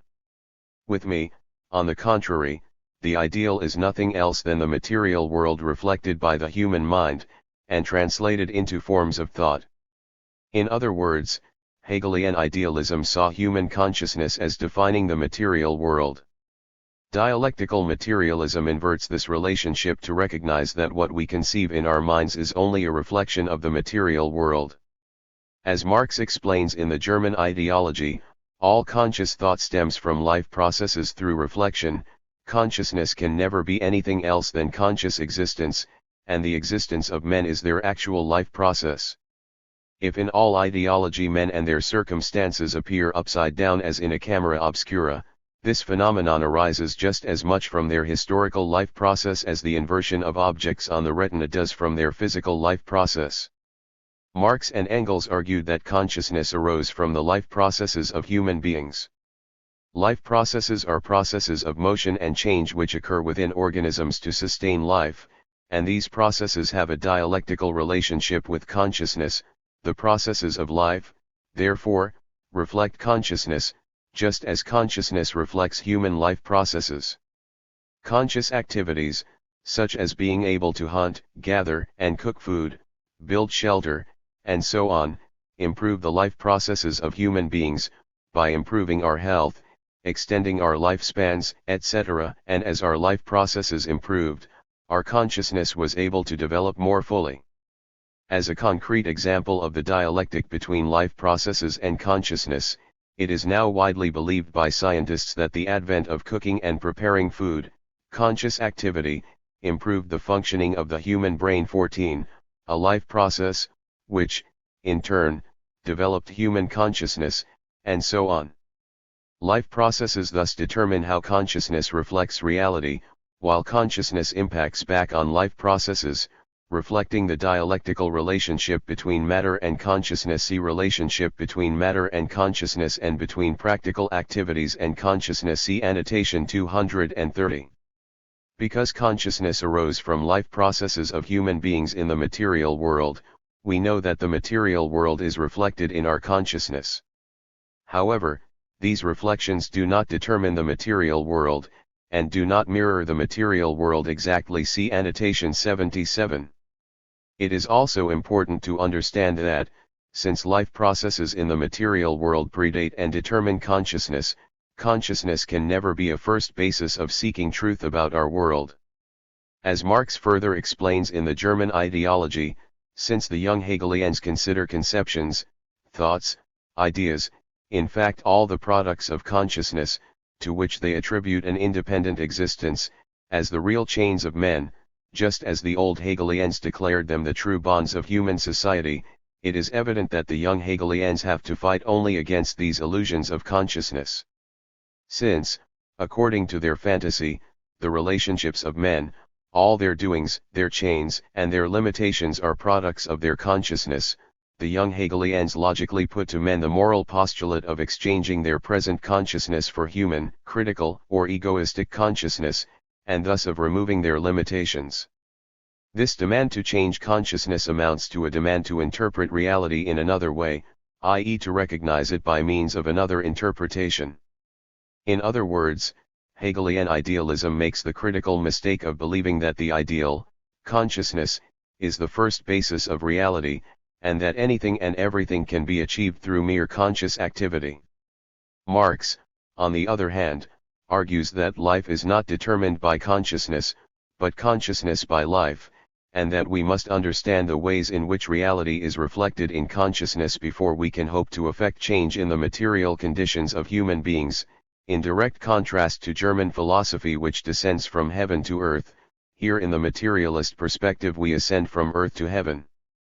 That is to say, we do not set out from what men say, imagine, conceive, nor from men as narrated, thought of, imagined, conceived, in order to arrive at men in the flesh.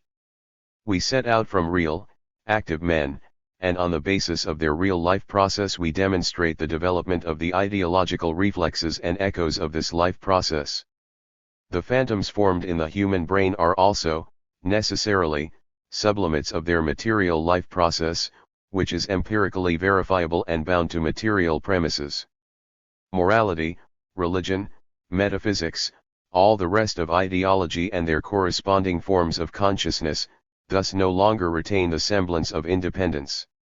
They have no history, no development, but men, developing their material production and their material intercourse, alter, along with this their real existence, their thinking, and the products of their thinking. Life is not determined by consciousness, but consciousness by life. In the first method of approach the starting point is consciousness taken as the living individual, in the second method, which conforms to real life, it is the real living individuals themselves, and consciousness is considered solely as their consciousness. So, the work of the dialectical materialist is not to try to develop utopian conceptions of reality first, to then proceed to try and force such purely ideal conceptions onto reality, see annotation 17. Rather, we must understand the material basis of reality, as well as the material processes of change and motion which govern reality, and only then can we search for ways in which human beings can influence material reality through conscious activity. As Marx explains, the revolutionary must not be fooled into believing we can simply conceive of an ideal world and then replicate it into reality through interpretation and conscious thought alone. Instead, we must start with a firm understanding of material conditions and, from that material basis, determine how to build our revolutionary movement through conscious impact of material relations and processes of development in the material world.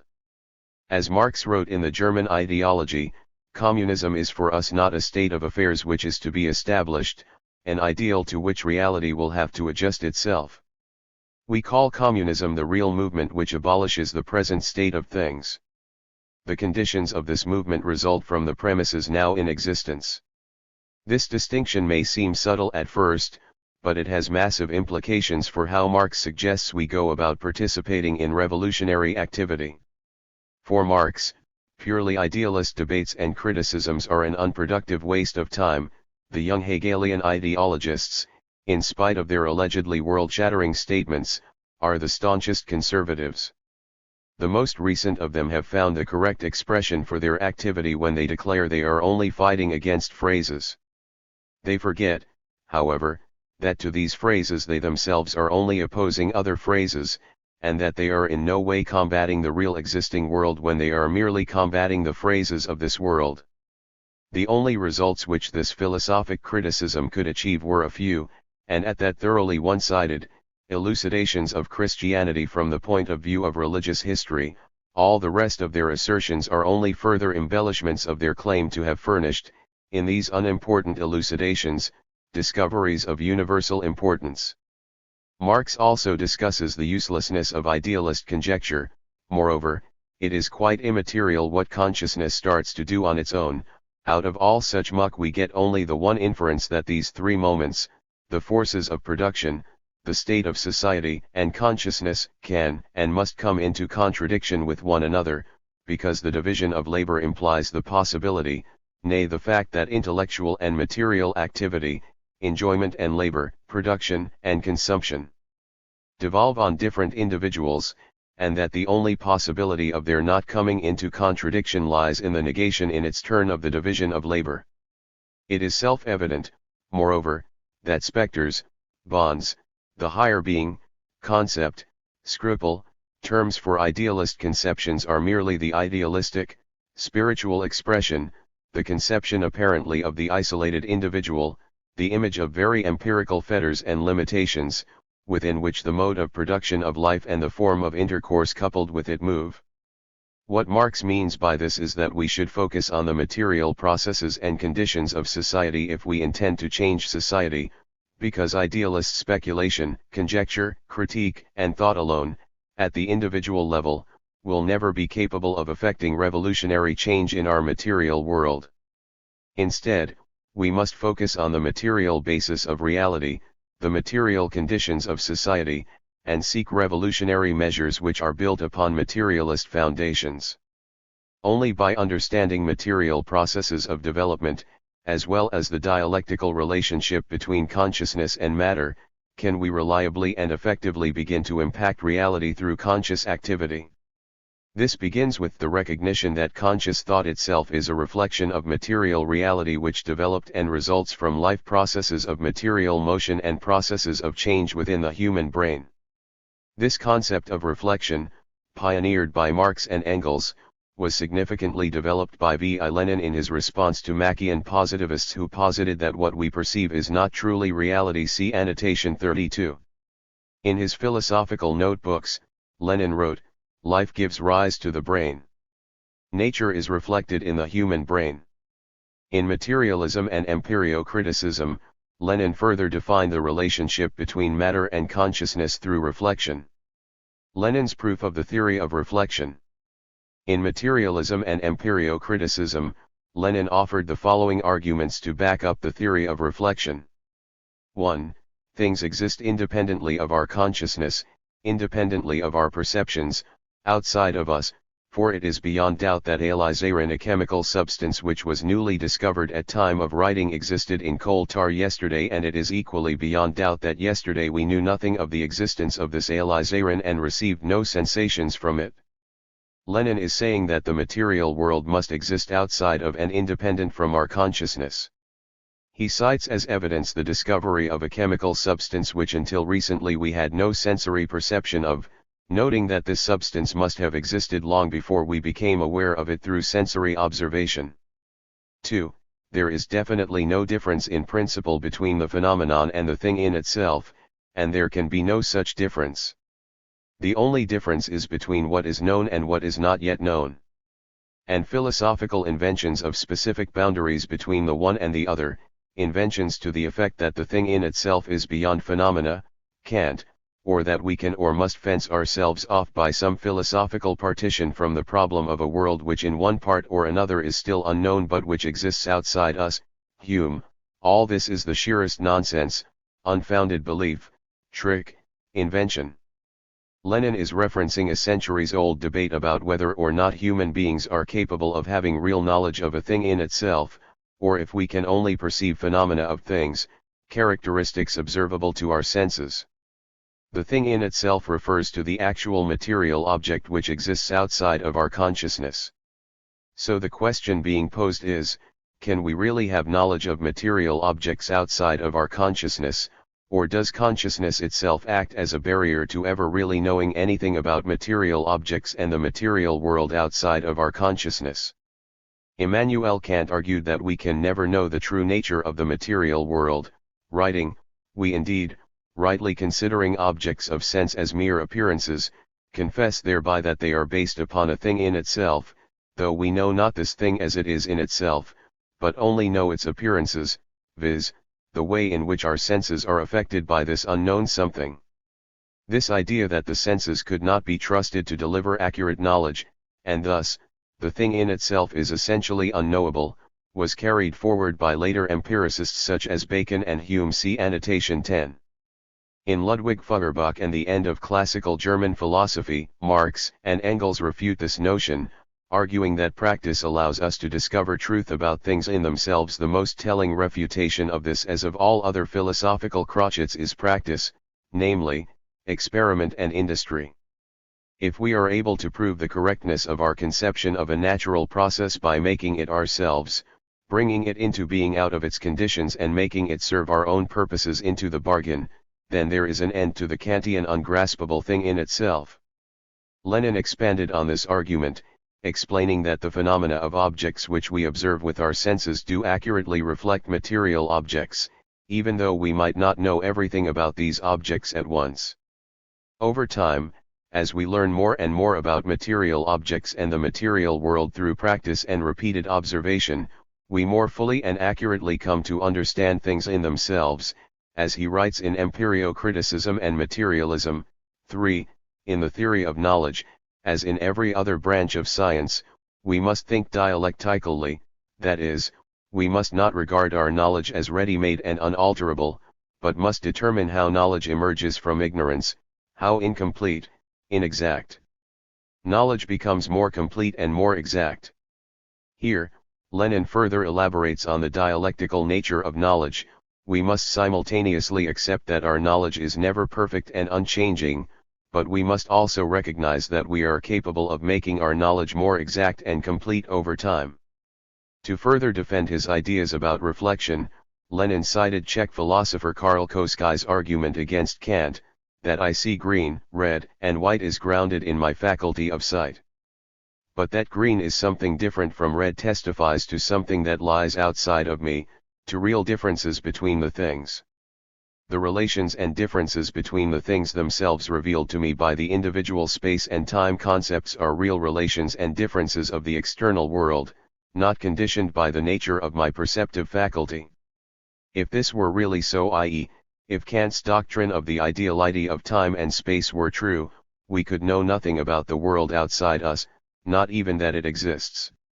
Lenin followed from Marx and Engels that, in order to further develop our understanding and knowledge of the material world, it was necessary to engage in practice. See Annotation 211. Engels wrote in Socialism, Utopian and Scientific, the proof of the pudding is in the eating. From the moment we use these objects, according to the qualities we perceive in them, we put to an infallible test the correctness or otherwise of our sense perceptions. If these perceptions have been wrong, then our estimate of the use to which an object can be turned must also be wrong, and our attempt must fail. But if we succeed in accomplishing our aim, if we find that the object does agree with our idea of it, and does answer the purpose we intended it for, then that is positive proof that our perceptions of it and of its qualities, so far, agree with reality outside ourselves. Notice that Engels is careful to use the word so far. Its qualities, so far, agree with reality outside ourselves. Engels does not argue that human understanding of the material world is infallible. Mistakes are often made. But over time, as such mistakes are discovered and our understanding improves, our knowledge of the material world develops. This is only possible if the phenomena of objects which we observe, the reflections within our consciousness, do actually and accurately represent material reality. Lenin elaborated on this necessity to constantly update and improve dialectical materialist philosophy as new information and knowledge became available. Engels, for instance, assimilated the, to him, new term, energy, and began to employ it in 1885, preface to the second ed of Anti-Düring, and in 1888, Ludwig Feuerbach, but to employ it equally with the concepts of force and motion, and along with them. Engels was able to enrich his materialism by adopting a new terminology. Engels provided further elaborations on how practical experience and mastery of the material world refutes the notion that it is impossible to have real knowledge of the material world in Ludwig Feuerbach and the end of classical German philosophy. The most telling refutation of this, as of all other philosophical fancies, is practice, viz., experiment and industry. If we are able to prove the correctness of our conception of a natural process by making it ourselves, bringing it into being out of its conditions and using it for our own purposes into the bargain, then there is an end of the Kantian incomprehensible or ungraspable. The chemical substances produced in the bodies of plants and animals remained just such things in themselves until organic chemistry began to produce them one after another, whereupon the thing in itself became a thing for us, as for instance, alizarin, a dye which was originally plant-based, which we no longer trouble to grow in the field, but produce much more cheaply and simply from coal tar. So, dialectical materialism holds that there is a material world external from our consciousness, that conscious thoughts are reflections of this material world, that we can have real knowledge of the material world through sensory observation, and that our knowledge and understanding of the material world is best advanced through practice in the material world. Social sources of consciousness. There are many factors that constitute the social sources of consciousness. The most basic and direct factors are labor and language. Labor is the process by which humans interact with the natural world in order to make products for our needs of existing and developing.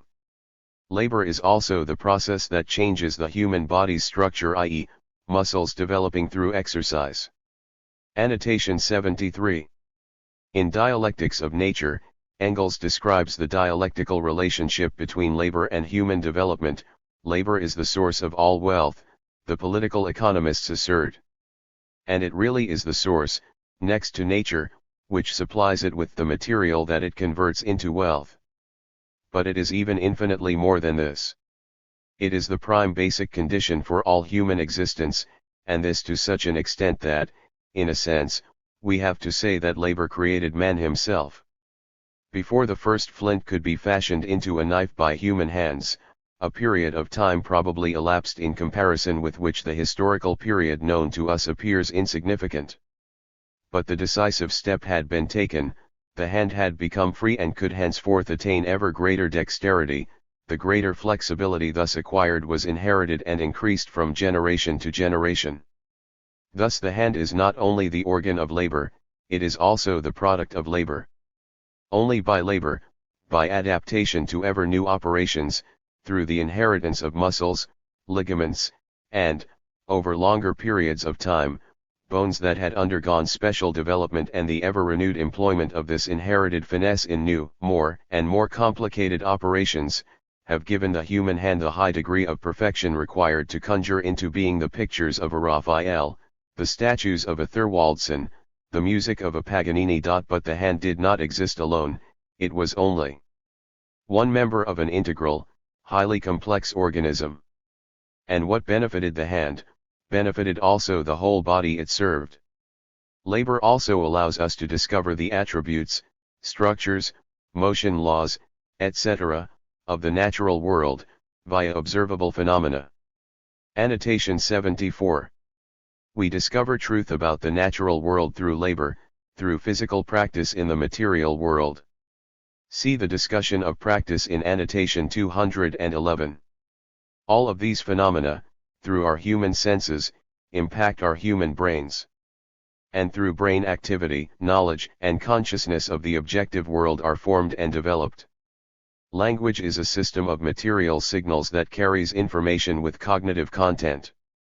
Without language, consciousness could not exist and develop. The birth of language goes hand in hand with labor. From the beginning, labor was social. The relationships between people who perform labor processes require them to have means to communicate and exchange thoughts. This requirement caused language to arise and develop along with the working processes. With language, humans not only communicate, but also summarize reality and convey experience and thoughts from generation to generation. Annotation 75. From Dialectics of Nature. It has already been noted that our simian ancestors were gregarious. It is obviously impossible to seek the derivation of man, the most social of all animals, from non-gregarious immediate ancestors. Mastery over nature began with the development of the hand, with labor, and widened man's horizon at every new advance. He was continually discovering new, hitherto unknown properties in natural objects. On the other hand, the development of labor necessarily helped to bring the members of society closer together by increasing cases of mutual support and joint activity, and by making clear the advantage of this joint activity to each individual. In short, men in the making arrived at the point where they had something to say to each other. Necessity created the organ. The undeveloped larynx of the ape was slowly but surely transformed by modulation to produce constantly more developed modulation, and the organs of the mouth gradually learned to pronounce one articulate sound after another. Comparison with animals proves that this explanation of the origin of language from and in the process of labor is the only correct one. The little that even the most highly developed animals need to communicate to each other does not require articulate speech. In its natural state, no animal feels handicapped by its inability to speak or to understand human speech. It is quite different when it has been tamed by man.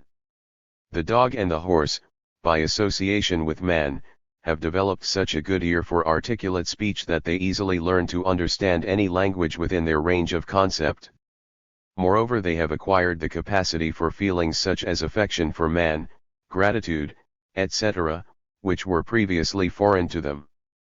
Anyone who has had much to do with such animals will hardly be able to escape the conviction that in many cases they now feel their inability to speak as a defect, although, unfortunately, it is one that can no longer be remedied because their vocal organs are too specialized in a definite direction. However, where vocal organs exist, within certain limits even this inability disappears. The buccal organs of birds are as different from those of man as they can be, yet birds are the only animals that can learn to speak, and it is the bird with the most hideous voice, the parrot, that speaks best of all. Let no one object that the parrot does not understand what it says. It is true that for the sheer pleasure of talking and associating with human beings, the parrot will chatter for hours at a stretch, continually repeating its whole vocabulary. But within the limits of its range of concepts it can also learn to understand what it is saying. Teach a parrot swear words in such a way that it gets an idea of their meaning, one of the great amusements of sailors returning from the tropics. Tease it and you will soon discover that it knows how to use its swear words just as correctly as a Berlin costermonger. The same is true of begging for titbits. First labor, after it and then with its speech, these were the two most essential stimuli under the influence of which the brain of the ape gradually changed into that of man, which, for all its similarity, is far larger and more perfect. Hand in inevitably accompanied by a corresponding refinement of the organ of hearing, so the development of the brain as a whole is accompanied by a refinement of hand. With the development of the brain went the development of its most immediate instruments, the senses. Just as the gradual development of speech is all the senses. The eagle sees much farther than man, but the human eye discerns considerably more in things than does the eye of the eagle. The dog has a far keener sense of smell than man, but it does not distinguish 1/100th part of the odors that for man are definite signs denoting different things. And the sense of touch, which the ape hardly possesses in its crudest initial form, has been developed only side by side with the development of the human hand itself, through the medium of labor. So, the most basic, direct, and important source that decides the birth and development of language is labor. Language appeared later than labor but always goes with labor.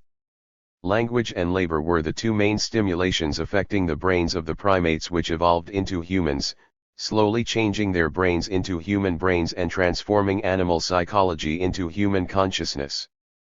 This diagram is based on work from an article titled Evidence in Hand, Recent Discoveries and the Early Evolution of Human Manual Manipulation. 15 Modern research has discovered strong evidence. 16 That the human hand evolved along with tool use, in line with Engels' analysis in Dialectics of Nature. Annotation 76.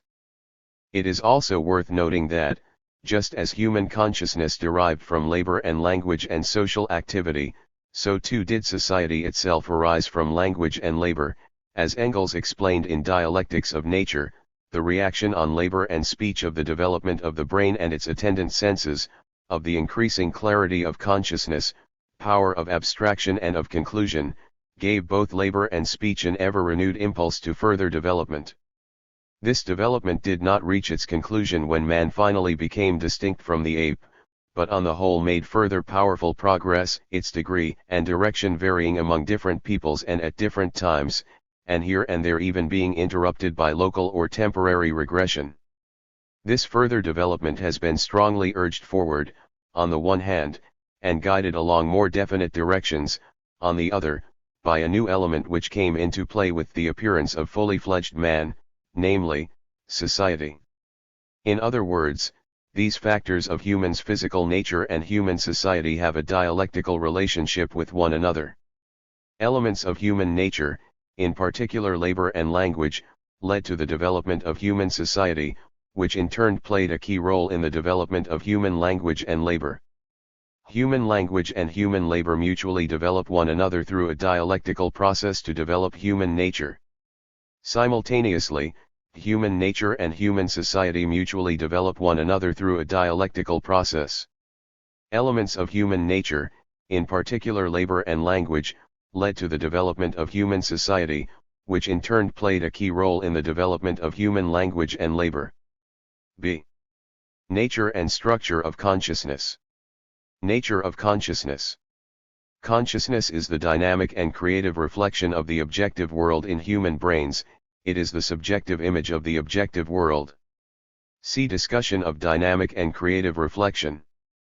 The dynamic and creative nature of reflection is expressed in human psychophysiological activities when we receive, select, process, and save data in our brains. Within the human brain, we are able to collect data from the external material world. Based on this information, our brain is capable of creating new information, and we are able to analyze, interpret, and understand all of this information collectively within our consciousness. The dynamic and creative nature of reflection is also expressed in several human processes. The creation of ideas, hypotheses, stories, etc. The ability to summarize nature and to comprehend the objective laws of nature. The ability to construct models of ideas and systems of knowledge to guide our activities. Consciousness is the subjective image of the objective world. Consciousness is defined by the objective world in both content and form. See annotation 150. However, consciousness does not perfectly reflect the objective world. It modifies information through the subjective lenses, thoughts, feelings, aspirations, experiences, knowledge, needs, etc., of humans. According to Marx and Engels, ideas are simply sublimates transformations of the human brains. Material life process, which is empirically verifiable and bound to material premises. 17. Annotation 77. In the German ideology, Marx and Engels refer to ideas somewhat poetically as the phantoms formed in the human brain, and explains that ideas arise directly from material human life processes. See annotation 72. Lenin makes it very clear in Materialism and Empirio-Criticism that consciousness is not a mirror image, or exact reproduction of reality. Quoting Engels, "The great basic question of all philosophy," Engels says, especially of modern philosophy, is that concerning the relation of thinking and being, of spirit and nature. Having divided the philosophers into two great camps on this basic question, Engels shows that there is yet another side to this basic philosophical question, viz., in what relation do our thoughts about the world surrounding us stand to this world itself? Is our thinking capable of the cognition of the real world? Are we able in our ideas and notions of the real world to produce a correct reflection of reality? The overwhelming majority of philosophers give an affirmative answer to this question, says Engels, including under this head not only all materialists but also the most consistent idealists. Of extra importance is Lenin's footnote to the above passage, regarding what he purports to be Viktor Chernov's mistranslation of Engels, Father Engels, Ludwig Feuerbach, etc., 4th Germ. ed. S. 15. Russian translation, Geneva ed. 1905, p. 12-13. Mr. V. Chernov translates the word Spiegelbild literally, a mirror reflection, accusing Plekhanov of presenting the theory of Engels in a very weakened form by speaking in Russian simply of a reflection instead of a mirror reflection. This is mere cavilling. Spiegelbild mirror reflection in German is also used simply in the sense of Abbild reflection, image. Here, Lenin reaffirms and clarifies Engels' idea that consciousness is not a perfect, exact duplicate of reality, not a mirror image. This, however, does not contradict the fact that we can obtain real knowledge of the real world in our consciousness, and that this knowledge improves over time through practice and observation. Indeed, Lenin's passage on practice cited first in this annotation directly follows the above passage in Materialism and Empirio-Criticism. See, Natural Source of Consciousness and Annotation 32. Consciousness is a social phenomenon and has a social nature. Consciousness arose from real-life activities. Consciousness is always ruled by natural law and by social law. Annotation 78. Natural law includes the laws of physics, chemistry, and other natural phenomena which govern the material world. Consciousness itself can never violate natural law as it arises from the natural processes of the natural world. Social law includes the objective and universal relationships between social phenomena and social processes. Human society was created through labor, and this labor was performed in very specific material relations between humans and the natural world. Note, social law is a key concept of historical materialism, which is the topic of Part 2 of the textbook from which this entire text has been translated, which we hope to translate in the future. In a contribution to the critique of political economy, Marx explains how social existence and social laws govern the consciousness of individuals. In the social production of their existence, men inevitably enter into definite relations, which are independent of their will, namely relations of production appropriate to a given stage in the development of their material forces of production. The totality of these relations of production constitutes the economic structure of society, the real foundation, on which arises a legal and political superstructure and to which correspond definite forms of social consciousness.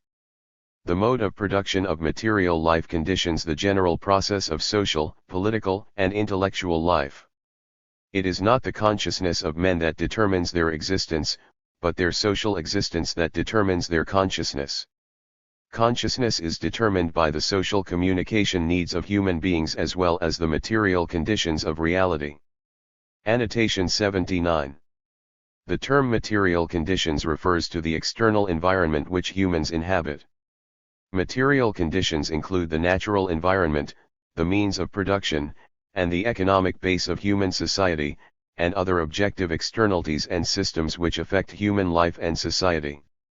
Note that material conditions don't refer to physical matter alone, but also include objective social relations and phenomena. In a contribution to the critique of political economy, Marx argues that neither legal relations nor political forms could be comprehended whether by themselves or on the basis of a so-called general development of the human mind, but that on the contrary they originate in the material conditions of life. Consciousness is dynamic in nature, constantly learning and changing flexibly. Consciousness guides humans to transform the material world to suit our needs. Annotation 80.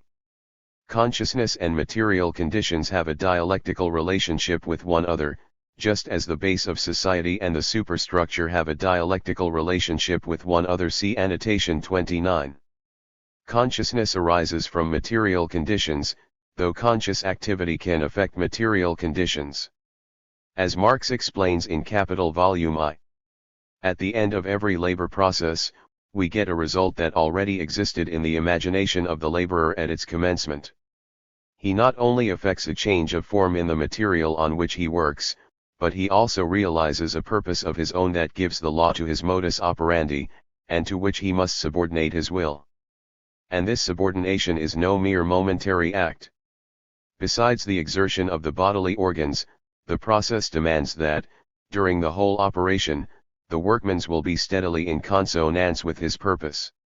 In a contribution to the critique of political economy, Marx explains how the development of material conditions eventually leads to conscious activity, which will in turn lead to changes in society. At a certain stage of development, the material productive forces of society come into conflict with the existing relations of production, or, this merely expresses the same thing in legal terms, with the property relations within the framework of which they have operated hitherto. From forms of development of the productive forces, these relations turn into their fetters. Then begins an era of social revolution. The changes in the economic foundation lead sooner or later to the transformation of the whole immense superstructure. As Marx further explains, material conditions must first be met before such revolutionary social changes can be made through conscious activity. No social order is ever destroyed before all the productive forces for which it is sufficient have been developed, and new superior relations of production never replace older ones before the material conditions for their existence have matured within the framework of the old society. Structure of consciousness. Consciousness has a very complicated structure, including many factors which have strong relationships with each other. The most basic factors are knowledge, sentiment, and willpower. Annotation 81. As with the concept of reflection, see Annotation 68, the analysis of the structure of consciousness which follows is rooted in ideas first proposed by Marx, Engels, and Lenin, and later developed through the work of various Soviet psychologists, philosophers, and scientists including Ivan Pavlov, Todor Pavlov, Alexei Leontiev, Lev Vygotsky, Valentin Voloshinov, and others, and is used as a basis for scientific inquiry and development up to this day. According to Where is Marx in the Work and Thought of Vygotsky? By Lucien Seve, 2018, much of this work, such as the groundbreaking work of Lev Vygotsky, has been heavily demarxized, stripped of all aspects of Marxism and, by extension, dialectical materialism, in translation to English. Knowledge constitutes the understanding of human beings, and is the result of the cognitive process.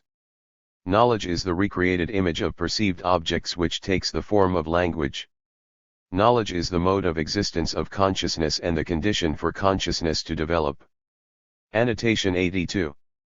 Marx and Engels discuss the relationship between language and consciousness extensively in the German ideology, explaining that language, the form of knowledge which exists in human consciousness, evolved dialectically with and through social activity, and that consciousness also developed along with and through the material processes that gave rise to speech.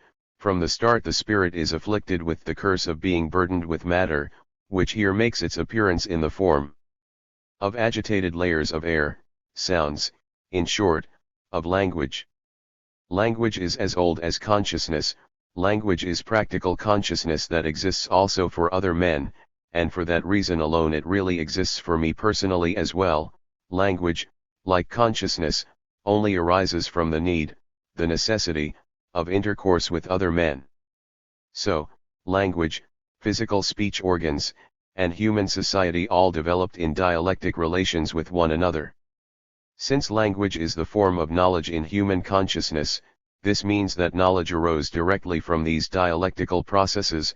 Consciousness is, therefore, from the very beginning a social product, and remains so as long as men exist at all.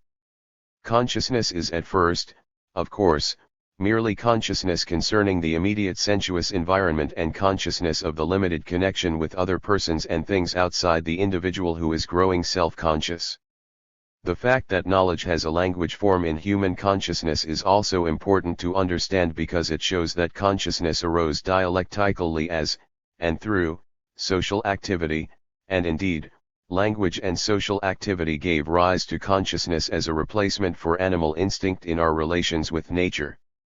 Man's consciousness of the necessity of associating with the individuals around him is the beginning of the consciousness that he is living in society at all. This beginning is as animal as social life itself at this stage. It is mere herd consciousness, and at this point man is only distinguished from sheep by the fact that with him consciousness takes the place of instinct or that his instinct is a conscious one. And, as language and social activity dialectically developed through one another, human society became complex enough to give rise to human societies and human economies. This sheep-like or tribal consciousness receives its further development and extension through increased productivity, the increase of needs, and, what is fundamental to both of these, the increase of population. With these there develops the division of labor. Knowledge can be separated into two broad categories, knowledge of nature, and knowledge of human society. Each of these categories of knowledge reflects its corresponding entity in the external world. Annotation 83. Each category of knowledge reflects a corresponding entity in the external world. It's also important to note that human society and nature have a dialectical relationship with each other and mutually impact one another, and, by extension, knowledge of nature and knowledge of human society also dialectically influence one another. So these categories of knowledge are not isolated from one another but rather dynamically shape and influence each other continuously through time. Based on levels of cognitive development, we can also classify knowledge into categories of daily life knowledge and scientific knowledge, experience knowledge and theory knowledge, emotional knowledge and rational knowledge. Annotation 84. The following information is from the Marxism-Leninism textbook of students who specialize in Marxism-Leninism, released by Vietnam's Ministry of Education and Training. Daily life and scientific knowledge. Daily life knowledge is the knowledge we acquire in our daily lives to deal with our daily tasks. From our interactions with nature and human society, we cultivate life experience and our understanding of every aspect of our daily lives in relation to human society and nature. Scientific knowledge arises from daily life knowledge. As our daily lives become more complex, we develop a need to understand the material world and human society more deeply and comprehensively. Scientific knowledge is thus a developed system of knowledge of nature and human society. Scientific knowledge can be tested and can be applied to human life and activity in useful ways. Experience and theory knowledge. Experience knowledge is cultivated from direct observation of nature and human society. This kind of knowledge is extremely diverse, and we can apply this kind of knowledge to guide our daily activities. Theory knowledge arises from experience knowledge. Theory knowledge is composed of abstract generalizations of experience knowledge. Theory knowledge is more profound, accurate, and systematically organized than experience knowledge and gives us an understanding of the laws and dynamics of nature and human society. Emotional and rational knowledge. Emotional knowledge is the earlier stage of cognitive processing. Emotional knowledge comes directly to us from our human senses. We obtain emotional knowledge when we use our human senses to directly learn things about nature and human society. Emotional knowledge is usually manifested as immediate cognitive responses such as pleasure, pain, and other such impulses. Rational knowledge arises from emotional knowledge. It is a higher stage of cognitive processing, involving abstract thought and generalization of emotional knowledge.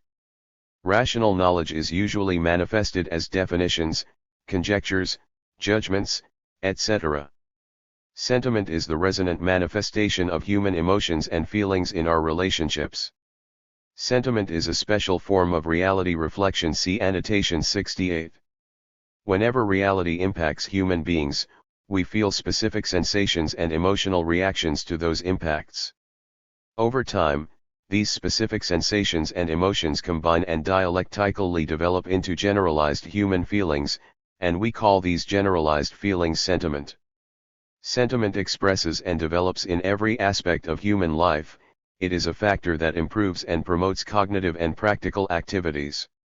Annotation 85. As Marx explains in Economic and Philosophic Manuscripts of 1844, man as an objective, sensuous being is therefore a suffering being, and because he feels that he suffers, a passionate being. Passion is the essential power of man energetically bent on its object. Marx further elaborates that sentimental emotion is essential to human nature, the domination of the objective essence within me, the sensuous eruption of my essential activity, is emotion which thereby becomes the activity of my nature. Depending on the subjects that are perceived, as well as our human emotions about them, sentiments can be manifested in many different forms such as moral emotion, aesthetic emotion, religious emotion, etc. Annotation 86. Moral emotion is the basic manifestation of moral consciousness at an emotional level. For example, when we see people helping other people, we have positive emotional responses, yet when we see people harming other people, we have negative emotional responses. Source: Nguyen Thi Cuyen of the National Institute of Administration of Vietnam. Aesthetic emotion refers to the resonant feelings which arise from our interaction with beauty, sadness, comedy, etc., in life and in art. For example, when humans encounter beauty, we feel positive emotional responses.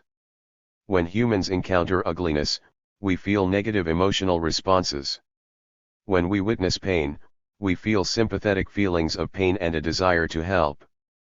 When we witness comedy, we feel humorous emotions ourselves. Source: Textbook of General Aesthetic Studies from the Ministry of Education and Training of Vietnam. Religious emotion is the human belief in supernatural or spiritual forces which can't be tested or proved through material practice or observation. However, belief in these forces can give human beings emotional responses such as hope, love, etc. Source: Pham Van Chuk, Doctor of Philosophy, Central Theoretical Council of the Communist Party of Vietnam. These are just a few illustrative examples. There are many other ways in which human emotion and sentiment can manifest.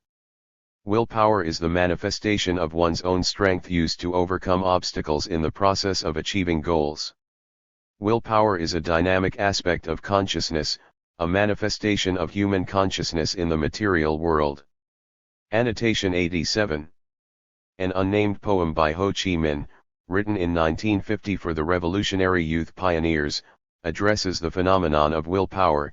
Nothing in this world must be difficult. The only thing that we should fear is having a wavering heart. We can dig up mountains and fill the sea once we've willfully made a firm decision today.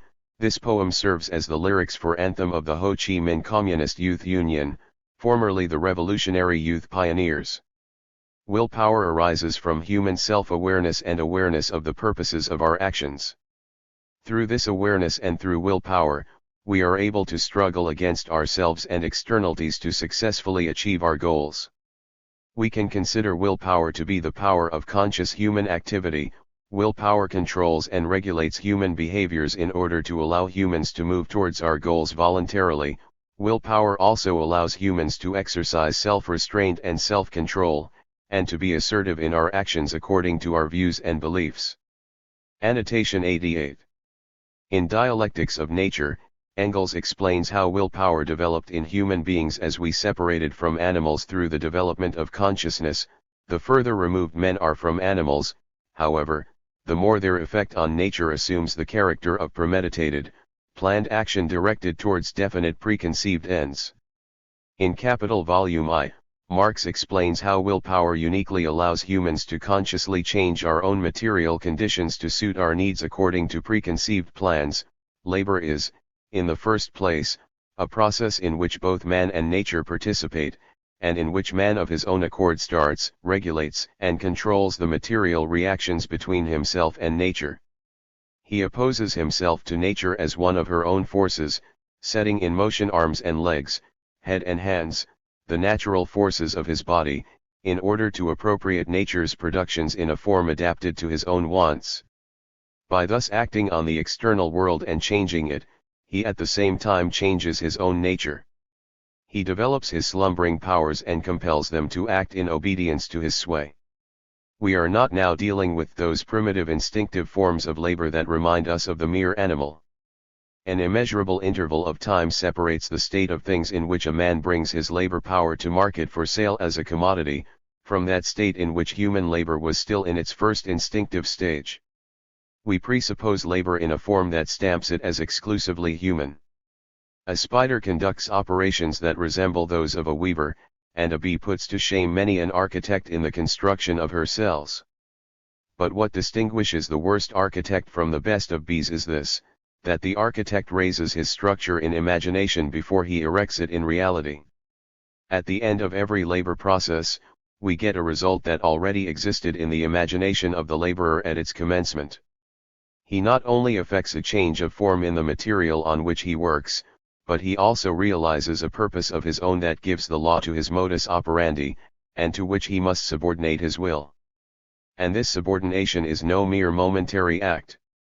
Besides the exertion of the bodily organs, the process demands that, during the whole operation, the workman's will be steadily in consonance with his purpose.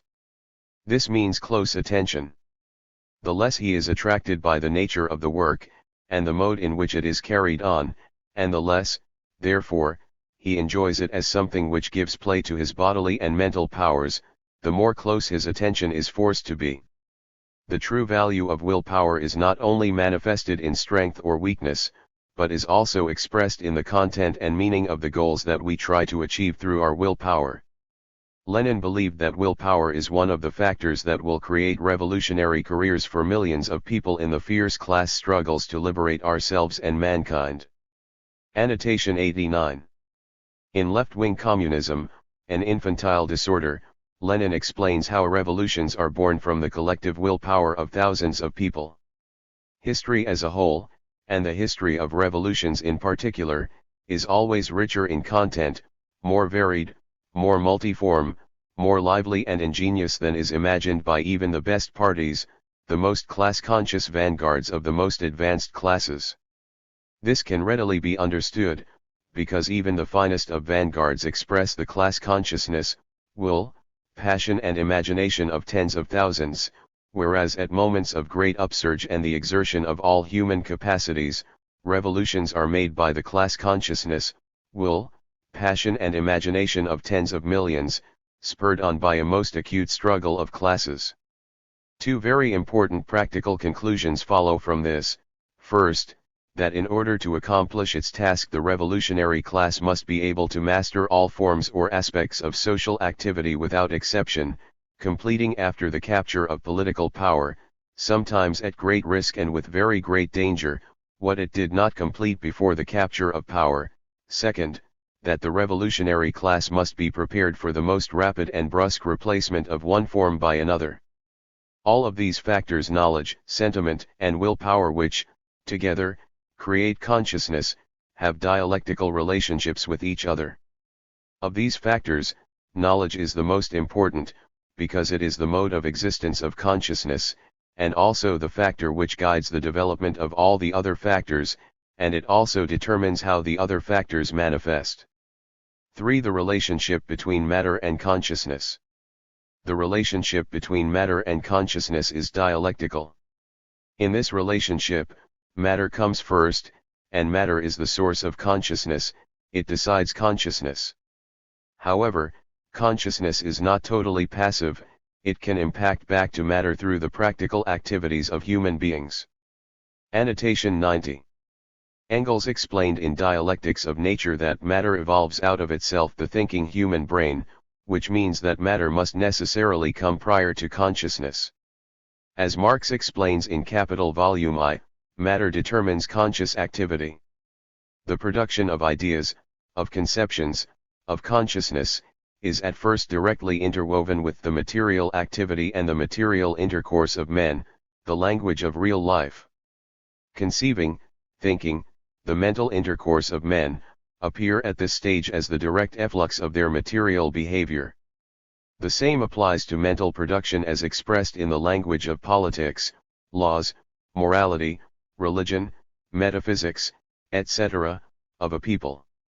Men are the producers of their conceptions, ideas, etc. Real, active men, as they are conditioned by a definite development of their productive forces and of the intercourse corresponding to these, up to its furthest forms. Consciousness can never be anything else than conscious existence, and the existence of men is their actual life process. If in all ideology men and their circumstances appear upside down as in a camera obscura, this phenomenon arises just as much from their historical life process as the inversion of objects on the retina does from their physical life process. However, it's important to remember that the relationship between matter and consciousness is dialectical, and that conscious activity, through the combination of willpower and labor, can also impact the material world. Social change arises through the combined willpower of many human beings. See Annotation 80. A. The role of matter in consciousness. Dialectical materialism affirms that matter is the first existence, and that consciousness comes after. Matter is the source of consciousness, it decides consciousness. We know that matter determines consciousness because consciousness is the product of the high-level structured matter such as the human brain. Consciousness itself can only exist after the development of the material structure of the human brain. Humans are the result of millions of years of development of the material world. We are, therefore, products of the material world. This conclusion has been firmly established through the development of natural science, which has given us great insight into the long history of the Earth and of the evolution of living organisms, including human beings. All of this scientific evidence stands as the basis for the viewpoint, matter comes first, consciousness comes after. See Annotation 114. We have already discussed the factors which constitute the natural and social sources of consciousness. Human brains' impacts of the material world on human brains that cause reflections. Labor language. See Annotation 72 and Annotation 73. All of these factors also assert that matter is the origin of consciousness. Annotation 91. The material basis of consciousness is rooted in the following phenomena. A. The material structure of the human brain. B. Impacts from the material world cause reflections in human consciousness. C. Human labor, physical process which dialectically develops consciousness. D. Human speech, physical process which dialectically develops consciousness.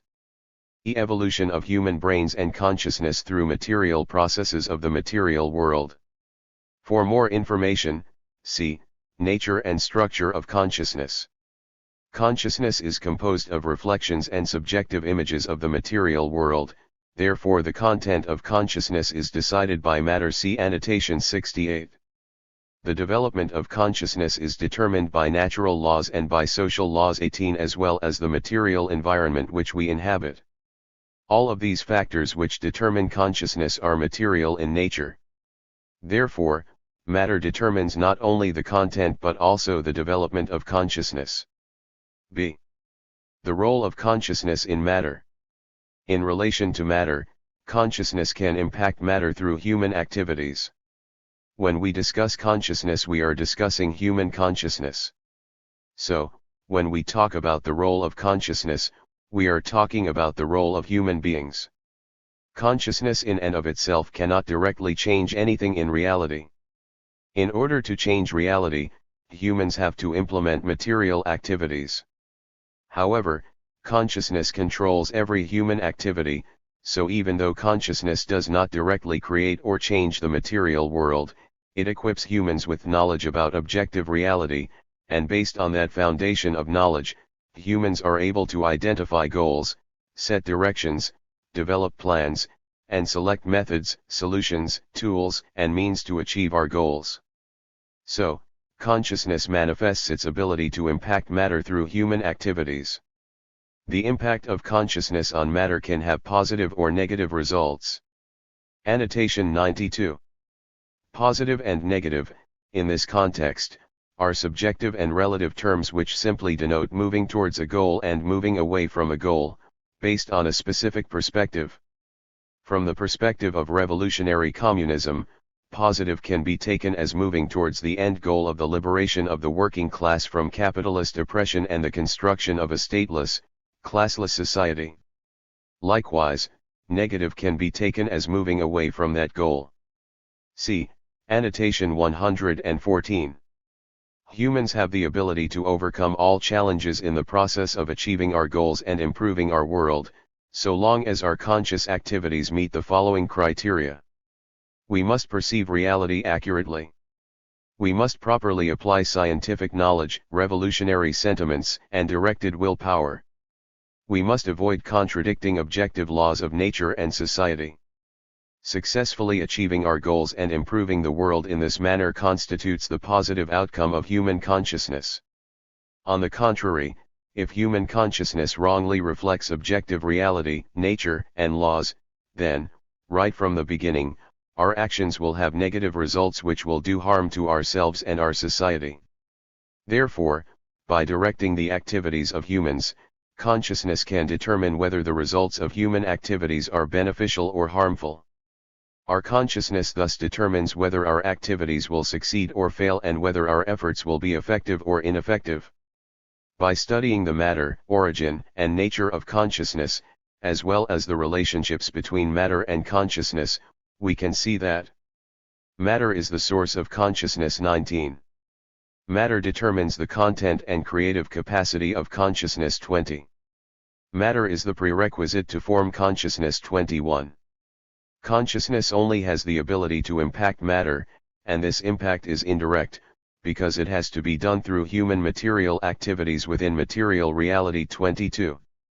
Matter determines consciousness while consciousness impacts matter indirectly through human activity. The strength with which consciousness can impact the material world depends on the accuracy of reflection of the material world in consciousness. 23.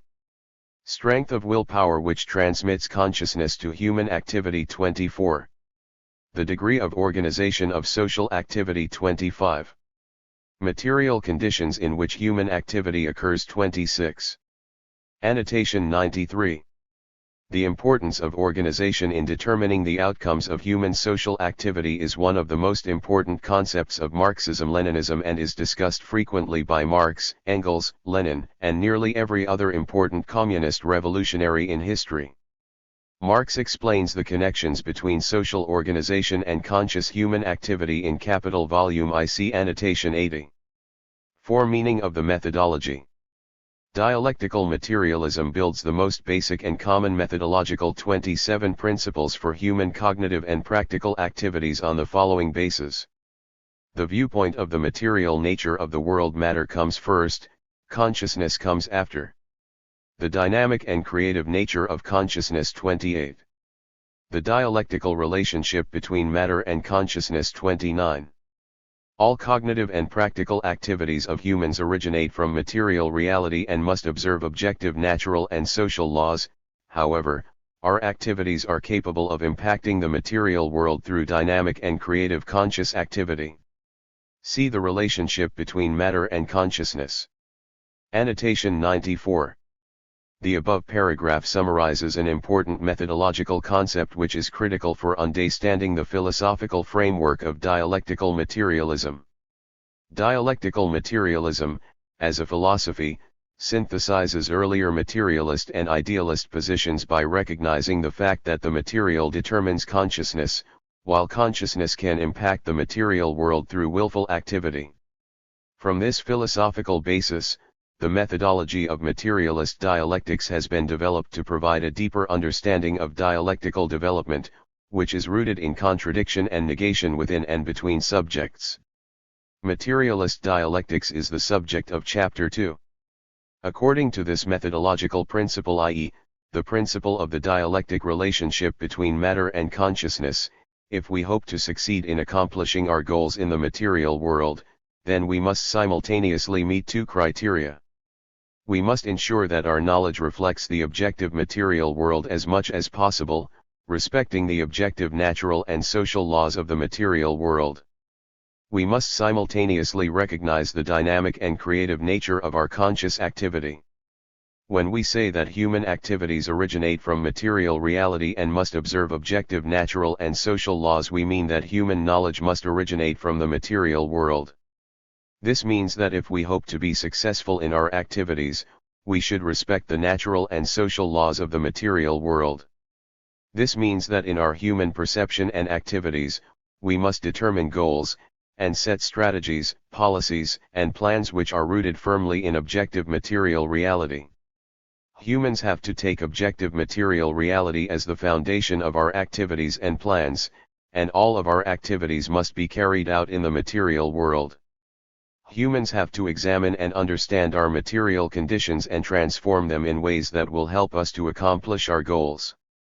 When we talk about impacting the material world through dynamic and creative conscious activity, we mean we must recognize the positive, dynamic, and creative roles of consciousness. We must recognize the role human consciousness plays in dynamically and creatively manifesting our will in the material world through labor. Impacting the material world through conscious activity at a revolutionary scale requires humans to respect and understand the role of scientific knowledge, to study laboriously to master such knowledge, and then to propagate such knowledge so to the masses, to develop public knowledge and belief so as to guide the people's action. Moreover, we also have to voluntarily study and practice 30 in order to form and improve our revolutionary viewpoint 31 and willpower 32 in order to have both scientific and humanitarian activity guidelines. To implement this principle, i.e., the principle of the dialectic relationship between matter and consciousness, we have to avoid, fight against, and overcome the diseases of subjectivism 33 and idealism 34 through such errors as attempting to impose idealist plans and principles which are not rooted in material conditions into reality, considering fantasy, illusion, and imagination instead of reality, basing policies and programs on subjective desires, using sentiment as the starting point for developing policies, strategies, etc.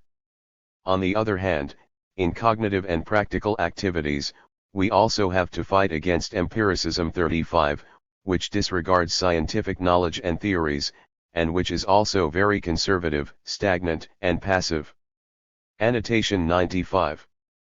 Developing revolutionary public knowledge must be preceded by mastery of knowledge and a firm grounding in the role and nature of knowledge. In Socialism, Utopian and Scientific, Engels makes a scathing critique of idealist socialist revolutionary thought, writing, "To all these idealist socialists, socialism is the expression of absolute truth 36, reason and justice, and has only to be discovered to conquer all the world by virtue of its own power. And as an absolute truth is independent of time, space, and of the historical development of man, it is a mere accident when and where it is discovered. With all this, absolute truth, reason, and justice are different with the founder of each different school. And as each one's special kind of absolute truth, reason, and justice is again conditioned by his subjective understanding, his conditions of existence, the measure of his knowledge and his intellectual training, there is no other ending possible in this conflict of absolute truths than that they shall be mutually exclusive of one another."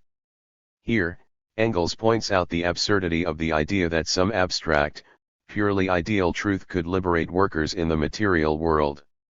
Engels continues on, explaining how such idealist socialism could never lead to meaningful revolutionary change, hence, from this nothing could come but a kind of eclectic, average socialism, which, as a matter of fact, has up to the present time dominated the minds of most of the socialist workers in France and England. Hence, a mishmash allowing of the most manifold shades of opinion, a mishmash of such critical statements, economic theories, pictures of future society by the founders of different sects, as excite a minimum of opposition, a mishmash which is the more easily brewed the more definite sharp edges of the individual constituents are rubbed down in the stream of debate, like rounded pebbles in a brook. In other words, idealist revolutionary movements only tend to result in endless debate and meaningless theories which are divorced from objective reality and material conditions. Such theories and idealist constructions do not lead to effective action in the real world. Socialism must become real, i.e., based in objective material conditions, and Praxis 37 in the real world, to effect change in the material world, as Engels explains elsewhere in Socialism, Utopian and Scientific, see Annotation 17. In Critique of the Gotha Program, Marx lays out an excellent case study of the failings of incoherent, idealist socialism. He begins by quoting the Gotha Program, which was an ideological program which the German Workers' Party hoped to implement. In this text, Marx cites the Gotha program line by line and offers his materialist critique of the idealist principles presented. In the following passage, Marx refutes some key errors caused by idealism and offers materialist correction. Labor is not the source of all wealth. Nature is just as much the source of use values, and it is surely of such that material wealth consists, as labor, which itself is only the manifestation of a force of nature, human labor power. But a socialist program cannot allow such bourgeois phrases to pass over in silence the conditions that alone give them meaning. And insofar as man from the beginning behaves toward nature, the primary source of all instruments and subjects of labor, as an owner, treats her as belonging to him, his labor becomes the source of use values, therefore also of wealth. The bourgeois have very good grounds for falsely ascribing supernatural creative power to labor, since precisely from the fact that labor depends on nature it follows that the man who possesses no other property than his labor power must, in all conditions of society and culture, be the slave of other men who have made themselves the owners of the material conditions of labor. He can only work with their permission, hence live only with their permission. Here, Marx points out the importance of having a firm understanding of the material reality of labor and its relation to the material, natural world. Marx points out that the idea that labor, alone, is the source of all wealth is an idealist notion of the bourgeoisie, a false consciousness, see Annotation 235, which prevents proper material analysis and props up the capitalist viewpoint. A failure to grasp the truth of the material basis of reality weakens the socialist position, and any movement built on such weak idealist foundations will lead to failure in trying to bring about revolutionary change. We have already discussed the shortcomings of empiricism in Annotation 10, but it might be helpful to see another case study, this time from Engels, pointing out the flaws of empiricist analysis in his text Anti-D38 Ring. Engels begins by quoting the empiricist Eugen D39 Ring, who wrote, "Philosophy is the development of the highest form of consciousness of the world and of life, and in a wider sense embraces the principles of all knowledge and volition. Wherever a series of cognitions or stimuli or a group of forms of being come to be examined by human consciousness, the principles underlying these manifestations of necessity become an object of philosophy. These principles are the simple, or until now assumed to be simple, constituents of manifold knowledge and volition. Like the chemical composition of bodies, the general constitution of things can be reduced to basic forms and basic elements. These ultimate constituents or principles, once they have been discovered, are valid not only for what is immediately known and accessible, but also for the world which is unknown and inaccessible to us. Philosophical principles consequently provide the final supplement required by the sciences in order to become a uniform system by which nature and human life can be explained. Apart from the fundamental forms of all existence, philosophy has only two specific subjects of investigation, nature and the world of man. Accordingly, our material arranges itself quite naturally into three groups, namely, the general scheme of the universe, the science of the principles of nature, and finally the science of mankind.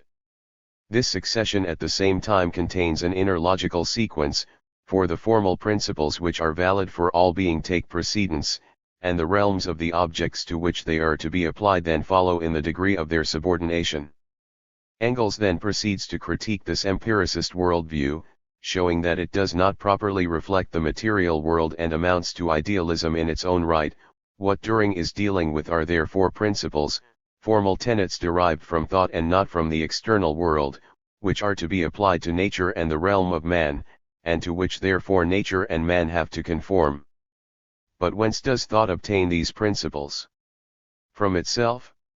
No, for Herr Düring himself says, the realm of pure thought is limited to logical schemata and mathematical forms, the latter, moreover, as we shall see, is wrong. Logical schemata can only relate to forms of thought, but what we are dealing with here is solely forms of being, of the external world, and these forms can never be created and derived by thought out of itself, but only from the external world. But with this the whole relationship is inverted. The principles are not the starting point of the investigation, but its final result. They are not applied to nature and human history, but abstracted from them. It is not nature and the realm of man which conform to these principles, but the principles are only valid in so far as they are in conformity with nature and history. That is the only materialist conception of the matter, and Herr Düring's contrary conception is idealistic, makes things stand completely on their heads, and fashions the real world out of ideas, out of schemata, schemes or categories existing somewhere before the world, from eternity, just like a Hegel. Lenin also heavily criticized empiricism in his work Materialism and Empirio-Criticism, which we discuss at length in Annotation 32. Chapter 2. Materialist Dialectics. Materialist dialectics is one of the basic theoretical parts that form the worldview and philosophical methodology of Marxism-Leninism. It is the science of common relations and also the science of common rules of motion and development of nature, society, and human thoughts.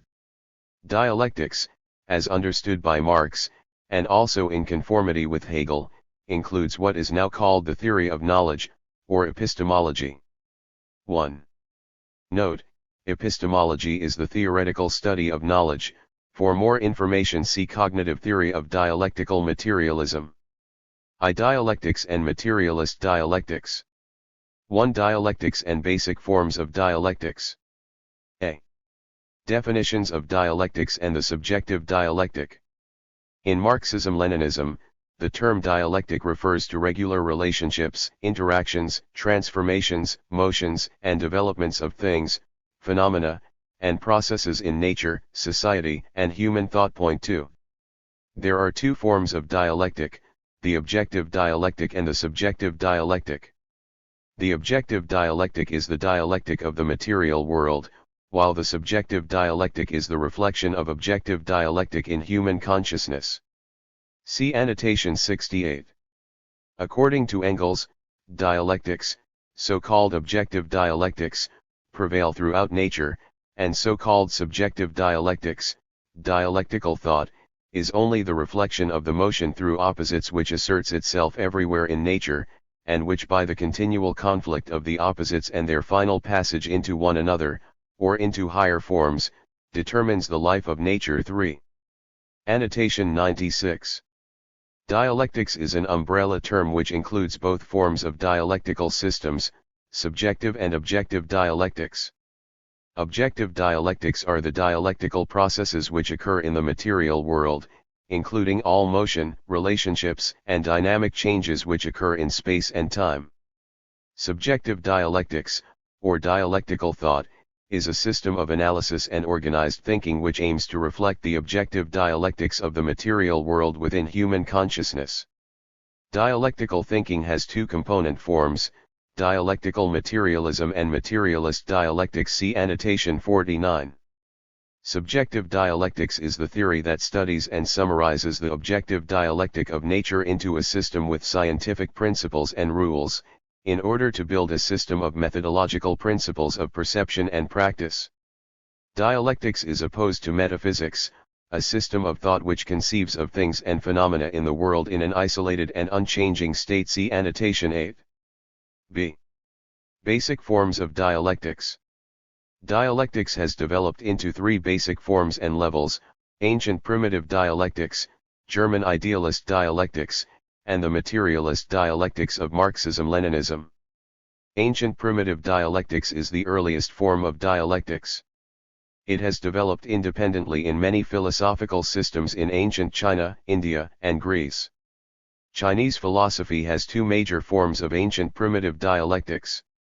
Changing theory, a theory of common principles and rules pertaining to the changes in the universe, the five elements theory, a theory of the principles of mutual impact and transformation of the five elements of the universe, of the school of yin-yang. C. Primitive materialism in Indian philosophy. Buddhist philosophy is a quintessential C. Annotation 6 form of ancient primitive dialectics, which includes such concepts as selflessness, impermanence, and predestination. An ancient, primitive form of dialectics also developed in ancient Greek philosophy.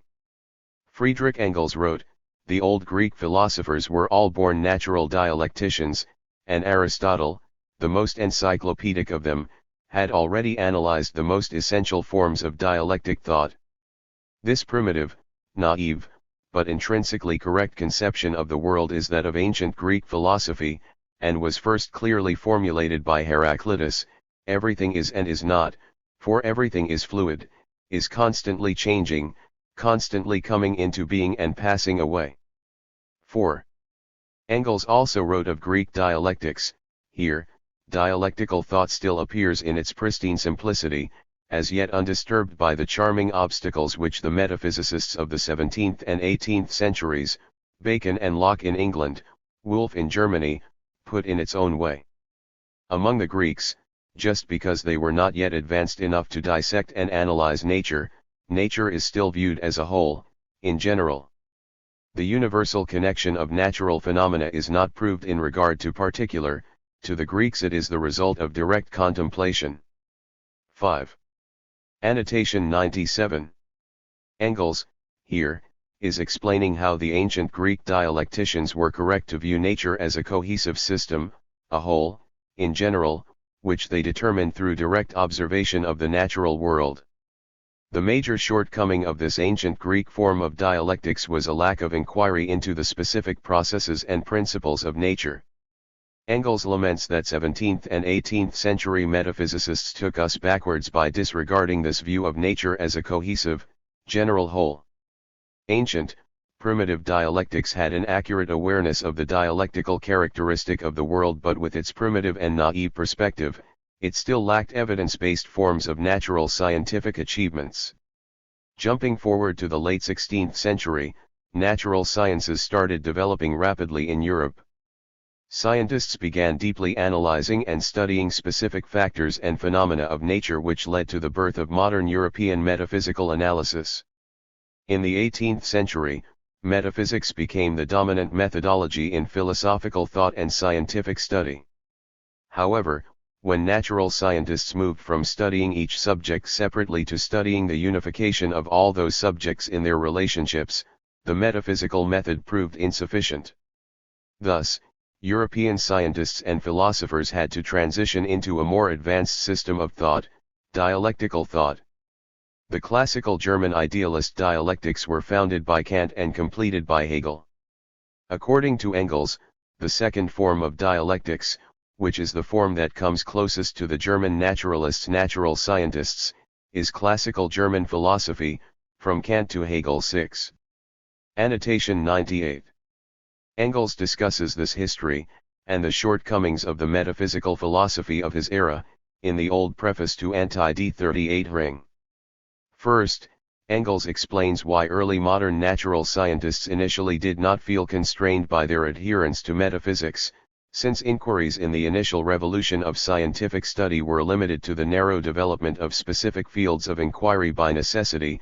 Empirical natural science has accumulated such a tremendous mass of positive material for knowledge that the necessity of classifying it in each separate field of investigation systematically and in accordance with its inner interconnection has become absolutely imperative.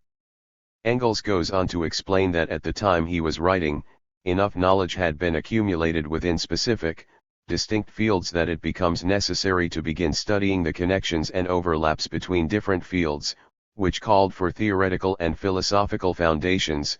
It is becoming equally imperative to bring the individual spheres of knowledge into the correct connection with one another. In doing so, however, natural science enters the field of theory, and here the methods of empiricism will not work. Here only theoretical thinking can be of assistance. Unfortunately, natural scientists were held back by the existing metaphysical theoretical foundations which were dominant at the time, as, according to Engels, theoretical thinking is an innate quality only as regards natural capacity. This natural capacity must be developed, improved, and for its improvement there is as yet no other means than the study of previous philosophy. Metaphysical theory and formal logic were in common use by natural scientists at the time. As Engels explained in On Dialectics and Dialectics of Nature, metaphysics and formal logic could never be as useful as dialectical analysis for examining and unifying concepts from wide-ranging dynamic systems of overlapping fields of inquiry. Unfortunately, dialectics had not yet been suitably developed for use in the natural sciences before the work of Marx and Engels in developing dialectical materialism. As Engels explained in On Dialectics, formal logic itself has been the arena of violent controversy from the time of Aristotle to the present day. And dialectics has so far been fairly closely investigated by only two thinkers, Aristotle and Hegel. But it is precisely dialectics that constitutes the most important form of thinking for present-day natural science, for it alone offers the analog for, and thereby the method of explaining, the evolutionary processes occurring in nature, interconnections in general, and transitions from one field of investigation to another. The idealist dialectics of Hegel, see annotation 9, constituted a major development of dialectics, but the idealist nature of Hegelian dialectics made them unsuitable for natural scientists, who therefore discarded old Hegelian dialectics and were thus left without a suitable dialectical framework. Again, from On Dialectics, the year 1848, which otherwise brought nothing to a conclusion in Germany, accomplished a complete revolution there only in the sphere of philosophy, and the nation resolutely turned its back on classical German philosophy that had lost itself in the sands of Berlin old Hegelianism. But a nation that wants to climb the pinnacles of science cannot possibly manage without theoretical thought. Not only Hegelianism but dialectics too was thrown overboard, and that just at the moment when the dialectical character of natural processes irresistibly forced itself upon the mind, when therefore only dialectics could be of assistance to natural science in negotiating the mountain of theory, and so there was a helpless relapse into the old metaphysics. Engels goes on to explain that, having rejected Hegel's dialectics, natural scientists were set adrift, cobbling together theoretical frameworks from the works of philosophers which were plagued by idealism and metaphysics, and which were therefore not suitable for the task of unifying the disparate fields of natural sciences together. What prevailed among the public since then were, on the one hand, the vapid reflections of Schopenhauer, which were fashioned to fit the Philistines, and later, even those of Hartmann, and, on the other hand, the vulgar itinerant preacher materialism of a Voigt and a Buchner. At the universities the most diverse varieties of eclecticism competed with one another and had only one thing in common, namely, that they were concocted from nothing but remnants of old philosophies and were all equally metaphysical. All that was saved from the remnants of classical philosophy was a certain neo-Kantianism, whose last word was the eternally unknowable thing in itself, that is, the bit of Kant, see annotation 72, that least merited preservation. The final result was the incoherence and confusion of theoretical thought now prevalent. Engels explains that this lack of a proper dialectical materialist framework had frustrated natural scientists of his era. One can scarcely pick up a theoretical book on natural science without getting the impression that natural scientists themselves feel how much they are dominated by this incoherence and confusion, and that the so-called philosophy now current offers them absolutely no way out. And here there really is no other way out, no possibility of achieving clarity, than by a return, in one form or another, from metaphysical to dialectical thinking. After explaining that Hegel's system of dialectics came closest to meeting the needs of contemporary science, Engels explains why Hegelian dialectics were ultimately rejected by the scientific community. Just as little can it be a question of maintaining the dogmatic content of the Hegelian system as it was preached by the Berlin Hegelians of the older and younger line. Hence, with the fall of the idealist point of departure, the system built upon it, in particular Hegelian philosophy of nature, also falls. It must however be recalled that the natural scientists' polemic against Hegel, in so far as they at all correctly understood him, was directed solely against these 2 points, viz., the idealist point of departure and the arbitrary, fact-defying construction of the system. In other words, it was the idealism and the unworkable structuring of Hegelian dialectics that prevented its adoption by natural scientists. Engels finally explains how Marx was able to modify Hegel's idealist dialectics into a materialist form which is suitable for empirical scientific inquiry. It is the merit of Marx that he was the first to have brought to the fore again the forgotten dialectical method, its connection with Hegelian dialectics and its distinction from the latter, and at the same time to have applied this method in capital to the facts of an empirical science, political economy. These classical German philosophers Kant, Hegel, etc. 7 systematically organized idealist dialectics into formal philosophies. Of particular note was Hegel's belief that the dialectical process would eventually lead to an absolute idea. This foundational belief in an absolute idea is what chiefly defines Hegelian dialectics as idealist in nature. See annotation 98.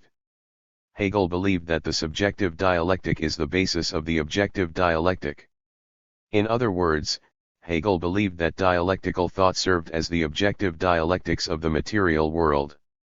According to Hegel, the absolute idea was the starting point of all existence, and that this absolute idea, after creating the natural world, then came to exist within human consciousness. Engels wrote that in Hegelian dialectics, spirit, mind, the idea, is primary and that the real world is only a copy of the idea. 8. Annotation 99. In the above quoted passage, Engels was explaining why Hegelian dialectics were unsuitable for use in natural sciences. Here is a longer excerpt. First of all, it must be established that here it is not at all a question of defending Hegel's point of departure, that spirit, mind, the idea, is primary and that the real world is only a copy of the idea. We all agree that in every field of science, in natural as in historical science, one must proceed from the given facts, in natural science therefore from the various material forms and the various forms of motion of matter, that therefore in theoretical natural science, too, the interconnections are not to be built into the facts, but to be discovered in them, and when discovered to be verified as far as possible by experiment. The German idealists, most notably Hegel, built an idealist system of dialectics organized into categories and common laws along with a strict logic of consciousness. Lenin stated that, Hegel brilliantly divined the dialectics of things, phenomena, the world, nature, in the Dialectics of Concepts 9. Annotation 100. What Lenin means, here, is that Hegel inadvertently and unconsciously discovered the concept of reflection. See annotation 68. Hegel intuitively understood that the material world was reflected in human consciousness, and, by extension, subjective dialectics, dialectical thought, reflected objective dialectics, of the material world. Hegel's error was an inversion of the ideal and the material. As Marx later pointed out in the afterword to the second German edition of Capital Volume I, it is the material which precedes the ideal, and not the other way around. My dialectic method is not only different from the Hegelian, but is its direct opposite. To Hegel, the life process of the human brain, i.e., the process of thinking, which, under the name of the idea, he even transforms into an independent subject, is the demiurgos craftsman/artisan/creator of the real world, and the real world is only the external, phenomenal form of the idea. With me, on the contrary, the ideal is nothing else than the material world reflected by the human mind, and translated into forms of thought.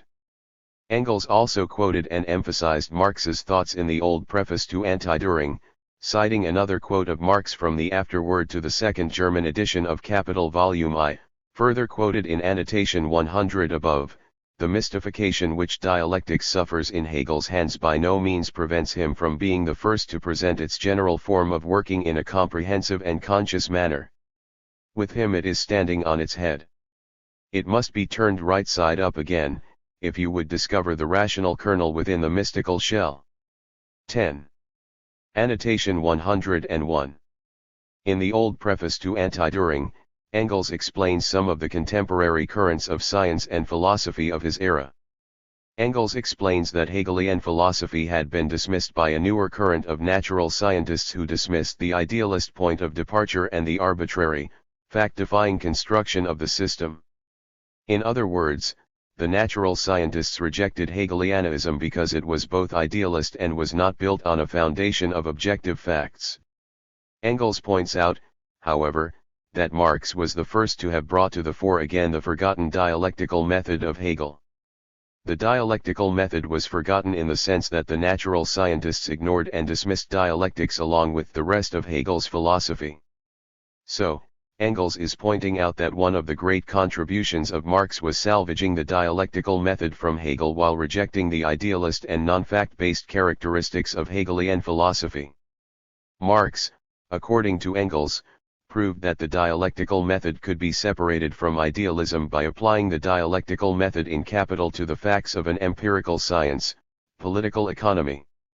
This was the origin of dialectical materialism, the resurrection of the dialectical method and the development of a dialectical method in a materialist and scientific form. The idealist characteristics of classical German dialectics and Hegelian philosophy was a limitation that needed to be overcome so that it could be utilized for scientific inquiry. Marx and Engels overcame that limitation and in so doing developed materialist dialectics. This system of dialectics is the most advanced form of dialectics in the history of philosophy to date. It is the successor of previous systems of dialectics, and it arose as a critique of the classical German dialectics.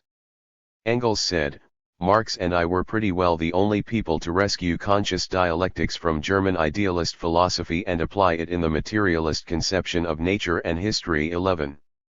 2. Materialist dialectics. A. Definition of materialist dialectics. Materialist dialectics have been defined in various ways by many prominent Marxist-Leninist philosophers. Engels defined materialist dialectics as nothing more than the science of the general laws of motion and development of nature, human society, and thought. 12. Engels also emphasized the role of the principle of general relations. 13. As John Burton Sanderson Haldane noted in the 1939 preface to Dialectics of Nature, in dialectics Marx and Engels saw the science of the general laws of change. 14. Lenin emphasized the important role of the principles of development. 15, including the theory of cognitive development, in the dialectics that Marx inherited from Hegelian philosophy. Lenin wrote, "The main achievement was dialectics, i.e., the doctrine of development in its fullest, deepest, and most comprehensive form, the doctrine of the relativity of human knowledge that provides us with a reflection of eternally developing matter." 16. B. Basic features and roles of materialist dialectics. There are two basic features of the materialist dialectics of Marxism-Leninism. First, the materialist dialectics of Marxism-Leninism is a system of dialectics that is based on the foundation of the scientific materialist viewpoint. Annotation 102. Remember that scientific in Marxism-Leninism refers broadly to a systematic pursuit of knowledge, research, theory, and understanding. See objects and purposes of study.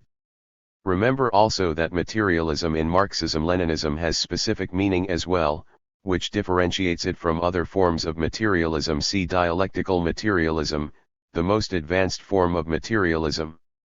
Here, materialism includes an understanding that the material is the first basis of reality, meaning that the material determines the ideal, though human consciousness can impact the material world through willpower and labor. See nature and structure of consciousness. Materialism is also built upon scientific explanations, rooted in empirical data and practice, i.e., systematic experimentation and observation, of the world. And finally, remember that viewpoint is the starting point of inquiry. See annotation 11. Thus, a scientific materialist viewpoint is a perspective which begins analysis of the world in a manner that is both scientifically systematic in pursuit of understanding and firmly rooted in a materialist conception of the world.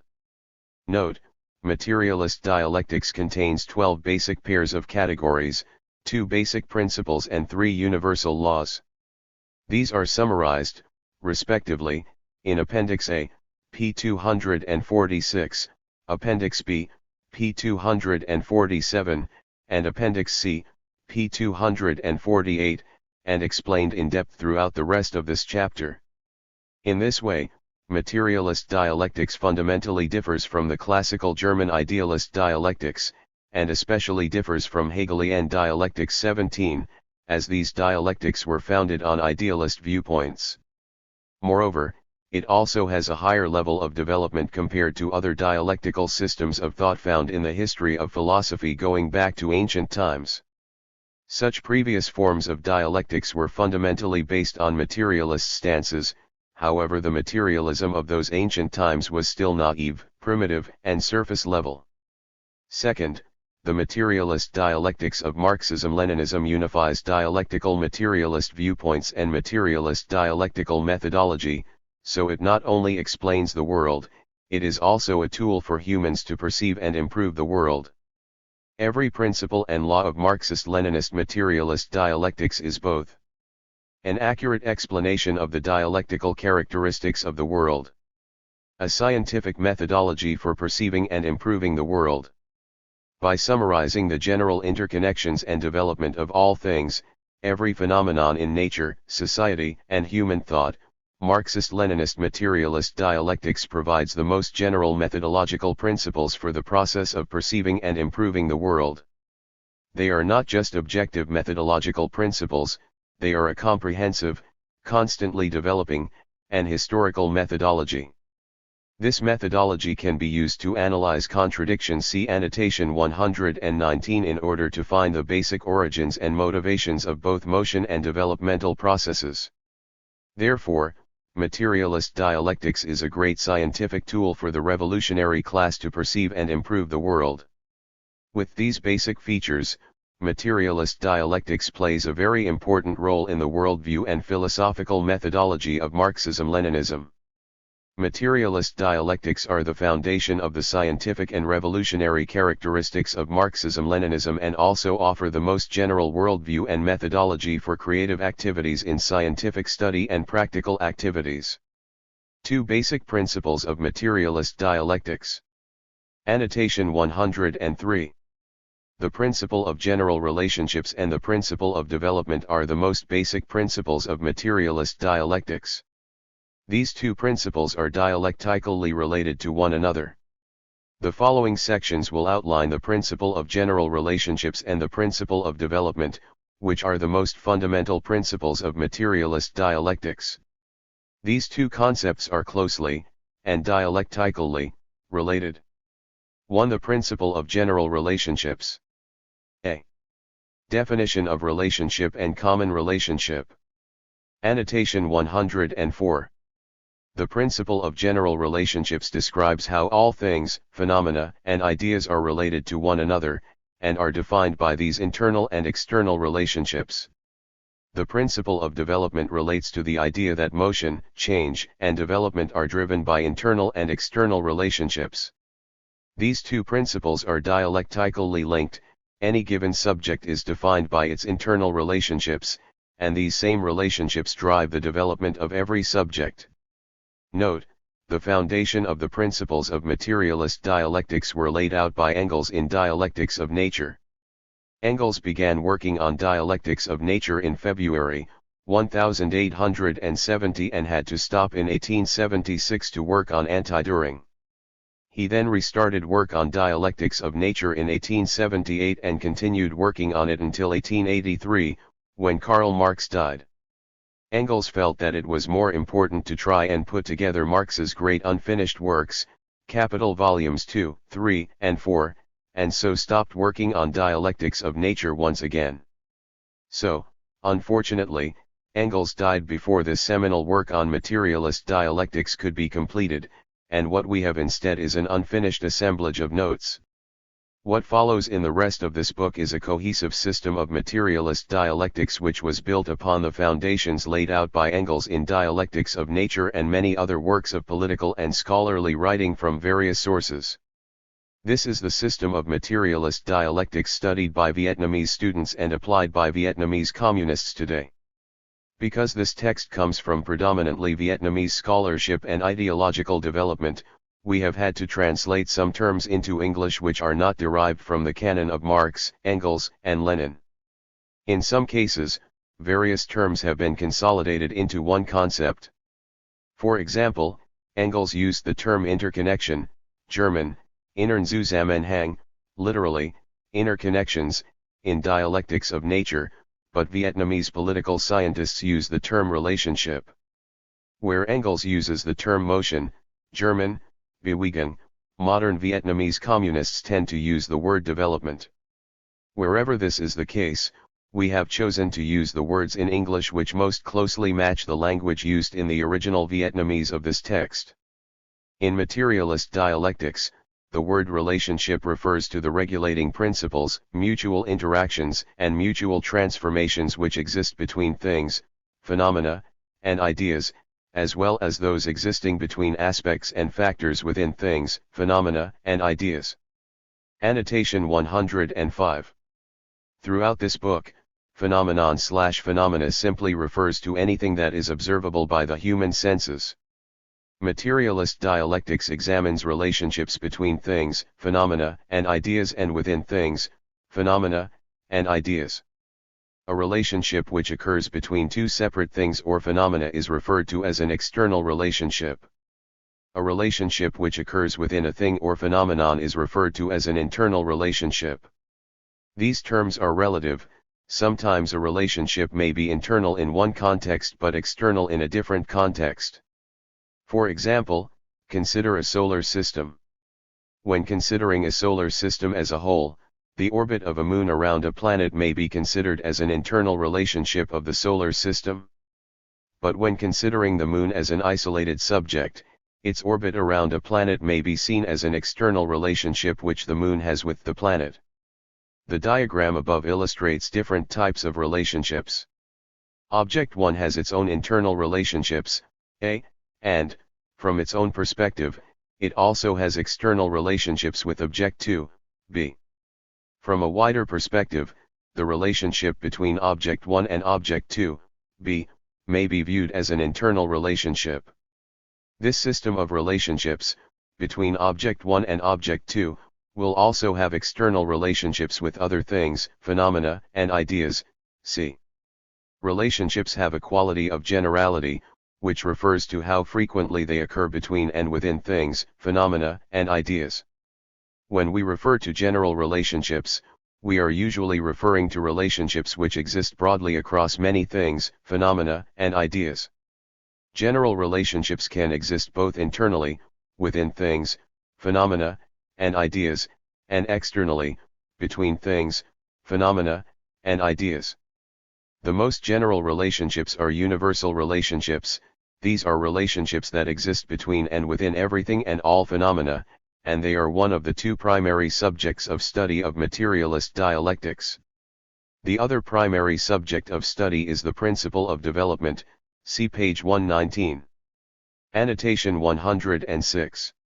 The discussion of generality of relationships can seem confusing at first.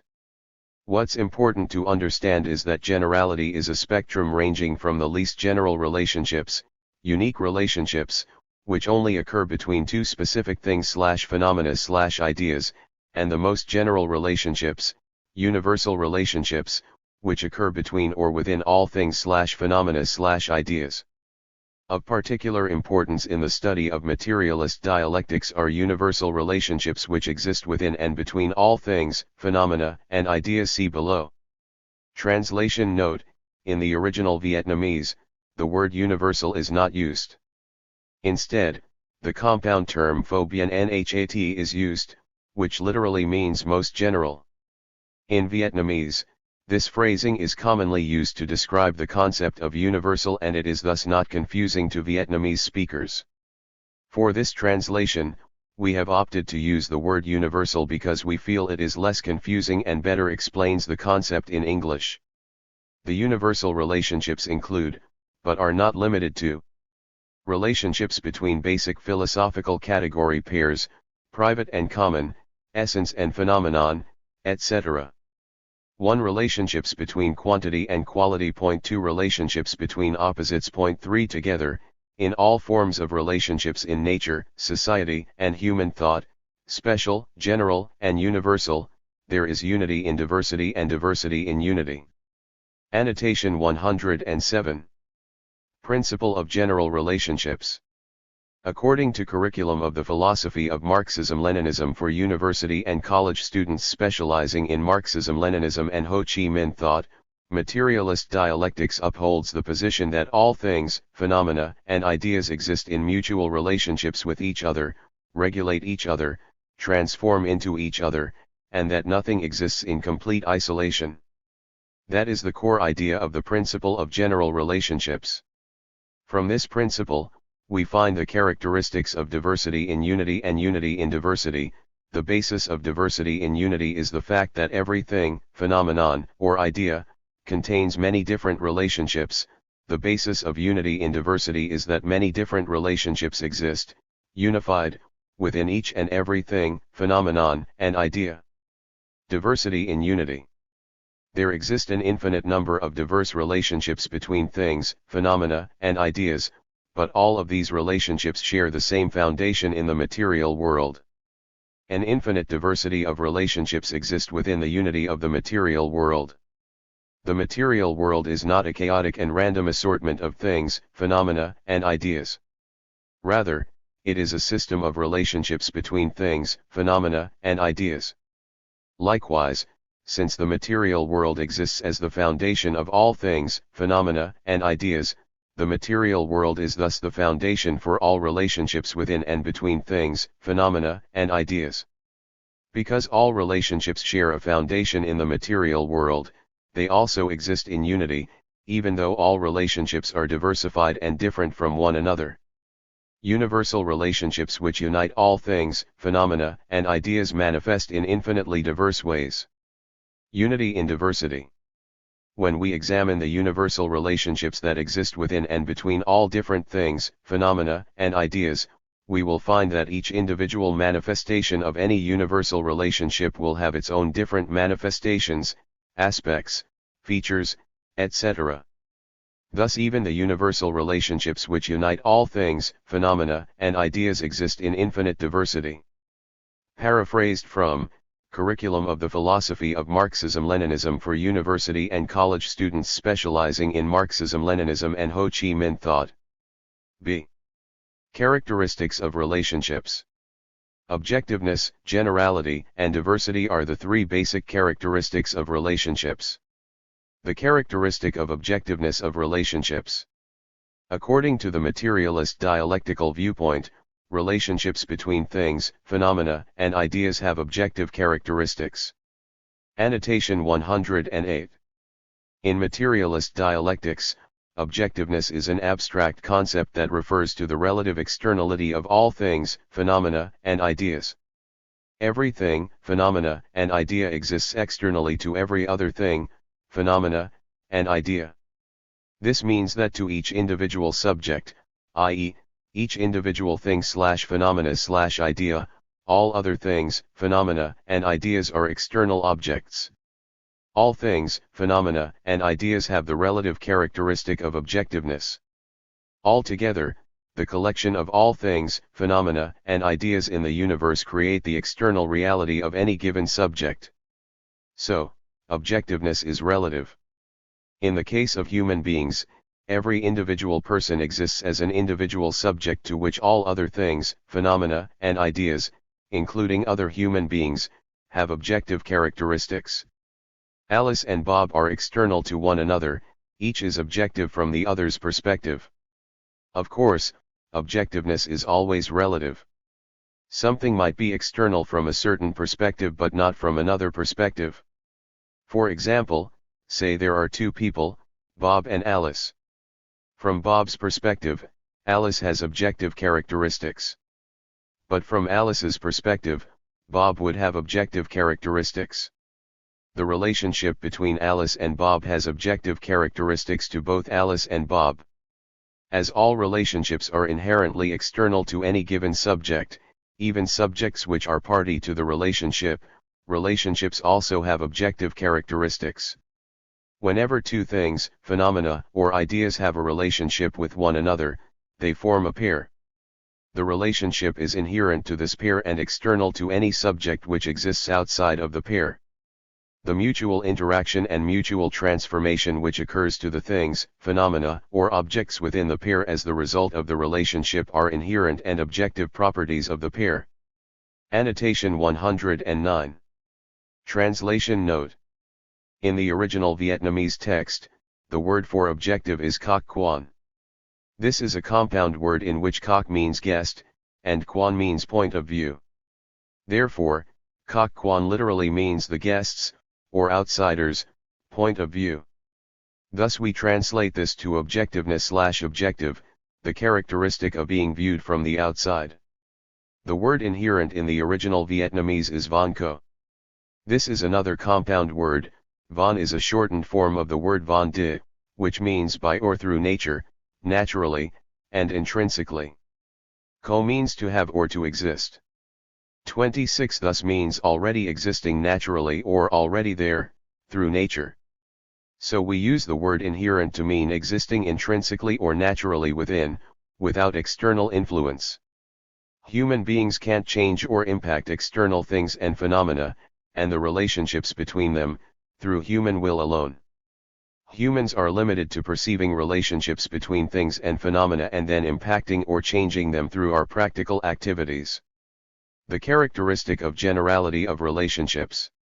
According to the dialectical viewpoint, there is no thing, phenomenon, nor idea that exists in absolute isolation from other things, phenomena and ideas. Annotation 110. Although all things, phenomena, and ideas have the characteristic of externality and objectiveness to all other things, phenomena, and ideas, see annotation 108, this does not mean that they exist in isolation. Isolation implies a complete lack of any relationships with other things, phenomena, and ideas.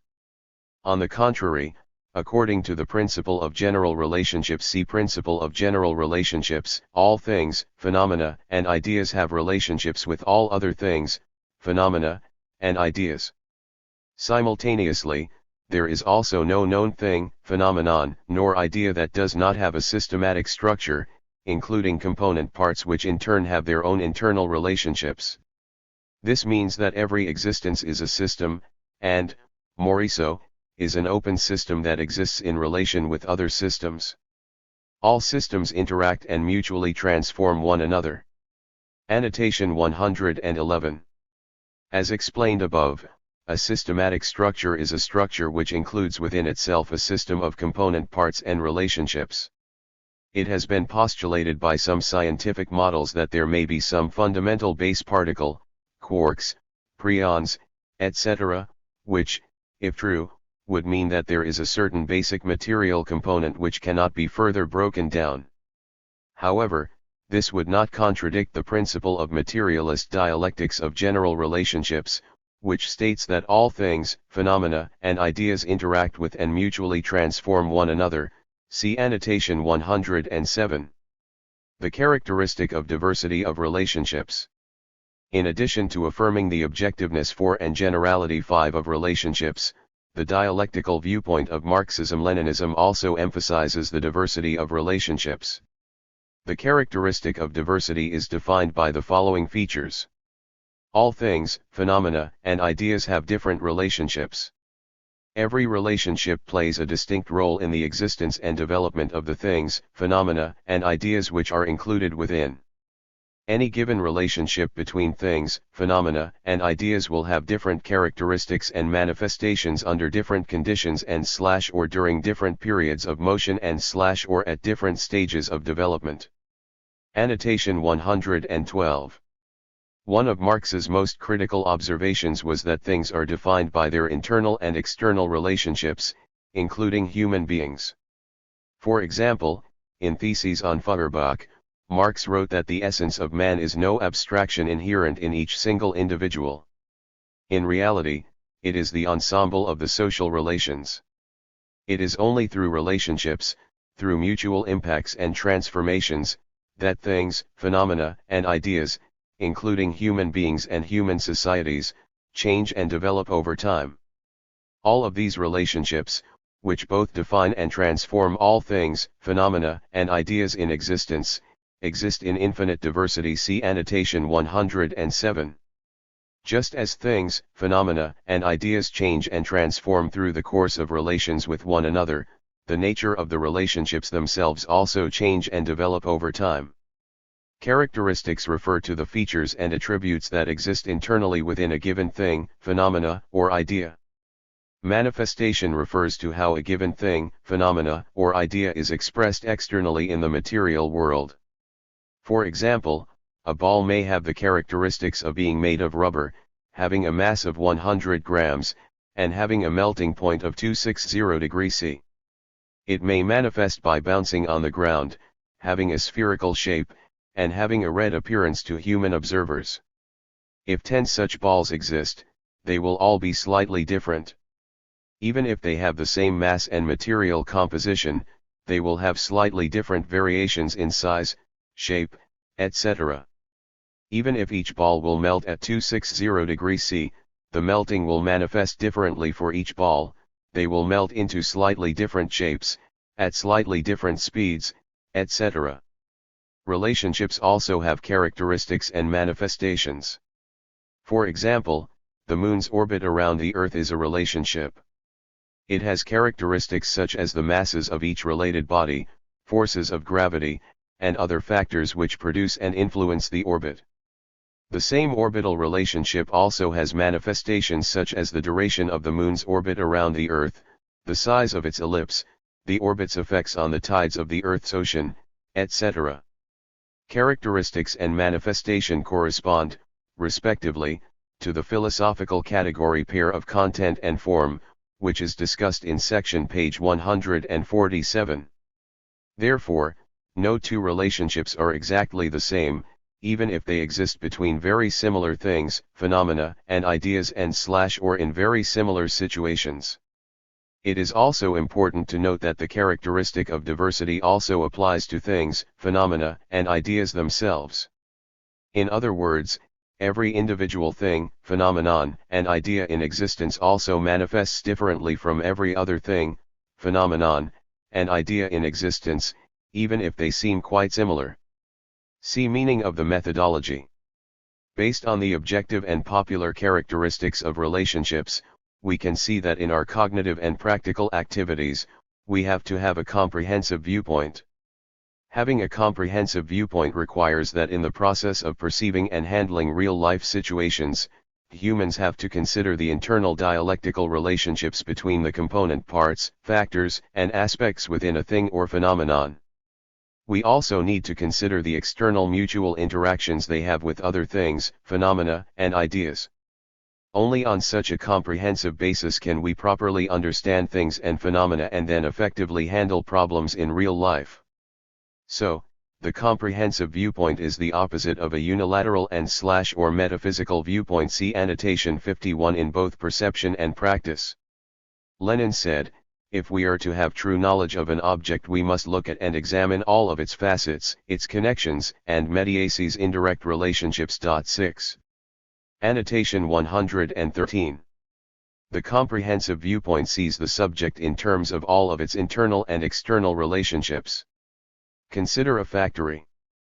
A factory exists as a collection of internal relationships, between the workers, between machines, between the workers and the machines, etc., and external relationships, between the factory and its suppliers, between the factory and its customers, between the factory and the city, etc. In order to have a comprehensive viewpoint when examining the factory, one must consider and understand all of the internal and external relationships which define it.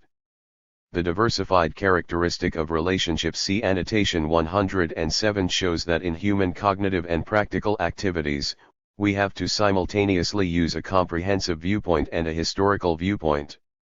Having a historical viewpoint requires that, in perceiving and handling real-life situations, we need to consider the specific properties of subjects, including their current stage of motion and development. We also need to consider that the exact same methods can't be used to deal with different situations in reality. Our methods must be tailored to suit the exact situation based on material conditions. Annotation 114. While the comprehensive viewpoint focuses on internal and external relationships of subjects, the historical viewpoint focuses on the specific properties of subjects, especially the current stage of motion and development. In order to have a proper historical viewpoint, we must study and understand the way a subject has developed and transformed over time. To do this, we must examine the history of the subject's changes over time, hence the term historical viewpoint. In addition, it's important to understand that no two situations which we might encounter will ever be exactly the same. This is because the component parts and relationships that make up any given situation will manifest differently. So, in order to properly deal with situations, we have to understand the component parts and relationships of examined subjects as well as their histories of development so that we can develop plans and strategies that are suitable to the unique circumstances at hand. For example, it would be disastrous if communists today tried to employ the exact same methods which were used by the Communist Party of Vietnam in the 20th century to defeat Japan, France, and the USA. This is because the material conditions and relationships of Vietnam in the 20th century were very different from any material conditions existing on Earth today. It is possible to learn lessons from studying the methods of the Vietnamese Revolution and to adapt some such methods to our modern circumstances, but it would be extremely ineffective to try to copy those methods and strategies, exactly as they manifested then and there, to the here and now. In order to come up with suitable and effective solutions to deal with real-life problems, we must clearly define the roles and positions of each specific relationship that comes into play, and the specific time, place, and material conditions in which they exist. Annotation 115. A historical viewpoint focuses on the roles and positions of relationships and properties of subjects as well as their development over time. The role of a relationship has to do with how it functions within a system of relationships, and the position refers to its placement amongst other subjects and relationships. Consider once again the example of the factory, see annotation 113. In addition to its internal and external relationships, the factory also has various roles. It functions within various systems and from various perspectives. For instance, the factory may have the role of financial asset for the corporation that owns it, it may have the role of place of employment for the surrounding community, it may have the role of supplier for various customers, etc. The factory is also positioned among other subjects and relations. If it's the only employer in town, then it would have a position of great importance to the people of the community. If, on the other hand, if it's just one of hundreds of factories in a heavily industrialized area, it may have a position of much less importance. It may have a position of great importance to an individual factory worker who lives in poverty in an economy where there are very few available jobs, but of less importance to a freelance subcontractor for whom the factory is just one of many customers, and so on. These positions and roles will change over time. For example, the factory may initially exist as a small workshop with a small handful of workers, but it may grow into a massive factory with hundreds of employees. It is vital to understand this principle of development, which is discussed in more detail on the next page. In summary, proper dialectical materialist analysis requires a comprehensive and historical viewpoint. We must consider subjects both comprehensively in terms of the internal and external relationships of the subject itself, as well as historically in terms of roles and positions of subjects, as well as their relationships, material conditions, and development over time. So, in both perception and practice, we have to avoid and overcome sophistry and eclectic viewpoints. Annotation 116. Sophistry is the use of falsehoods and misleading arguments, usually with the intention of deception, and with a tendency of presenting non-critical aspects of a subject matter as critical, to serve a particular agenda. The word comes from the Sophists, a group of professional teachers in ancient Greece, who were criticized by Socrates, in Plato's dialogues, for being shrewd and deceptive rhetoricians. This kind of bad faith argument has no place in materialist dialectics. Materialist dialectics must, instead, be rooted in a true and accurate understanding of the subject, material conditions, and reality in general. Eclecticism is an incoherent approach to philosophical inquiry which attempts to draw from various different theories, frameworks, and ideas to attempt to understand a subject, applying different theories in different situations without any consistency in analysis and thought. Eclectic arguments are typically composed of various pieces of evidence that are cherry-picked and pieced together to form a perspective that lacks clarity. By definition, because they draw from different systems of thought without seeking a clear and cohesive understanding of the totality of the subject and its internal and external relations and its development over time, eclectic arguments run counter to the comprehensive and historical viewpoints. Eclecticism is somewhat similar to dialectical materialism in that it attempts to consider a subject from many different perspectives, and analyzes relationships pertaining to a subject, but the major flaw of eclecticism is a lack of clear and coherent systems and principles, which leads to a chaotic viewpoint and an inability to grasp the true nature of the subject at hand. 2. Principle of development. A. Definition of development. According to the metaphysical viewpoint, development is simply a quantitative increase or decrease. The metaphysical viewpoint does not account for qualitative changes of things and phenomena. Simultaneously, the metaphysical viewpoint also views development as a process of continuous progressions which follow a linear and straightforward path. Annotation 117. In materialist dialectics, it is important to distinguish between quantity and quality. Quantity describes the total amount of component parts that compose a subject.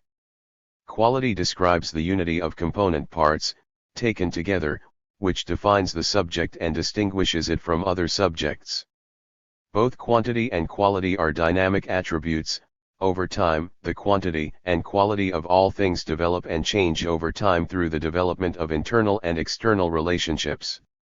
Quantity and quality itself form a dialectical relationship, and as quantity develops, quality will also develop. A given subject may be described by various quantity and quality relationships. Example 1. In the process of development, quantity change leads to quality change. A single football player, alone, has the quantity value of one football player and the quality of a football player. 11 football players on a field would have the quantity value of one and will develop the quality of a football team. This subject, football team, is composed of the same component parts as the subject football player, but the quantity change and other properties, being on a field, playing a game or practicing, etc., change the quality of the component parts into a different stable and unified form which we call a football team. The relationship between quantity and quality is dynamic. If one of the players doesn't show up for practice, and there are only 10 players on the field, it might still have the quality of football team, but in a live professional game there will be a certain threshold, a minimum number of players who must be present to officially be considered a team. If this number of players can't be fielded, then they will not be considered a full team and thus won't be allowed to play. Likewise, if there are only 1 or 2 players practicing together in a park, they would probably not be considered a football team, though they might be described in terms of having the quality of being on the same team. Example 2. All of these have the quality of water because of the molecular quantities of hydrogen and oxygen atoms. However, from the perspective of volume, quantity changes still lead to quality changes. The properties of quantity and quality are relative, depending on the viewpoint of analysis. A single molecule of water has a quantity of 1 in terms of molecules, but it still retains the quality of water because of the quantities of 1 oxygen atom and 2 hydrogen atoms per molecule which, in this stable form, give it the quality of water. A drop of water might have a quantity of many billions of molecules, but it would still have the quality of water. It would also now assume the quality of a drop. When you combine enough drops of water, you will eventually have a quality shift where the drops of water combine to form another quality, i.e., a cup of water. The quantity change leads to a change in quantity. We would no longer think of the water in terms of drops after the quantity rises to a certain level. In terms of temperature and physical properties, if the water is heated to a certain point it will boil and the water will become steam. The quantity of water in terms of drops wouldn't change, but the quantity value of temperature would eventually lead to a quality value change from water to steam. Example 3. The same human being will undergo various quality changes as age quantity increases over time. As humans age and the quantity of years we've lived builds up over time, our quality also changes, from baby, to child, to teenager, to young adult, to middle age, to old age, and eventually to death. The individual person is still the same human being, but the quality of the person will shift over time as the quantity value of age increases. Metaphysical vs. Dialectical materialist conceptions of change. Metaphysics only consider linear properties of quantity change. Materialist dialectics takes quantity changes and quality shifts into consideration when considering change over time. Because the metaphysical perspective tries to define the world in terms of static, isolated subjects, only quantity is considered and quality shifts are not taken into account. Thus, metaphysical logic sees development as linear, simple, and straightforward. Materialist dialectics, on the other hand, sees development as a more complicated, fluid, and dynamic process involving multiple internal and external relationships changing in quantity and quality over time. In contrast to the metaphysical viewpoint, in materialist dialectics, development refers to the motion of things and phenomena with a forward tendency, from less advanced to more advanced, from a less complete to a more complete level. Annotation 118. In materialist dialectics, motion, also known as change, is the result of mutual impacts between or within things, phenomena, and ideas, and all motion and change results from mutual impacts which themselves result from internal and external relationships with other things, phenomena, and ideas. Any given motion/change leads to quantity changes, and these quantity changes cumulatively lead to quality changes. See annotation 117. Grasping this concept, that development is driven by relations, is critically important for understanding materialist dialectics. The concept of change in materialist dialectics centers on internal and external relationships causing mutual impacts which lead to quantity changes which build into quality shifts. This process, taken in total, is referred to as development. Development represents the entire process in which internal and external change/motion leads to changes in quantity which in turn lead to changes in quality over time. The process of development can be fast or slow, complex or simple, and can even move backwards, and all of these properties are relative. Development has a tendency to develop from less advanced to more advanced forms. The word tendency is used to denote phenomena, development, and motion which inclines in a particular direction. There may be exceptional cases which contradict such tendencies, but the general motion will incline towards one specific manner. Thus, it is important to note that development is not necessarily good nor bad. In some cases, development might well be considered bad, or unwanted. For example, rust developing on a car is typically not desired. So, the tendency of development from lower to higher levels of advancement implies a forward motion, though this motion can take an infinite number of forms, depending on the relative perspective. Development can also, temporarily, halt in a state of equilibrium. See annotation 64, or it can shift direction, though it can never reverse, just as time itself can never be reversed. For example, during a flood, water may develop over the land, and as the flood waters recede this may alternatively be viewed as another forward development process of recession, a development of the overall flooding and receding process. The flood is not actually reversing, the development is not being undone. Flood water may recede but it will leave behind many traces and impacts, thus it is not a true reversal of development. Both flooding and flood recession are development processes with the same forward tendency. Flood recession may appear to be a reversal, but it is in fact forward development. The false belief that development can be reversed is the root of conservative and reactionary positions. See annotation 208. Development can be considered positive or negative, depending on perspective. Some ecosystems have natural flood patterns which are vital for sustaining life. For a person living in a flood zone, however, the flood would most likely be considered an unwanted development, whereas flood recession would be a welcome development. It is important to note that the definition of development is not identical to the concept of motion, change, in general. It is not merely a simple quantitative increase or decrease, nor a repetitive cyclic change in quantity. Instead, in materialist dialectics, development is defined in terms of qualitative changes with the direction of advancing towards higher and more advanced levels.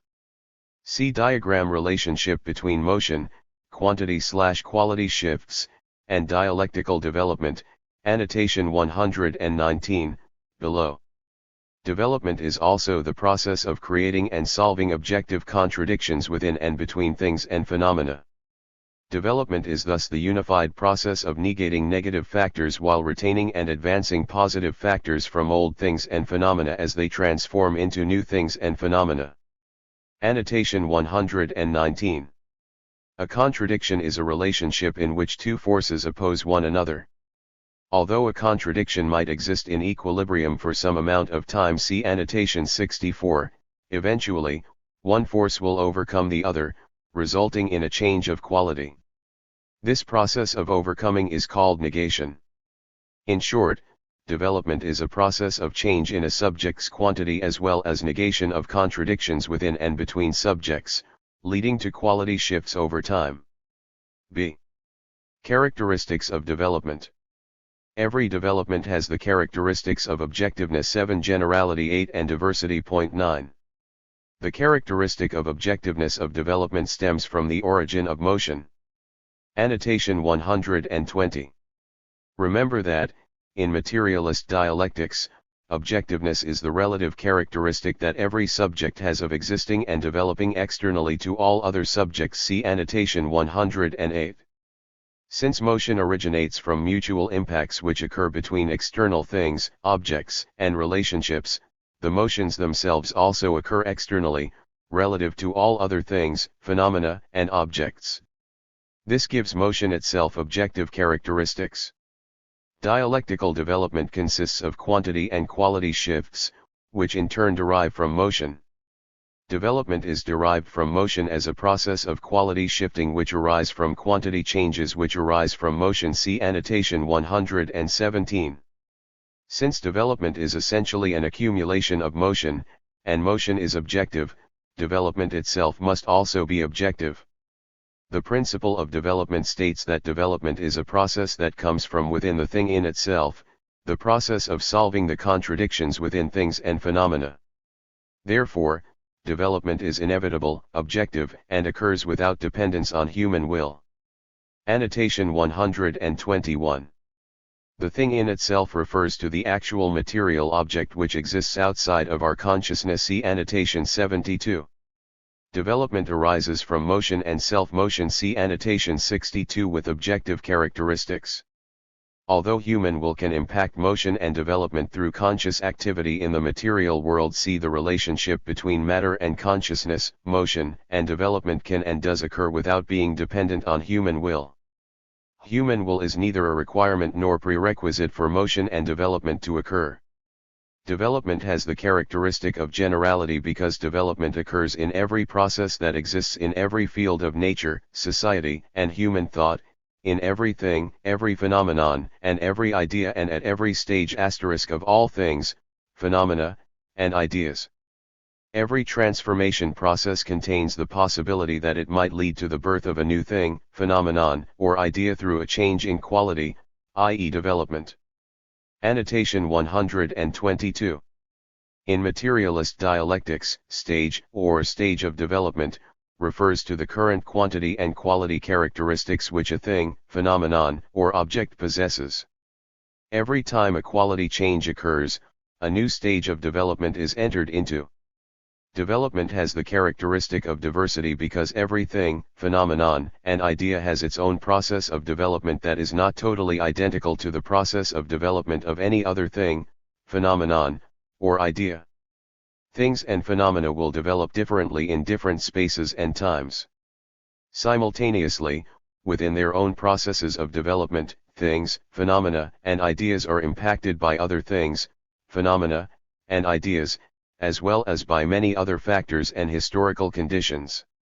Such impacts can change the direction of development of things, phenomena, and ideas. They can even temporarily set development back, or can lead to growth in one aspect but degeneration in another. Annotation 123. Because development has the characteristic of generality and the characteristic of diversity, the principle of diversity in unity and unity in diversity also applies to development. See Annotation 107. See meaning of the methodology.